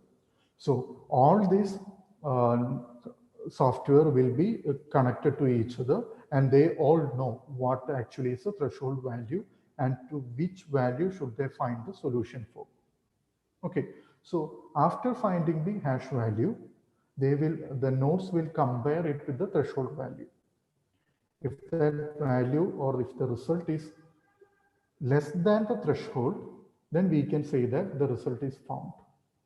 But if the hash value is not less than the threshold, or if the hash value is greater than the threshold, then the value of the nonce will be incremented and the block will be hashed once again. So here we initialize the nonce value as 0, and we got a solution, a hash value, and it is compared with the threshold value, and it is not less than the threshold value. So he have not found the solution. So what we have to do next is we have to increment the nonce value and we have to find the hash again. So we know the property of hash. Even if there is one slight or minute change in the input, the entire hash will be changed unpredictably. We cannot actually predict what will be the output if you change a particular part of an input. So it is purely random, we can say that. So there is no actual way to find what hash will we get if we give a particular nonce value. So all the miners or all the nodes who are trying to find the solution will actually increment the nonce value one by one and will find the hash value, and then it will be compared with the threshold value until a result is found. And result is a hash value which is less than this threshold. Okay, so here a sample result is displayed just for demonstration purpose. Here we can say that here is a hash value, and that value is clearly less than this threshold value because of the zeros in front of this hash value. Why is the zeros important? Because we know in a hash value, a hash value is always a fixed number. Even if there are zeros in front of it, it doesn't change the length of the string. So the length of the string will be same. So in that case, this result, the sample result is less than the threshold value. So this is what each and every node in the network is trying to do. They have to find hash value so that it is less than the threshold. In order to get that result, they are incrementing the nonce value. So as each and every node is trying very hard to find a nonce value so that they will get a result less than this threshold value. Okay, this is the work they are doing, and this is the puzzle they are trying to solve. And after solving this puzzle, whoever solves this puzzle first will be elected as the leader, and he will send that block to all the other nodes in the network. They can actually verify if that is a valid block or not just by hashing that block with the nonce value inside it. So others don't actually need to distrust this winning block, because they can only this winning block or winning node can only find the solution by doing a particular amount of work, and others can easily verify if this work has been done or not. So if that block is a valid block with valid transaction inside it, with a valid result of nonce, then others can actually say that this is a valid block, and that block will be added to their blockchain. And the block created by other nodes means only one node is selected as leader. So his block will be added by everyone. So what happens to the block created by other nodes in the network? That nodes will be discarded and that will not be added to their blockchain. And all the transactions that are not added in their blockchain will be staying inside the memory pool itself. And the transactions that are being added to the blockchain will be removed from the memory pool. And that will not, and already ended transaction will not be considered while creating the next block. So this is how the Bitcoin network works. This is the concept of proof of work. So the nodes are trying to do a particular amount of work and they are showing a proof for this. Okay, this process is also known as mining. We will see later why it is called mining.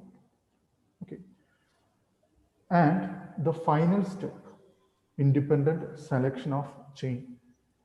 So till now, we only discussed the concept that there is only one valid block or one valid winner in the chain.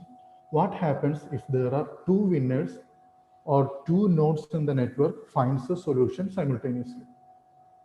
So there will be two valid nodes in the, two valid blocks in the network. What happens then? So consider this image. Here we can see that there are four nodes in the network, node 1, 2, 3, and 4. And all of them have a common blockchain till the green block. So now each and every block is trying to find a new block and trying to find the puzzle or solution for the new block. So they are competing each other to get the solution for the fourth block in the chain, to be added as the fourth block in the chain. So suppose node 1 was able to find solution for this blue colored block, and node 4 was able to find solution for the orange colored block.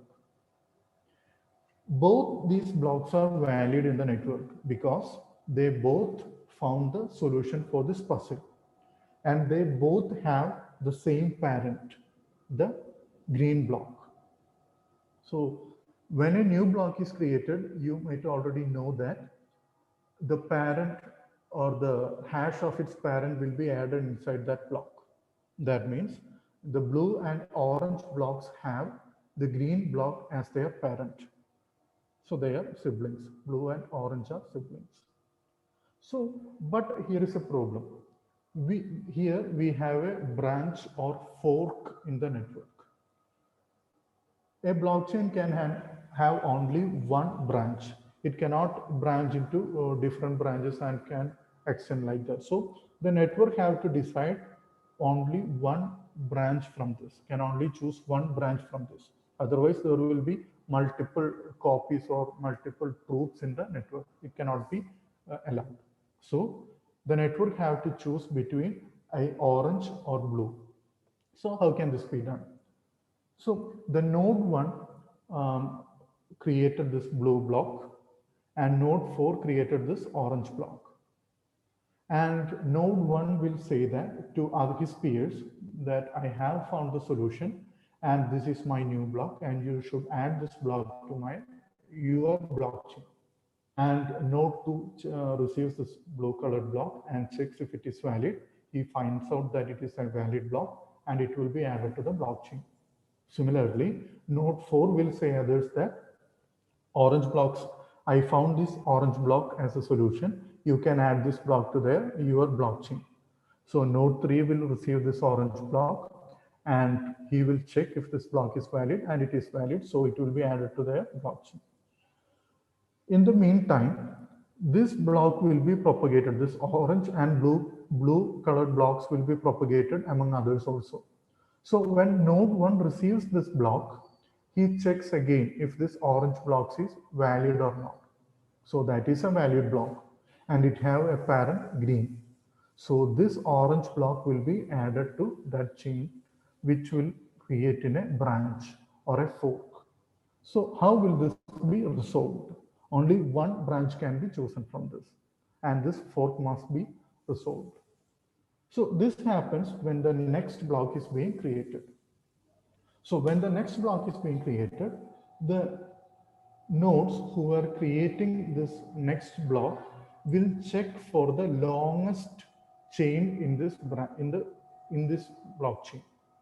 That means, as we saw earlier, each block should find a nonce value so that the result is less than the threshold. So this orange block and blue colored block will have different nonce values inside them because they are actually two separate blocks. So the network will check which of them took most work to find a solution. So in our case, suppose that orange block was the one with most work done to find the solution. So that will be considered as the main chain, and the next block will be added, making orange block its parent block. So this information, once the node 4 finds the solution for the new block, and this information will be passed to all the other nodes in the network. And here in the quadrant 3, you can see that all the nodes will add this new block, which is colored black, to the orange block. And they will discard the blue block. And now we have a valid chain and the branch will be discarded. Even if this blue colored block was valid, that work done will be wasted and the transactions inside that blue colored block will not be considered as part of the original blockchain. So this is the concept of fork resolution. And this is how a conflict is being resolved in a proof of work network. And we saw that this process is known as mining. So what is actually known as mining? Mining is the process of doing a lot of work to get something of value. It may be gold, it may be diamond, it may be coal, anything of value. You have to do a lot of work and you have to get some reward from it. So as you know, the Bitcoin network actually gives rewards for creating new blocks. So that is the incentive for the nodes to stay in the network and to create new blocks. And this process of creating blocks and getting rewards is known as mining. And all the nodes participating in this mining is called as miners. So the miners get a reward as part of in Bitcoins as part of this mining procedure. And one question is, who is giving this Bitcoins or who is giving this reward? And the network, the Bitcoin network is giving this reward to the miners. That means there is no central account or central bank where this new Bitcoins are created and being deposited into. It's actually the network who is giving this reward to the miners, whoever finds the solution and publishes the block. Okay, and there are different types of mining. There are CPU mining, which depends on the CPU. Then there is GPU mining, which depends on the graphical processing unit. And then there is ASIC mining, or application specific integrated circuit mining. In the earlier days of Bitcoin, the CPUs were enough to find the solution for this puzzle. But as more and more people joined, CPUs became inefficient, or people were not able to find solution for this puzzle. So people started using more advanced or efficient hardwares like GPUs. And currently they are using ASICs, or application specific integrated circuit, whose sole purpose is to find solution for these puzzles. So this cannot be, in most of the cases, this devices cannot be used for any other purpose. So what made this puzzle solving difficult? So there is a concept called difficulty in Bitcoin network. When Satoshi Nakamoto, whoever he is or whoever that is, invented Bitcoin invented Bitcoin, his idea was to create a currency which is independent of all the fiat currencies and which is independent of nations and fiat currencies. And he envisioned a currency which can be used without borders and which can be used without censorship. And the limit that he put for the currency was 21 million. That means only 21 million Bitcoins can be created in the entire network. And he envisioned that these currencies can only be created by the year 2140. So by that time, only by that time, these Bitcoins should be created by that time. So in order to make sure that the block creation time for each block in the Bitcoin network was set to 10 minutes on an average. So a new block will be created every 10 minutes, not before that, not after that. This is in theory. And there will be a reward for creating this block. In initial times, the reward was 50 Bitcoin. Every 4 years, this reward will be halved. So then that become 12 Bitcoin, 25 Bitcoins. Then it became 12.5 Bitcoins. Now the reward for creating a new block is 6.25 Bitcoins. So this will go on in after 4 years. This will be again divided into half by 2 or half. So this process will repeat until all the 21 million Bitcoins are being created. These newly created Bitcoins are given as reward for the miners who are creating new blocks. But when more and more people started joining this network, more easily the solution for this puzzle was found. That gave to a situation where more blocks were created per minute, and that actually defeated the purpose of Satoshi Nakamoto, where only all the blocks are created by 2140. So in order to make sure that only new blocks are created by every 10 minutes or only at 10 minutes, in order to make sure that the network introduced a concept called difficulty. So when difficulty increases, the time taken to find the solution for this puzzle will be increased. And if the difficulty is decreased, that means that the puzzle can be solved easily. So in order to maintain this 10-minute time frame, this difficulty is adjusted periodically. So every 2016 nodes, 16 blocks, this difficulty will be adjusted. So as more and more people joined this network, the more easy it became to find the solution. So every 2016th block, the network will check all the previous 2016 block and the time taken to publish that blocks. If the average time taken to create that block is more than 10 minutes, it means that the puzzle is difficult to solve. So the difficulty will be reduced so that the time is maintained to 10 minutes. If more blocks are being created, or if the average time for block creation was less than 10 minutes, it means that the puzzle is easy to solve. So the difficulty will be adjusted. And the difficulty will be increased, and the puzzle will take 10 minutes to solve the problem. So how is this difficulty adjusted? It is like throwing a dice, like throwing 2 dices. If you throw 2 dices, you will the maximum value that you could get is 12.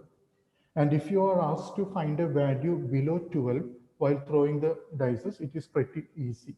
You can always throw 2 dices and you will almost always get a value less than 2. In order to increase the difficulty, you can bring down that limit. You can say you need to throw 2 dices and you need to get a value below 6. Or you can say you need to get a value below 3. Then the chances for getting the solution is less. The chances for getting the solution is less when the difficulty is increased. Similarly, in the case of our puzzle, the threshold value will be adjusted accordingly. If you have to make the puzzle simpler, a larger threshold value will be given, like in the case of dices 12. If you have to make the difficulty increased, then you can give a smaller threshold value. It is like saying you have to find a value less than 3. The chances of getting that value is less compared to a lower difficulty value. So this is how this threshold is adjusted and the difficulty is adjusted. This is to make sure that there is a 10-minute time frame for creating new blocks in the network.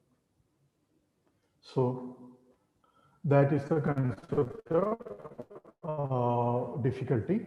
And as more and more people joined, the difficulty of the network increased, and that resulted in the invention of new devices like ASICs. Their sole purpose is to find solution for this puzzle.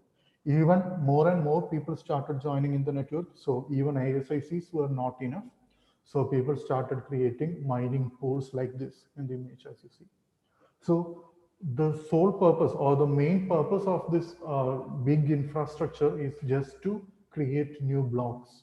So this much computational power is going into creation of each and every block in a Bitcoin network.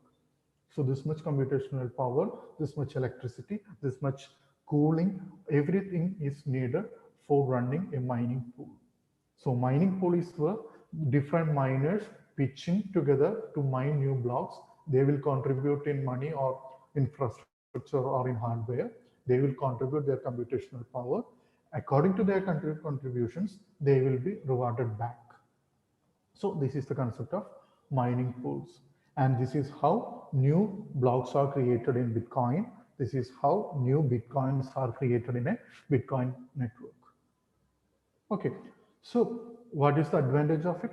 We know that before Bitcoin, there were many attempts for creating a decentralized currency or decentralized money, but Bitcoin was the one which was able to successfully implement it.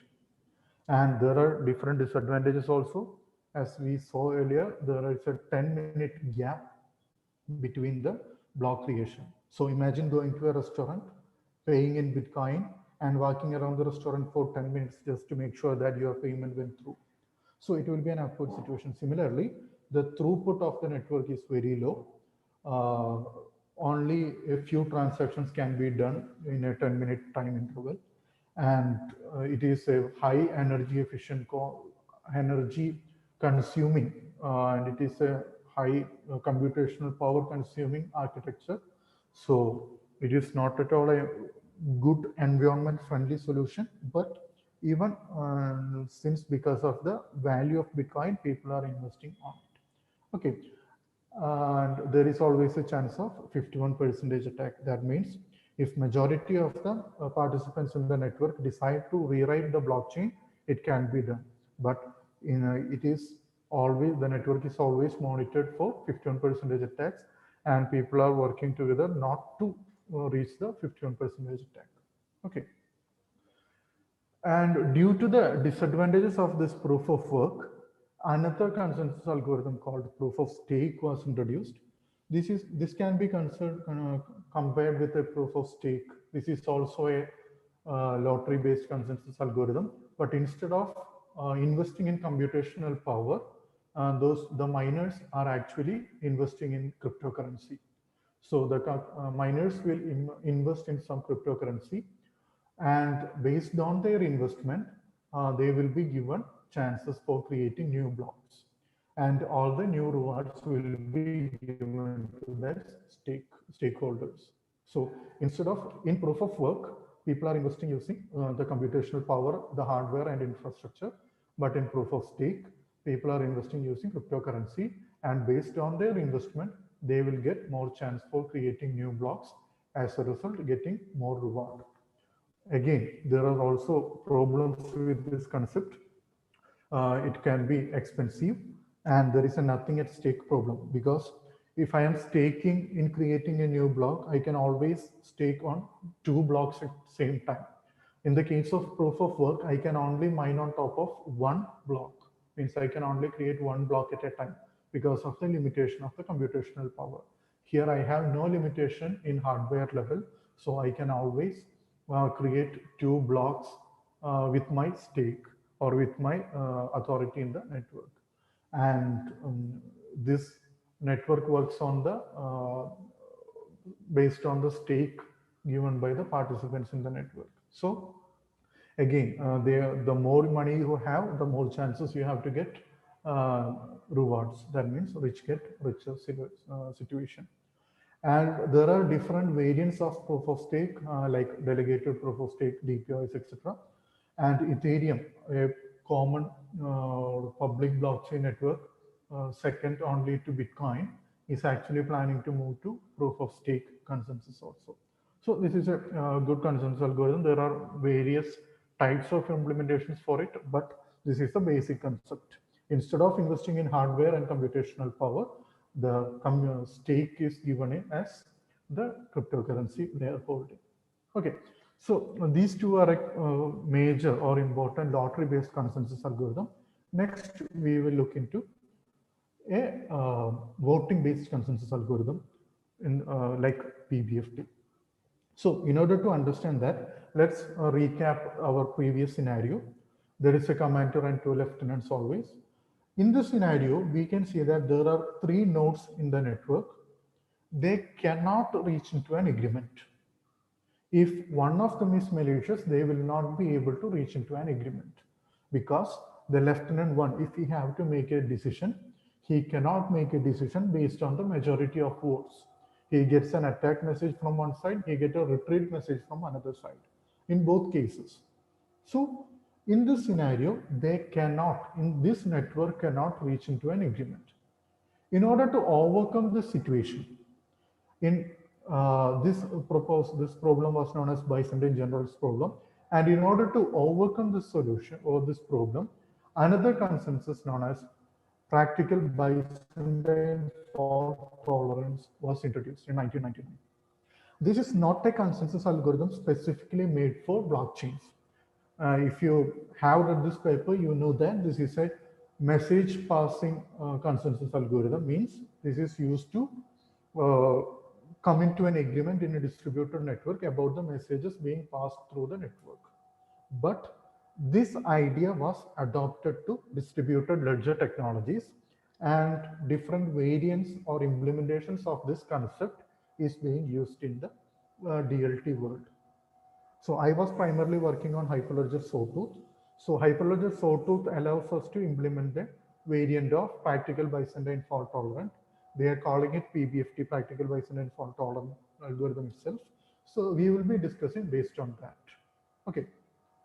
So according to this concept, when we compare the Byzantine generals problem with blockchain, in Byzantine generals or BGP problem, the main hurdle between was the geographic distance. In blockchain, it is a distributed network. Instead of generals, in blockchain we have nodes. In Byzantine generals problem, we have traitor generals, but in blockchain we have faulty or malicious nodes.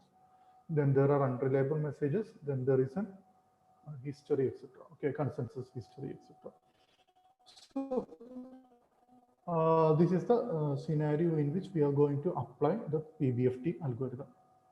According to PBFT algorithm, in order for this PBFT algorithm to work, there should be minimum 3f plus 1 participants in the network. That means where f is the number of faulty nodes. So in this example, in this example, there is one faulty node. So and we saw that we cannot reach into an agreement with one faulty node in a 3-node network. So the minimum number of nodes for a network to participate or for this algorithm to work is 3f plus 1, where f is the number of faulty nodes in the network. That means if there is one faulty node in the network, then we should have 3f plus 1, which is 3 plus 1, for at least 4 nodes in the network for this algorithm to work. So this is the basic condition. And these are the major stages in a practical Byzantine fault tolerant algorithm.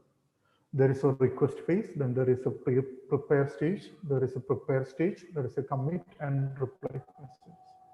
So here, this C represents a client, 0, 1, 2, and 3 are representing the nodes in the network. So in order to understand that correctly, let's represent it like this. So there are few terms that we should know before we go into the network. There is a client who is sending transactions to the network, just as we saw in the proof of work scenario. Then there is a primary node, which is a leader node in the proof of work scenario. In proof of work scenario, we elected the leader and the leader chose the block, and that block was selected by rest of the node network. And each and every node in the network was creating a block in proof of work. But in PBFT, the leader is, or the primary node, which is also the leader, is elected, is already elected. and he will be the one who is creating the blocks. No other node have the responsibility to create blocks. So the primary node will create a block, and rest of the nodes will not be creating any blocks. The block created by the primary node will be accepted by rest of the nodes. And this primary will be changing frequently. So there is a concept called view. View is a time period in which a particular node is acting as primary. So in view 0, the primary node will be node 0.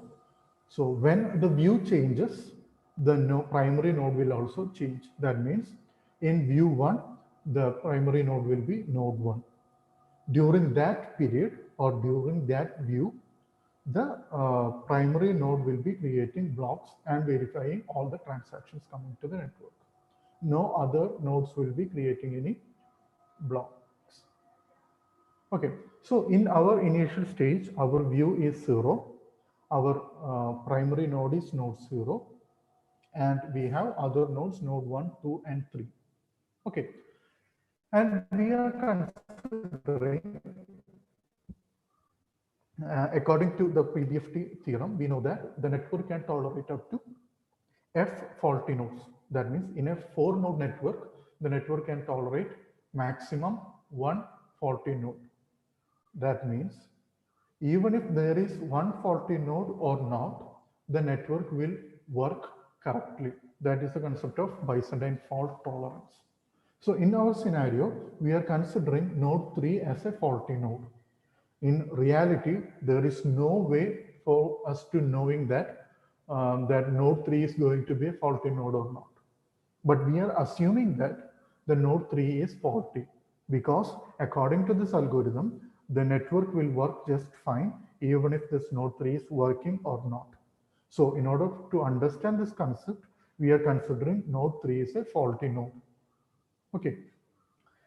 And I will be discussing the blockchain aspect of PBFT, not the original paper. So I will be depending on sawtooth implementation of PBFT, not the actual paper written by Visco and others. Okay, so this concept,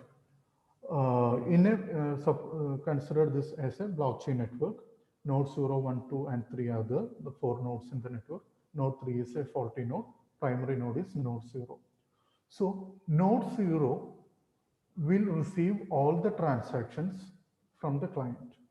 If a client is sending transaction to node 0, node 1, node 2, or node 3, all these transactions will be redirected to node 0, and node 0 will combine all these transactions and will create a block. And this block will be propagated to all the other nodes by node 0. So at this point, node 0 received a transaction. He created blocks combining all the transactions he received, and that block is being sent to node 0, node 2, node 3. Now, every node in the network have the new block with them.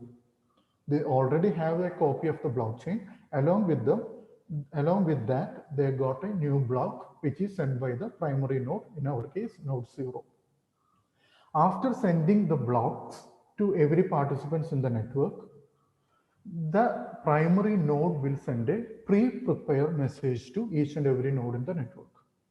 So here, when the node 0 sends a pre-prepared message, he sends information like his signature, the view they are working in which, the primary node who is sending this, and the number of or the position of the block, next block should be added. So all this information will be sent as part of the pre-prepared message. Okay. And after sending the pre-prepared message, all the nodes in the network will move to next step. And all the nodes will send a prepare message to all the other participants in the network, including themselves. Okay, in our scenario, the node 0 will send after sending the pre-prepare message, the node 0 will send a prepare message to 1, 2, and 3 nodes. and he will also send a prepare message to node 0. The same will go with node 0, node 1, node 2 also. Since node 3 is an invalid or a malicious node, we are not considering what is actually happening inside it.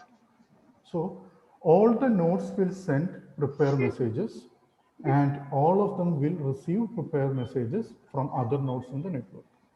And everyone will wait till 2f+1 prepare messages are received. So 2f+1 prepare messages are required in order to confirm that everyone receive the same copy of the prepare message. So after every node receives a prepare message, the network moves to the next stage known as the commit phase. Here, just like the prepare message, each node will send a commit message to every node in the network. So the network will wait for 2f+1, or each and every node in the network will wait for 2f+1 commit messages. And once everyone receives this 2f+1 messages from every other nodes, they will add that block to their blockchain, and that information may or may not be updated to the client. It actually depends on the type of blockchain we are working on. So this is how a consensus is reached in a PBFT scenario. So each node should get a 2f+1 prepare and commit messages in order to make sure that all of them receive the same block and all of them receive the same message. So that is the concept behind the proof PBFT, practical Byzantine fault tolerant consensus algorithm. In order to change, what happens if there is a primary node is faulty? If the primary node is faulty, any other node can actually request for a view change, saying that this primary node is a faulty node and we need a new leader. So the network will move to a view change phase, and a new leader will be, or a new primary will be elected based on this equation: P equal to V mod N, where P is the primary, V is the view number, and N is the number of nodes in the network, and new primary node will be selected. And this will go on in a round robin fashion. And there are different benefits of using PBFT. It's energy efficient. There is transaction finality. In proof of work, we saw that there is a chance for forking 2 blocks created at the same time. But in our scenario, all the blocks are created by a single leader, so there is no chance of forking. But there is a catch here. This algorithm cannot be applied for a large network like Bitcoin networks. The suitable number is always between 4 nodes to 10 nodes in a network. So it is more suitable for private or permission type of distributed ledgers. And in a closed networks like this, a PBFT can be used. And there are variants for PBFT like IBFT, RBFT, SBFT, etc. So there are researchers and researcher papers that are being published based on it. If you are interested, you can always go and look into it. So this was a quick overview about various consensus protocols. I know I was in a bit hurry, and most of the concepts were, I just skimmed through most of the concepts, but I hope these concepts will be helpful enough for you to look further into it, and this will help you in further research or in implementations of different blockchain consensus algorithm. I hope this was helpful for you. If you have any queries, you may ask now.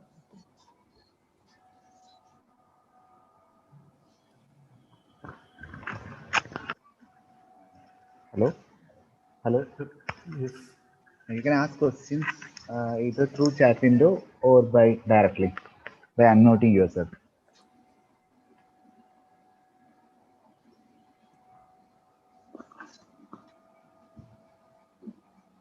Hello?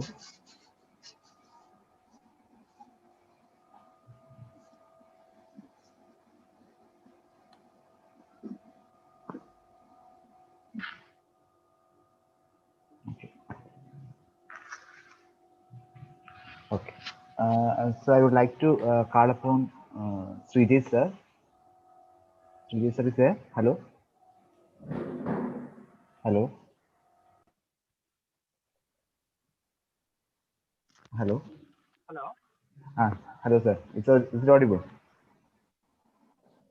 Hello. Hello, sir. Hello. Hello. It's clear, sir. Clear, sir. From participant side, I need a feedback and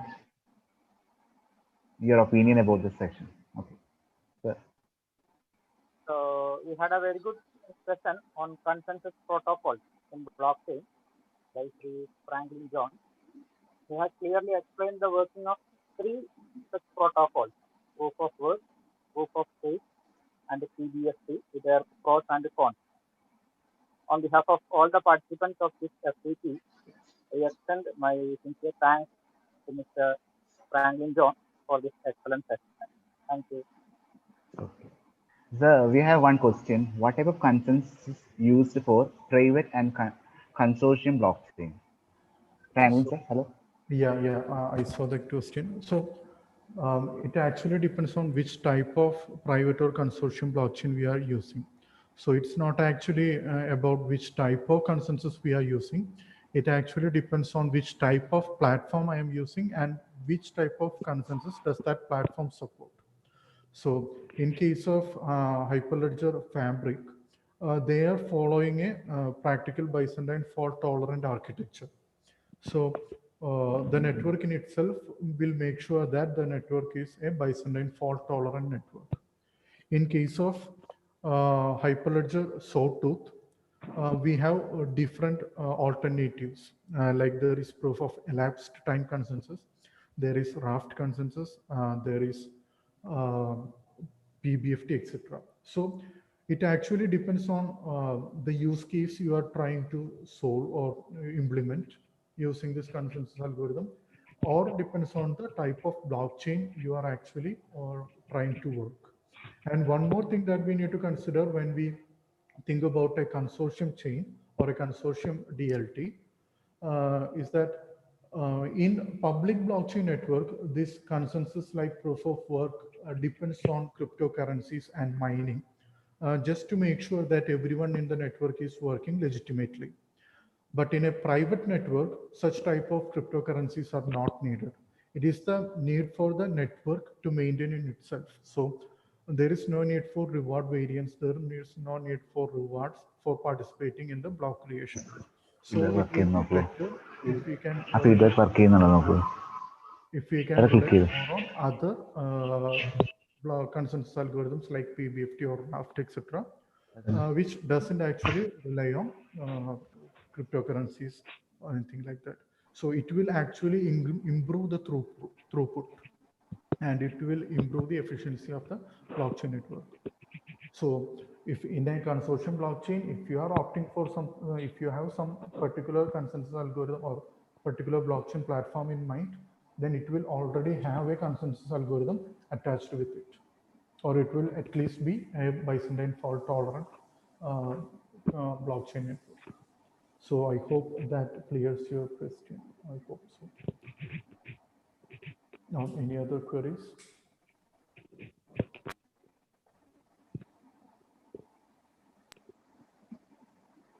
Okay. So, Franklin, thank you very much for accepting our invitation and taking a session. Very good session, actually. So starting, because most of the participants are not that much aware about blockchain. So this will be a good talk. Thank you very much, Franklin. On behalf of the computer science department, I heartily thank Franklin for coming here and presenting a session. Thank you.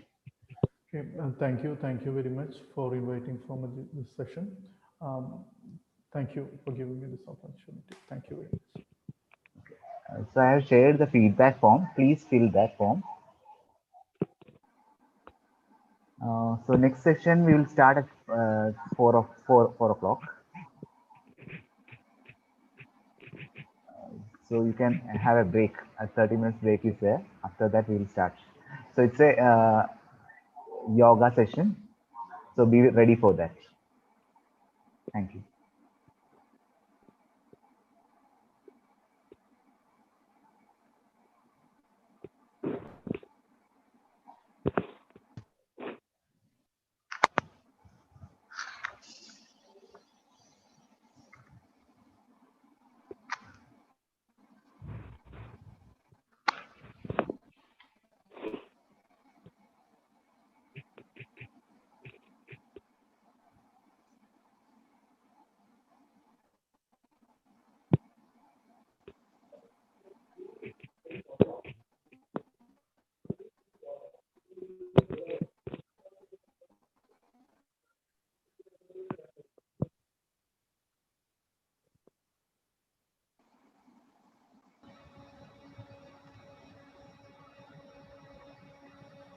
Hello, Sandeep sir, are you there?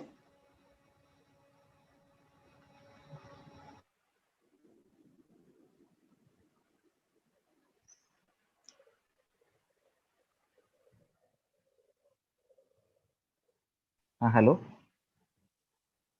Hello? Hello, ma'am?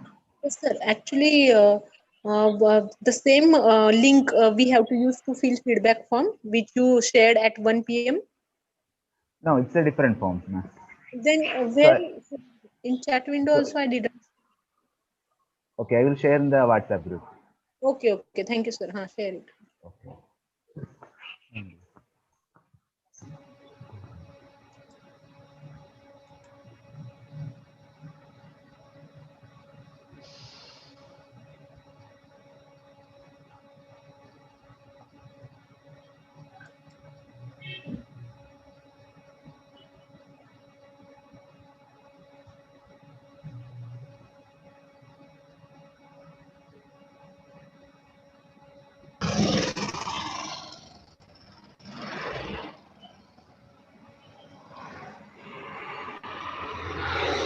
ആ ചാറ്റിൻ്റെ അകത്തെ ആ form കിടക്കില്ലേ അതെടുത്ത് വാട്സാപ്പിൽ ഒന്ന് ഇടുമോ എനിക്ക്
So hello all, hello. So welcome back to the session. So all participants are ready, I think, for the yoga session. Okay. So I'm hand over the mic to Grishma ma'am. Hello, Grishma miss. Hello. Hello, hope I'm audible. Yes, yes. Uh, so good evening all. Next section is about stress management through Sahaja Yoga. Sri Vijay Kumar Nalgirkar is with us. He's actually former Executive Director, Engineers India, Senior Vice President, Reliance Industries, Mumbai. Along with these professional experiences, his main activities are in spiritual side. He's actually dedicated disciple of Her Holiness Sri Mataji Nirmala Devi, practicing Sahaja Yoga since 1984. Leader and main coordinator of Sahaja Yoga Delhi state for 5 to 6 years, world leader of Sahaja Yoga for 5 years, member of Sahaja Yoga World Council for 6 years, trustee of Sahaja Yoga Music Academy since last 16 years, trustee of Life Eternal Trust Nagpur since last 16 years. On behalf of LBS College of Engineering and all participants present here, I welcome you to this program, sir. Over to you, sir. Hello, sir. Hello. Hello. It's audible, sir.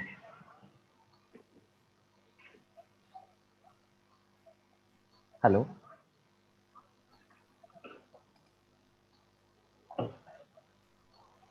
Hello, Vijay, sir. Over to you, sir. Yeah. I just joined. I'm fine. Thank you very much. And I'm here, connected. Are you able to hear me? Yes, sir. Yes, sir.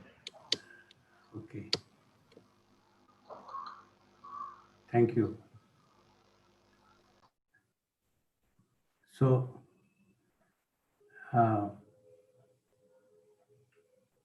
we can start? Yes, sir. Mr. Sandeep? Okay, we can start, sir. Okay.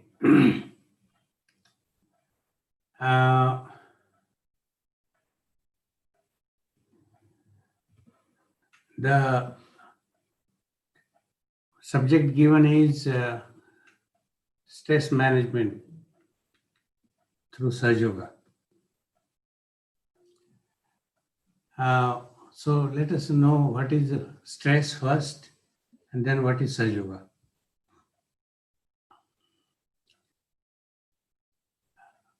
Actually, stress is caused in our being. We all are human beings. So in our being, the stress is caused due to imbalance in our being. Our being has to be balanced. Then there's nothing like stress. The imbalance is caused, and that is why the stress we feel. Now, if we go to the real basic roots, so we have one called desire, by which we set our goal, our targets, maybe however small it is, however big it is, and then we try to achieve through actions.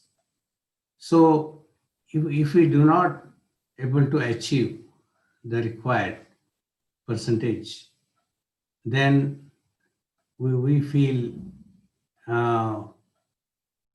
frustrated.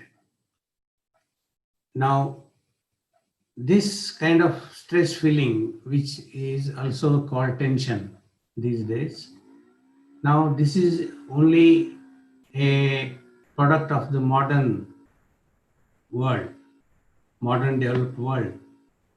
Our forefathers never felt anything called tension or stress, but this is the product of this modern developed world. And why this desire, action, achievement, do not meet because of many reasons in this modern world. That is because there is more and more competition, much more competition. Next is the time gets reducing the more and more developed world. It is a faster activity, faster work has to be done. At the same time, in all the human beings, there is a change, like they are more cunning. The cunningness was not there in the earlier. Now this modern world has given this product. Then there is no faith in each other. Then there is a poor management practices, including corruption, etc. Then pollution. And all these are the reasons. That is why we are not able to keep our balance. That is desire, action and achievement. And as a result, what we feel is the frustration, jealousy, hatred, guilty feeling, anger, and all this in our being. And many times we cross our human limitations because our human body, human physically, mentally, we have limitations. We have to operate within the limitation. But to achieve this, we go beyond our limitation. And this modern world, as I told you, is full of cunningness and no faith in each other, pollution, poor management, etc. And as a result, it causes frustration, jealousy, hatred, and it causes stress. And the stress we feel what we call as tension. And as a result, we go to doctors, we go to psychiatrists, we go to sometimes gurus also, so-called gurus.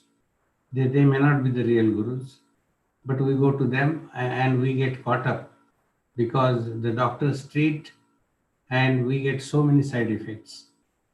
And similarly, the gurus are in the market. They also try to give different so-called yoga, the different practices, and we fall into different traps.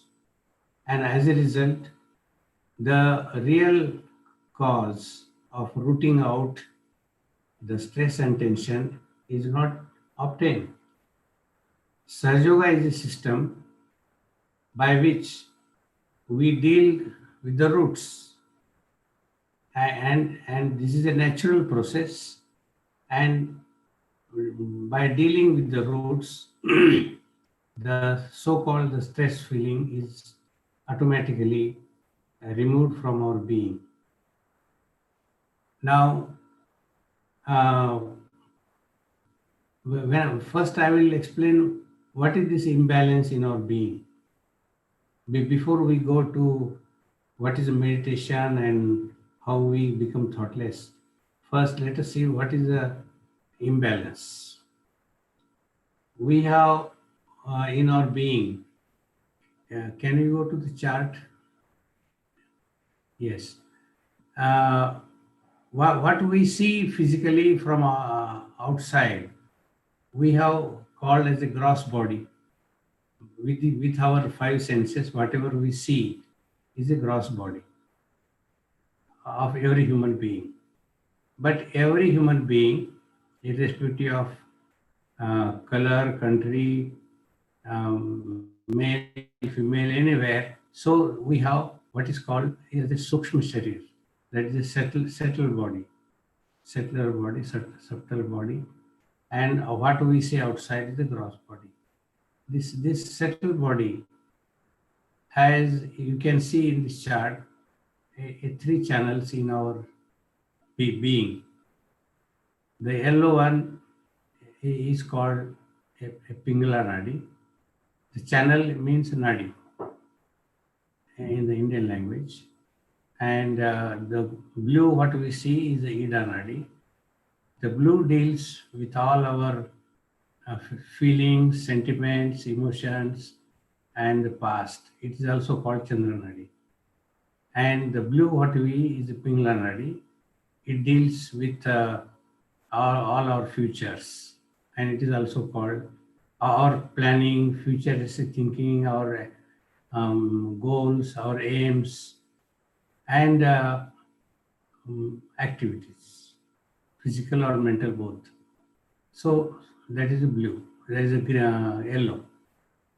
So yellow and the green, yellow and the blue. These two channels both are called right sympathetic system and left sympathetic system in the medical language.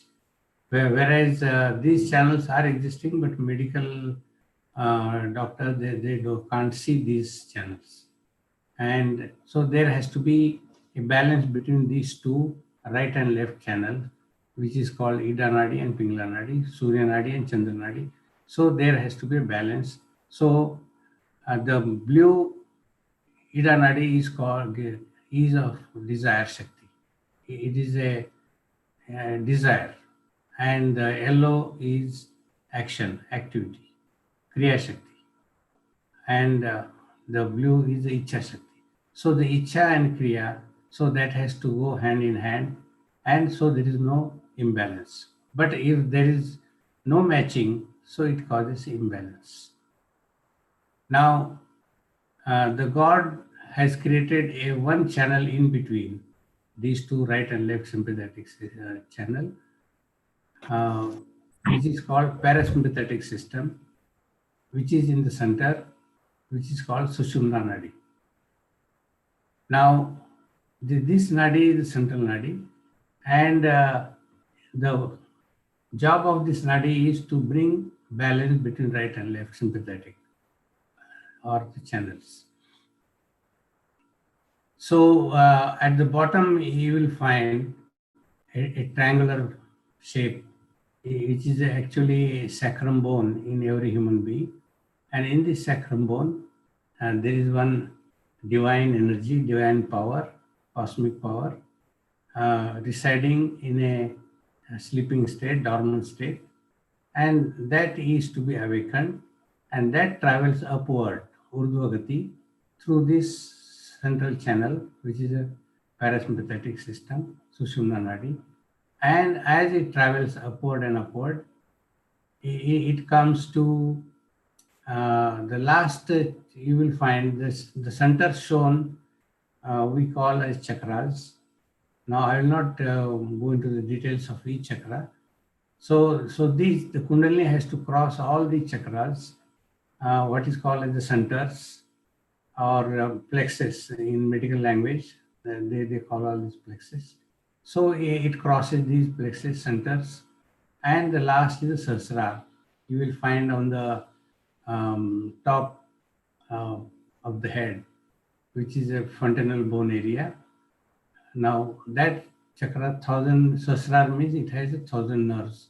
1,000 we call petals, but actually the nerves. So once it is opened, then it brings balance between right and left.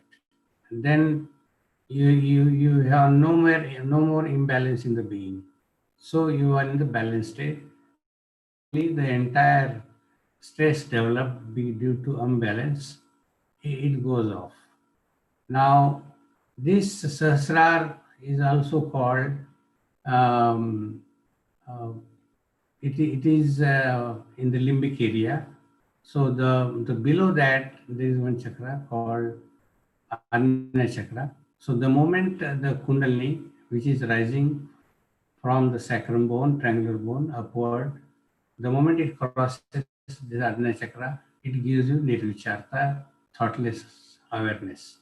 You are fully aware, but in thoughtless state. And that will give, that itself will try to give you out of all stress and tension. The moment you cross the Sahasrara, now that is also called Brahma Randra. Randra means it is a hole, Brahma means which is letting you to go reach the Brahma Shakti, the Brahma Chaitanya. And this is what these are the roots. All the chakras, what you are seeing, they are the centers, energy centers, chakras, and these are the nadis.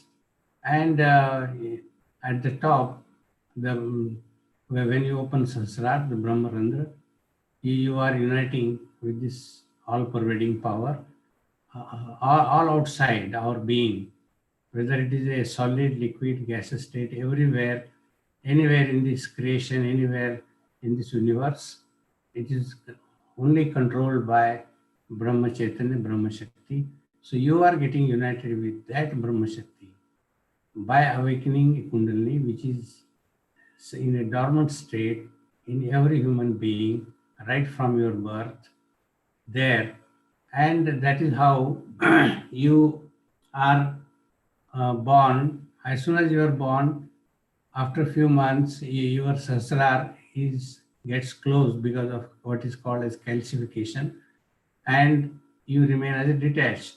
So it is like a getting birth into an egg form. All the birds, they are called Dvija, means twice born. First they get in an egg form, then they come out of the egg. Similarly, when this Brahma, our sasrar is closed, we are like in a eggshell, and when it is opened and we are getting connected with this all-pervading power of Brahma Chaitanya, we get second birth. So that is how we call it Dvija.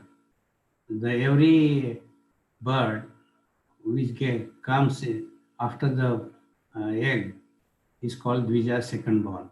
Similarly, the human beings whose sahasrar is opened and they get another birth, it is called Dvija. And also, it is written in every religion, whether it is a Hindu, Muslim, Christian, the moment you are a second born, you feel on your central nervous system the cool breeze. Cool breeze is called in Christianity, but in Hinduism it is called Brahma Chaitanya. In Muslim it is called Ruh. So that is why the Muslim people, they stretch both the hands and they keep waiting to feel the Brahma Chaitanya. And so different names in different religions. Whereas this is the first um, in every spirituality, this is the first step to get Dvija, to get second birth. It is also called Atma Sakshatkar. Means the moment you are feeling cool breeze, it is called Sakshatkar, means realization. You are feeling the self-realization. Self means the spirit, self means the Atma, the existence of the Atma inside you. You are feeling that realization, that Sakshatkar. So that is how once you get Atma Sakshatkar or self-realization by opening Sahasrar and awakening Kundalini through Ajna Chakra and Sahasrar, automatically your all stress feeling will go away. So you will feel relaxed, you will feel comfortable, you will feel lighter, you will feel fresh, and you will not only will feel that, but you will feel joyous. That joy which is from inside, which is called Brahmananda. So you can feel that, or it is also called Nirananda. So that state, your being has gone much beyond your stress and tension, has entered into Nirananda state, Brahmananda state. And automatically, then these two nadis are in the balanced state. You are in a different state of Nirananda or Brahmananda, and there is no question of getting stress feeling. If you have any stress, automatically it will go.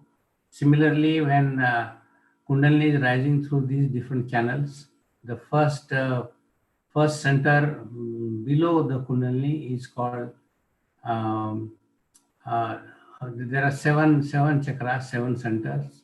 The bottom, the first one is called Muladhara, and from there the Kundalini rises. Now, I will not go into the details of these chakras. These are all centers. So you will find the fifth center is called Vishuddhi Chakra, Ajna, and the last is Sahasrar. And each chakra, each center, and these are called plexus in medical language, and they are connected with different organs, different parts of our body. The moment Kundalini energizes, enlightens each chakra, our all connected parts, connected organs get purified. If they have any disease, anything unnatural, it gets cleared. Also, once you are crossing the sahasrar, if you have any bad habits, so-called bad habits like smoking, drinking, or any such bad habits, so automatically the habits will disappear in no time and without our knowledge. And that is how it is called in spirituality. So the spiritual ascent, the first step is to get nirvicharita, get what you call as uh, Atma Sakshatkar. That is the first step. And feel the Brahma on your central nervous system, and that is how you become a real Brahmin. Brahmins are those who have felt the Brahma on their central nervous system, and Brahmins are also called Dvija because they are second born. And this is the real basic Indian knowledge, ancient knowledge of rishis, munis who were in Himalaya, in the forest. Now, they used to practice this first to get the self-realization, get Atma Sakshatkar, and then further, because this is the first step of spirituality, then you have to feel the ascent. Then they rise higher and higher in the spirituality, and you go in a different state of spirituality. Whereas, as far as the stress is concerned, the first step is good enough to get rid of the stress and tension. And this is possible in Sahaja Yoga. Now, normally we all feel that yoga means some physical exercise, doing different turning right and left and up and down. So that is not yoga actually. Yoga means it is a union. Yoga means union, the union of our spirit with this all-pervading power of Brahma Chaitanya. That itself is the power of the God, power of the Creator. So we are getting connected with this all-pervading power. So that is union of Atma and Paramatma.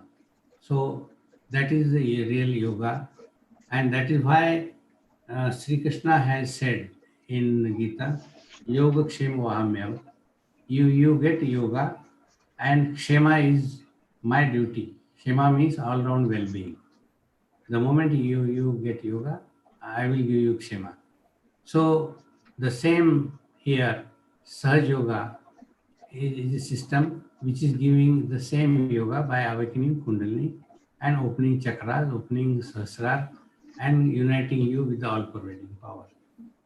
Now, this is possible in Sahaj Yoga by the blessings of Her Holiness Sri Mataji Nirmala Devi.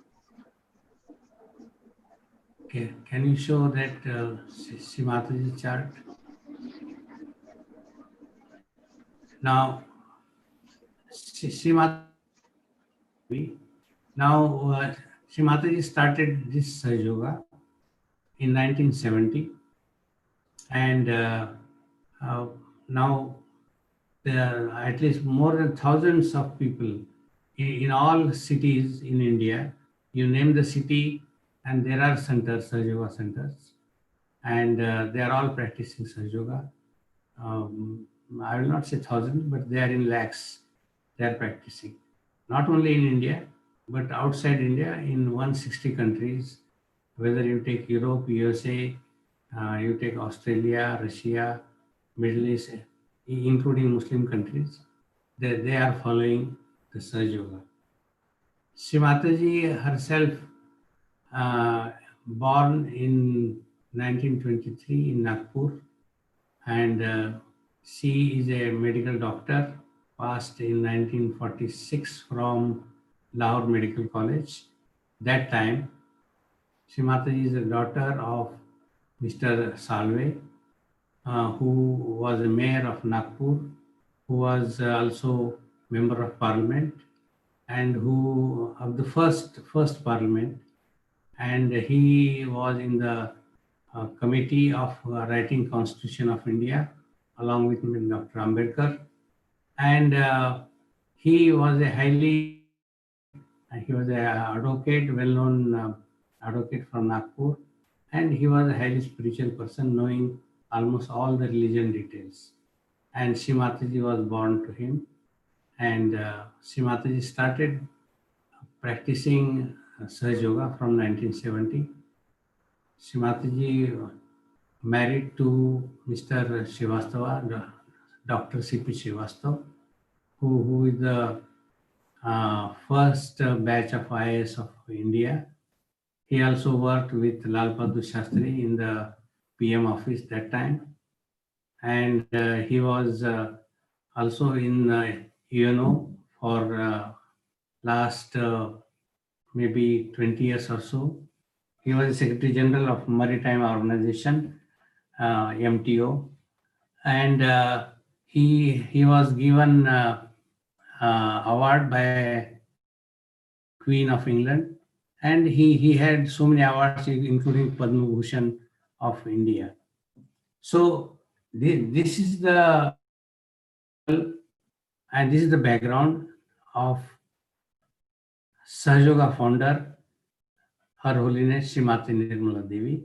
And it is not like any roadside Baba or Maharaj.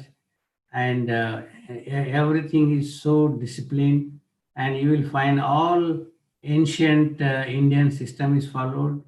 The basic principle of whether it is a Muslim or Christianity, if it is a true, the Sri Mataji follows that also. But there's nothing like superficial religion feeling or tension. They all meet at some point. So Sri Mataji says that the founder of all these religions, they are the true people, they are the true incarnations, and we not only recognize them, but we practice them. That is how. Now Sri Mataji has given self-realization to so many thousands of people. Now self-realization means we have seen the triangular bone, the kundalini in a dormant state in every human being. The Sri Mataji is so highly spiritual person that by her desire, our kundalini gets awakened, and it is felt by not 1, 2, or 10, but thousands of people in India and all over the world. And the people who are practicing Sahaja Yoga, they are well-learned people. They are doctors, they are engineers, they are architects, they are advocates, they are CAs, they are even in the Air Force, military, all well-learned people. They follow Sahaja Yoga and Sri Mataji's advice. Now, as a result, coming back to that last but one Ajna Chakra, the moment you cross, the Kundalini crosses the last but one chakra, we get Nirvichar, means thoughtless. And the moment we are in thoughtless awareness, we are thoughtless, but we are aware. We are not in a sleeping state. We are not in an unconscious state. But we feel, yes, I am fully aware and I have no thought. I am Nirvichar. And that is what we call as meditation. So the moment you cross Ajna Chakra, you start feeling Nirvichar.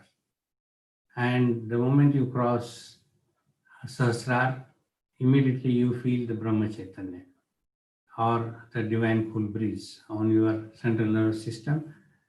Practically, we feel on our palm, both the palm. That's why in this picture they have shown the palm, because the palm is connected to the central nervous system. And we also feel on the Sahasrar, that is fontanel bone area.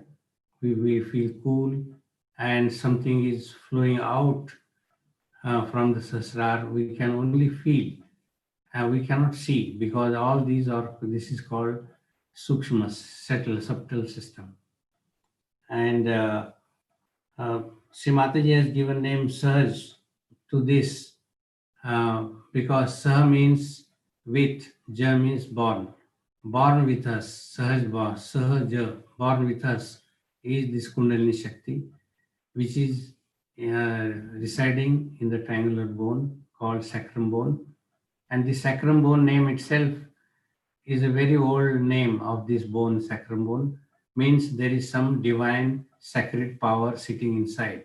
Even the Greece people, this word sacrum has come from Greece. So they also know there is some divine power sitting inside. And the only person who is authorized, spiritually high level authorized person, he has powers to awaken this Kundalini. Many people in India, so-called unauthorized, but they call themselves gurus or Maharaj and Babas, they will go around. None of them are authorized. And the Kundalini, instead of rising, it goes back and it is called in a frozen state. And we get so many other negative effects on our being.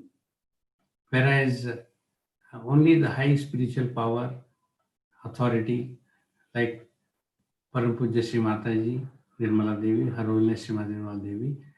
In front of her, if we just express our desire, now it gets awakened. Immediately you feel on your sahasrara, on your talu, on your frontal bone area, something is opening and you are feeling cool breeze. In the beginning, you will feel, because it depends on, there are 7 centers in the passage. The 7 center condition depends on every human being, the condition of 7 centers and the 2 nadis, right and left nadis, and 7 centers. How, depending on your being, how you are, they are in that state. So the entire Kundalini may not come up because Kundalini is like a rope made of so many strands. So few strands may try to come, but sometimes some center is totally blocked. The centers blocking or the chakra blocking means that is not good. It is in a closed state. So Kundalini may not come up. So we have to open those chakras. That is how the Kundalini strands will come up. And we have to work on each chakra. We have to again pray for opening more and more Kundalini strands. And even if few strands, maybe even 2-3 strands, if they come out of Sahasrara, you immediately feel cool breeze on your both the hands and on your head, what is called talu or frontal bone area, or even in the inside the frontal bone area, it is called limbic area. The limbic area will feel a complete cool effect, and that is how once you become a righteous person, a virtuous person, you cannot do anything wrong. Even if you want, you cannot, because you are guided by the Brahma Chaitanya. You are connected with the Brahma Chaitanya, and you become a very, what you call, I will not say religious, because religious means immediately we start saying Hindu, Muslim, Christian. It is not that religious, but I will say spiritual. You become a real spiritual person. That is what it is. And automatically, this is like a dealing with the roots. So there is no question of any stress and tension. The person will always be stress free. The person will be always tension free.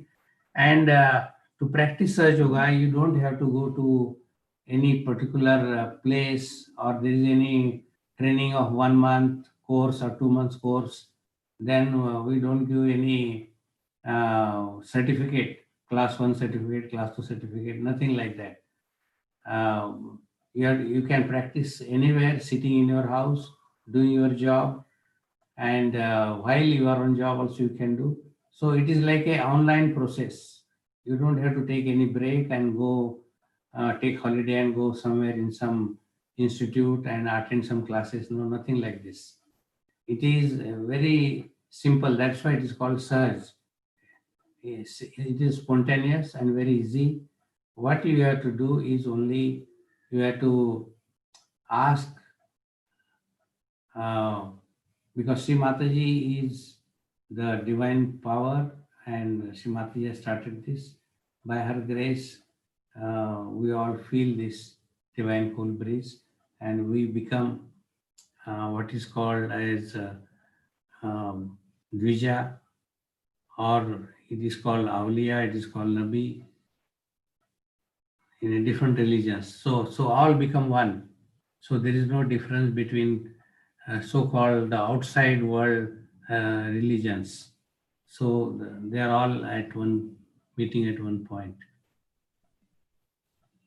So then automatically you become very honest, you become very sincere, and you cannot do anything wrong.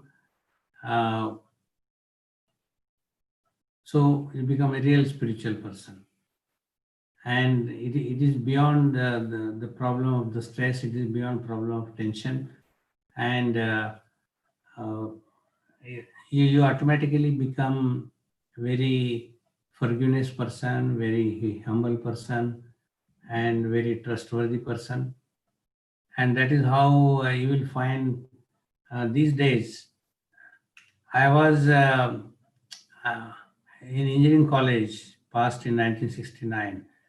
That time when I was attending so many interviews, everywhere the companies, big companies, they used to call, come for IQ test. So the moment you pass the IQ, okay, you are okay. And then it was found that only then after 10 years or so in the industry, it was found that only IQ is not sufficient, because IQ of the person changes depending on his emotions, depending on his sentiments, depending on his state of emotion. So another test started coming, that IQ plus EQ means emotional quotient. So if EQ and IQ both are, you pass, means you have passed the test. But after passing IQ and EQ, then they found that no, these two are also not sufficient, because those who have passed IQ, EQ, they have reached to the top, but they are not honest, they are not trustworthy, they don't have humility, and they have cheated the company, even sitting at the top. You will find in India also, I don't want to name the companies, and even in US also. Then the corporate world started searching that IQ and EQ is not sufficient. So how to get this and how to test? So they wanted a trustworthy, honest person with humility. So they found a word called SQ. So a person has to have IQ, EQ, and SQ. SQ means the spiritual quotient. So you can get this honesty, trustworthiness, humility, forgiveness only from SQ. So that the person you can trust fully at the helm of the affair, at the top level of the company, we can have full trust. So that is how recently all these big institutes like Harvard Institute, etc. Now they have found this word SQ, but they don't know how to test, because they have found a method to test IQ, they have found a method how to test EQ, but so far they could not get a method how to test SQ. But they know SQ will give them the required quality of the persons. But so far they haven't got any method system, and they have approached to our Sahaja authorities whether we can have some testing method for SQ. So instead of going to all that round and round, we have here readily available the Sahaja, which is free of cost. We are not allowed to charge anywhere, any program to the seekers who are coming. It is completely free of charge because this is a pure natural system. A natural system doesn't ask for money. Like we put a seed into Mother Earth and the plant grows. We don't pay any money to Mother Earth that please allow this plant to grow or let it be faster or slower. It has its own method, it has its own timing, and that is a natural process. Similarly, Saj Yoga is a very natural system uh, by the blessings of Her Holiness Shri Mataji, and it is free of cost. There are no charges anywhere for self-realization, for so-called Atma Sakshatkar. If there is some program, if they arrange like musical program, etc., those expenses are different. But for the sake of self-realization, we are not charging or we are not allowed to charge. So this is the Sahaja system by which every human being becomes free of tension, free of all diseases. Yeah, even if you have cancer or you have anything and non-curable disease, it is cured in Sahaja Yoga. Even many doctors who have come to Sahaja Yoga and got cured because they could not get treatment in any medical hospital. So it was told, it was called long time back. One time will come when there are no hospitals, but people will get cured automatically by practicing yoga. Now that is nothing but this Saj Yoga. And Sri Mataji held so many medical conferences with so many doctors because she herself was a doctor, medical doctor, not only in India, in Mumbai, Delhi, Chennai, but also in London, New York, and in Australia. Many doctors had come, attended, and many doctors are followers now of Saj Yoga. So now, if we are ready, we can have practice this self-realization here also now. On this chart, you can see 1, 2, 3, 4, 8 stages.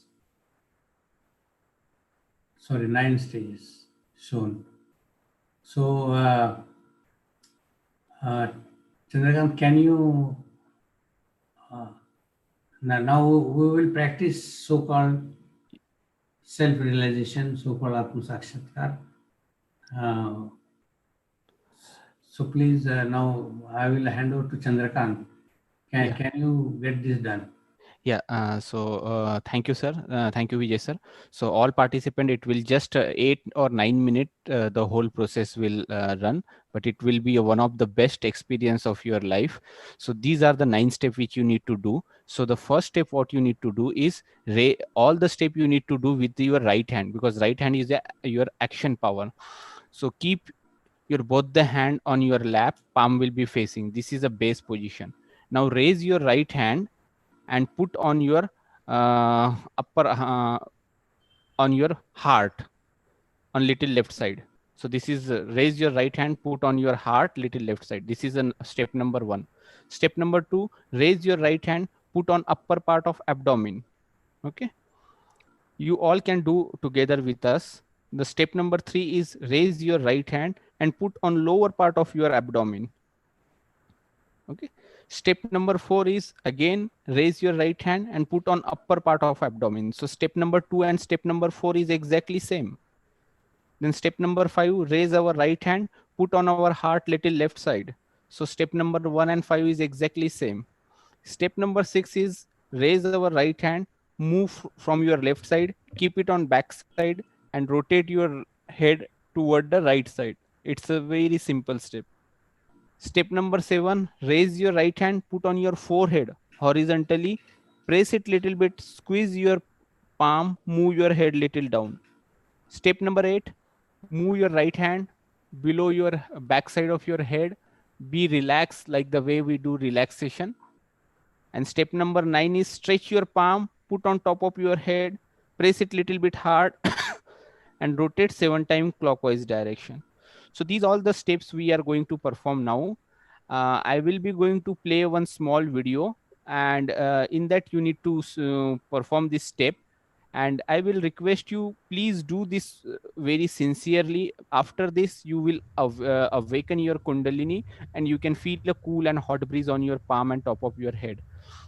So now I am playing one.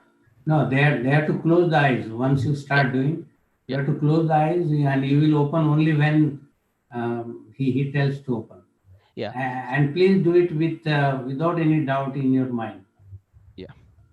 So we all need to close our eyes. Maybe I am playing one video. In the instruction, Shri Mataji Nirmala Devi will ask you to close your eyes, and then you need to close your eyes immediately. Before that, if you are wearing any shoes or slipper, you can just remove it so that your feet can touch Mother Earth. And if you are wearing a spec, you can remove, because we are closing our eyes. So maybe in 2 or 3 seconds, you need to close your eyes. Once the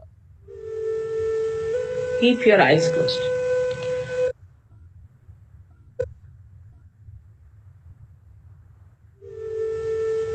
Keep your eyes closed. First of all, please put your right hand on your heart. All the time the left hand is towards me. Now, here you have to say, in your heart, with all sincerity, Mother, am I the spirit? Ask the question 3 times in your heart. It's a very fundamental question.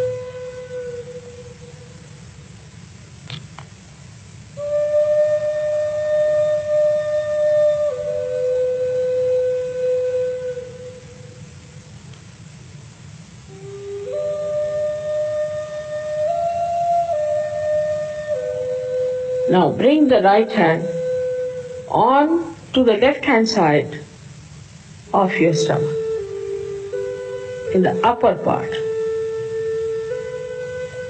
Here press it. Now this is the center of your mastery, your guidance, your Guru Tattva, as they say. So ask a question, Mother, am I my own master? This is a question to be asked 3 times. Mother, am I my own master?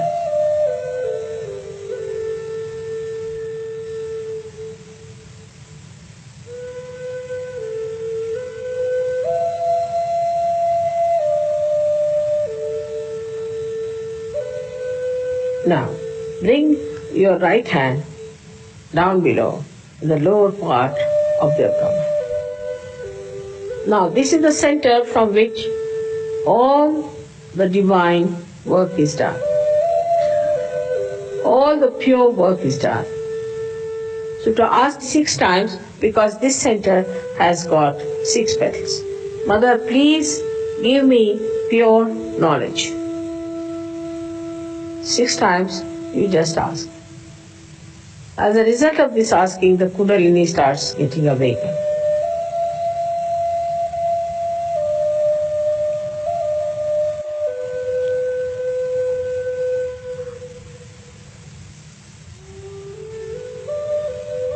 Now to help the Kundalini rise, you have to cooperate with her. So please put your right hand on the left hand side in the upper part of your abdomen and press it on the stomach. Now here you have to say with full confidence to help the Kundalini to rise. Mother, I am my own master. This you have to say 10 times. These are the 10 commandments which you have to say. That, Mother, I am my own master.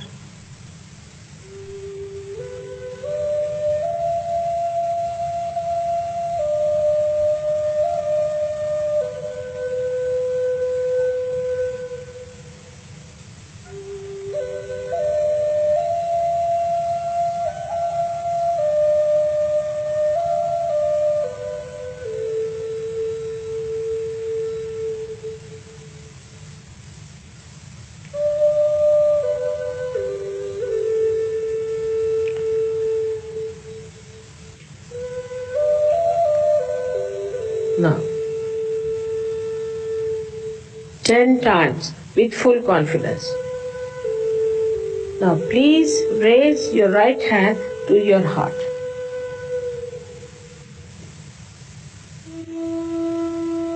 Now, here you have to say, again with full confidence, Mother, I am the Spirit. This is the truth. You are the Spirit. But you have to say with full confidence, Mother, I am the Spirit. This you have to say 12 times.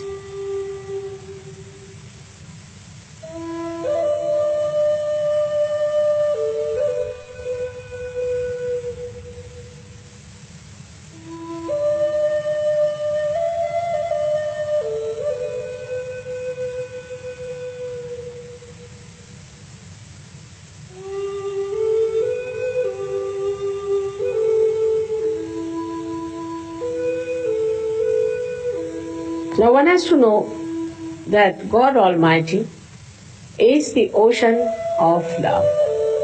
But above all, He is the ocean of forgiveness. So He forgives. Whatever wrong you do, He forgives. So don't feel guilty and put your right hand across. On the left hand side, in the corner which is made by your neck and your shoulder. Now here you have to say, again with full confidence, 16 times, Mother, I am not guilty. Please say it. Mother, I am not guilty. 16 times. I am not guilty at all. Please say it.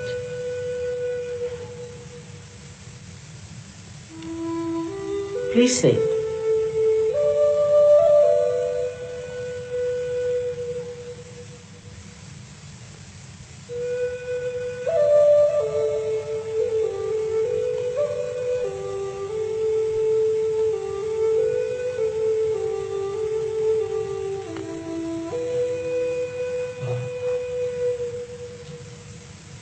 Very hot.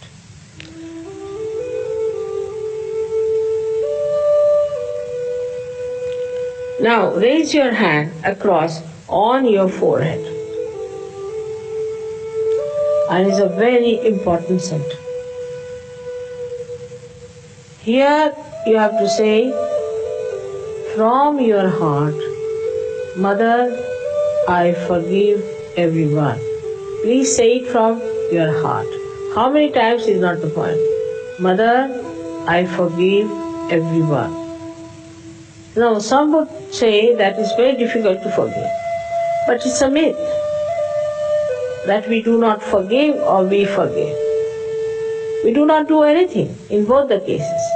But if we don't forgive, then we play into wrong hands. So please say from your heart, Mother, I forgive everyone.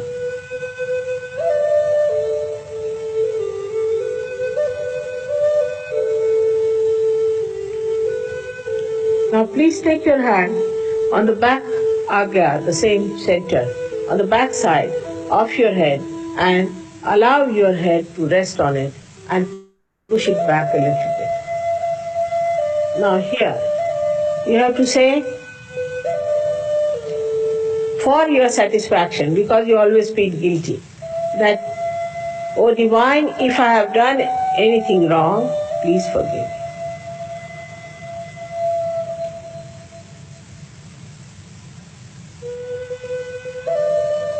Please forgive me. From your heart. Stretch your hand fully and put your center of your palm on top of the fontanelle bone area, which was a very soft bone in your childhood. Press it hard. Press hard your scalp. Now you have to move it 7 times, saying one thing, which you have to ask for. Mother, please give us my self-realization, because I cannot force on you. So you have to ask for it. 7 times, press it hard and move it 7 times, very hard. slowly, saying that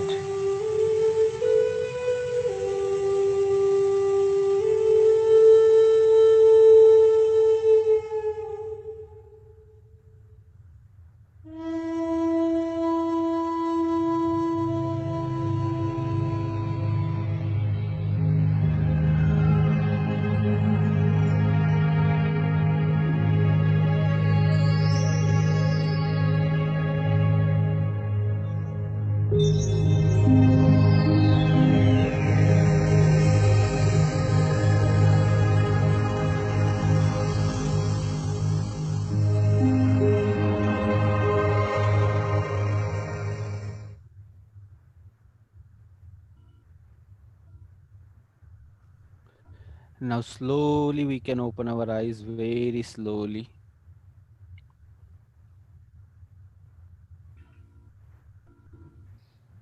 Now you can observe the screen where we can see both of our palm and top of our head. Same position we need to observe our both the palm and top of our head, where if we can feel some cool or hot breeze coming from our hand or top of our head. It's a very minute experience you need to observe. Now the last step is, I request you all, if possible, you can all do together, and you can switch on your video just for 1 or 2 minutes. You all can raise your right hand on top of your head and see if you can able to feel a cool or hot breeze coming from your head. Try to feel that energy. If possible, you can switch on your video just for 1 or 2 minutes. So take your right hand back to your lap. Try with the left hand if you can feel a cool or hot breeze.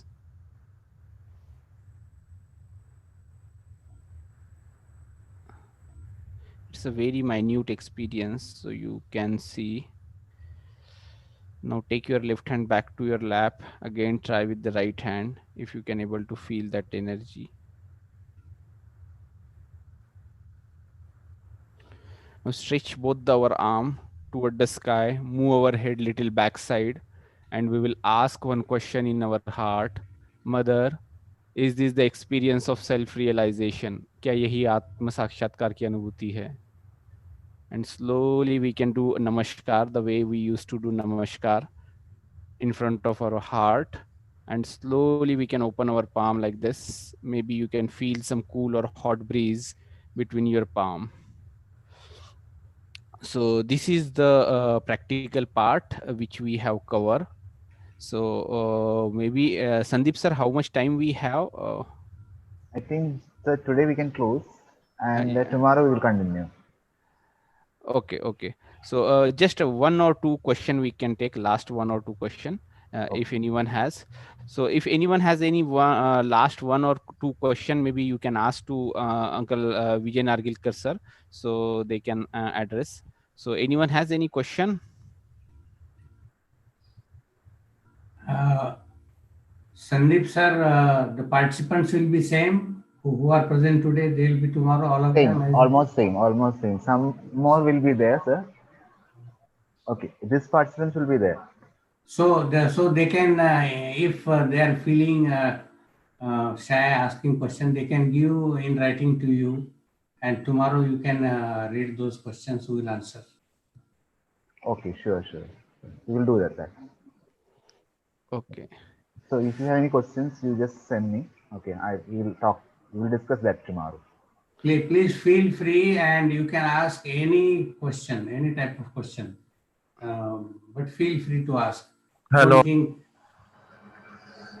Hello, good evening. Good evening. I am audible, sir? Yes. Sir, actually, I have a uric acid problem, and daily I have pain in my joints, like in fingers and in knee also. So, what type of yoga I will do that I will get relaxed? First, you have to get this self-realization. The moment you find a cool breeze on your hands and on your head, your 50% problem will disappear as it is.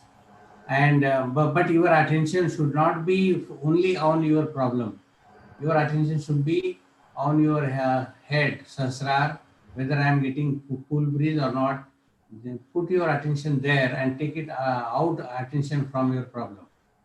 The point is, this yoga works only on attention, on chitta. Where is your attention? So you just slightly take out attention from your problem and keep it on your sasrar for a few days, and you will find change automatically. And don't limit your achievement only to cure this, because sajoga gives you much more than what you are asking, physical, beyond physical problems. So my only request to you is, now keep attention only on your sahasrar or on Shrimataji, and try to feel cool breeze on the hand or head, and then you will find slowly your problem will disappear. And but your attention should not be attached to your problem. The attention works by itself. So you detach and keep attention on sahasrar and start practicing, and you will get the result. So what time we have to do it Uh, daily? you will show what type of exercise you will do once you will. That we will explain tomorrow, because Okay. Mr. He has given time tomorrow. So what to practice and where are the centers in every city in India, all those details we will give tomorrow. Okay, sir. Okay, Chandrakant, we can explain what practice they should do at home, Okay, and sir. Yeah. where are the centers, and they can ask different cities, because you may be coming from different native places, so we can give you all the details. Yes. So we can give you all the detail tomorrow. Maybe you can join, and maybe Nargilkar sir will be there tomorrow. So you will get all the information tomorrow. So thank you very much, because today, because of a time constraint, we can have a detailed session So tomorrow. Mr. Sandeep, tomorrow same Sure. time, 4 o'clock, 4:30. Same time. Same Okay. time. Thank you, sir, for conducting a session. Thank you very much. Thank you. We will meet tomorrow. Yeah, we will meet Continue the session. all those participants who are present. We will see you tomorrow. Okay. Thank you. Yeah. Thank you. Okay. Thank you very much. So today we are going to stop our session. Tomorrow we have three sessions are there, three technical sessions. First session, it's not a hands-on. After that, we will have two sessions. It's hands-on. So material for installing is provided in the resource material link. Please go through that and complete and come. Okay. Tomorrow we will start the session at 9:30 a.m. Thank you. Okay.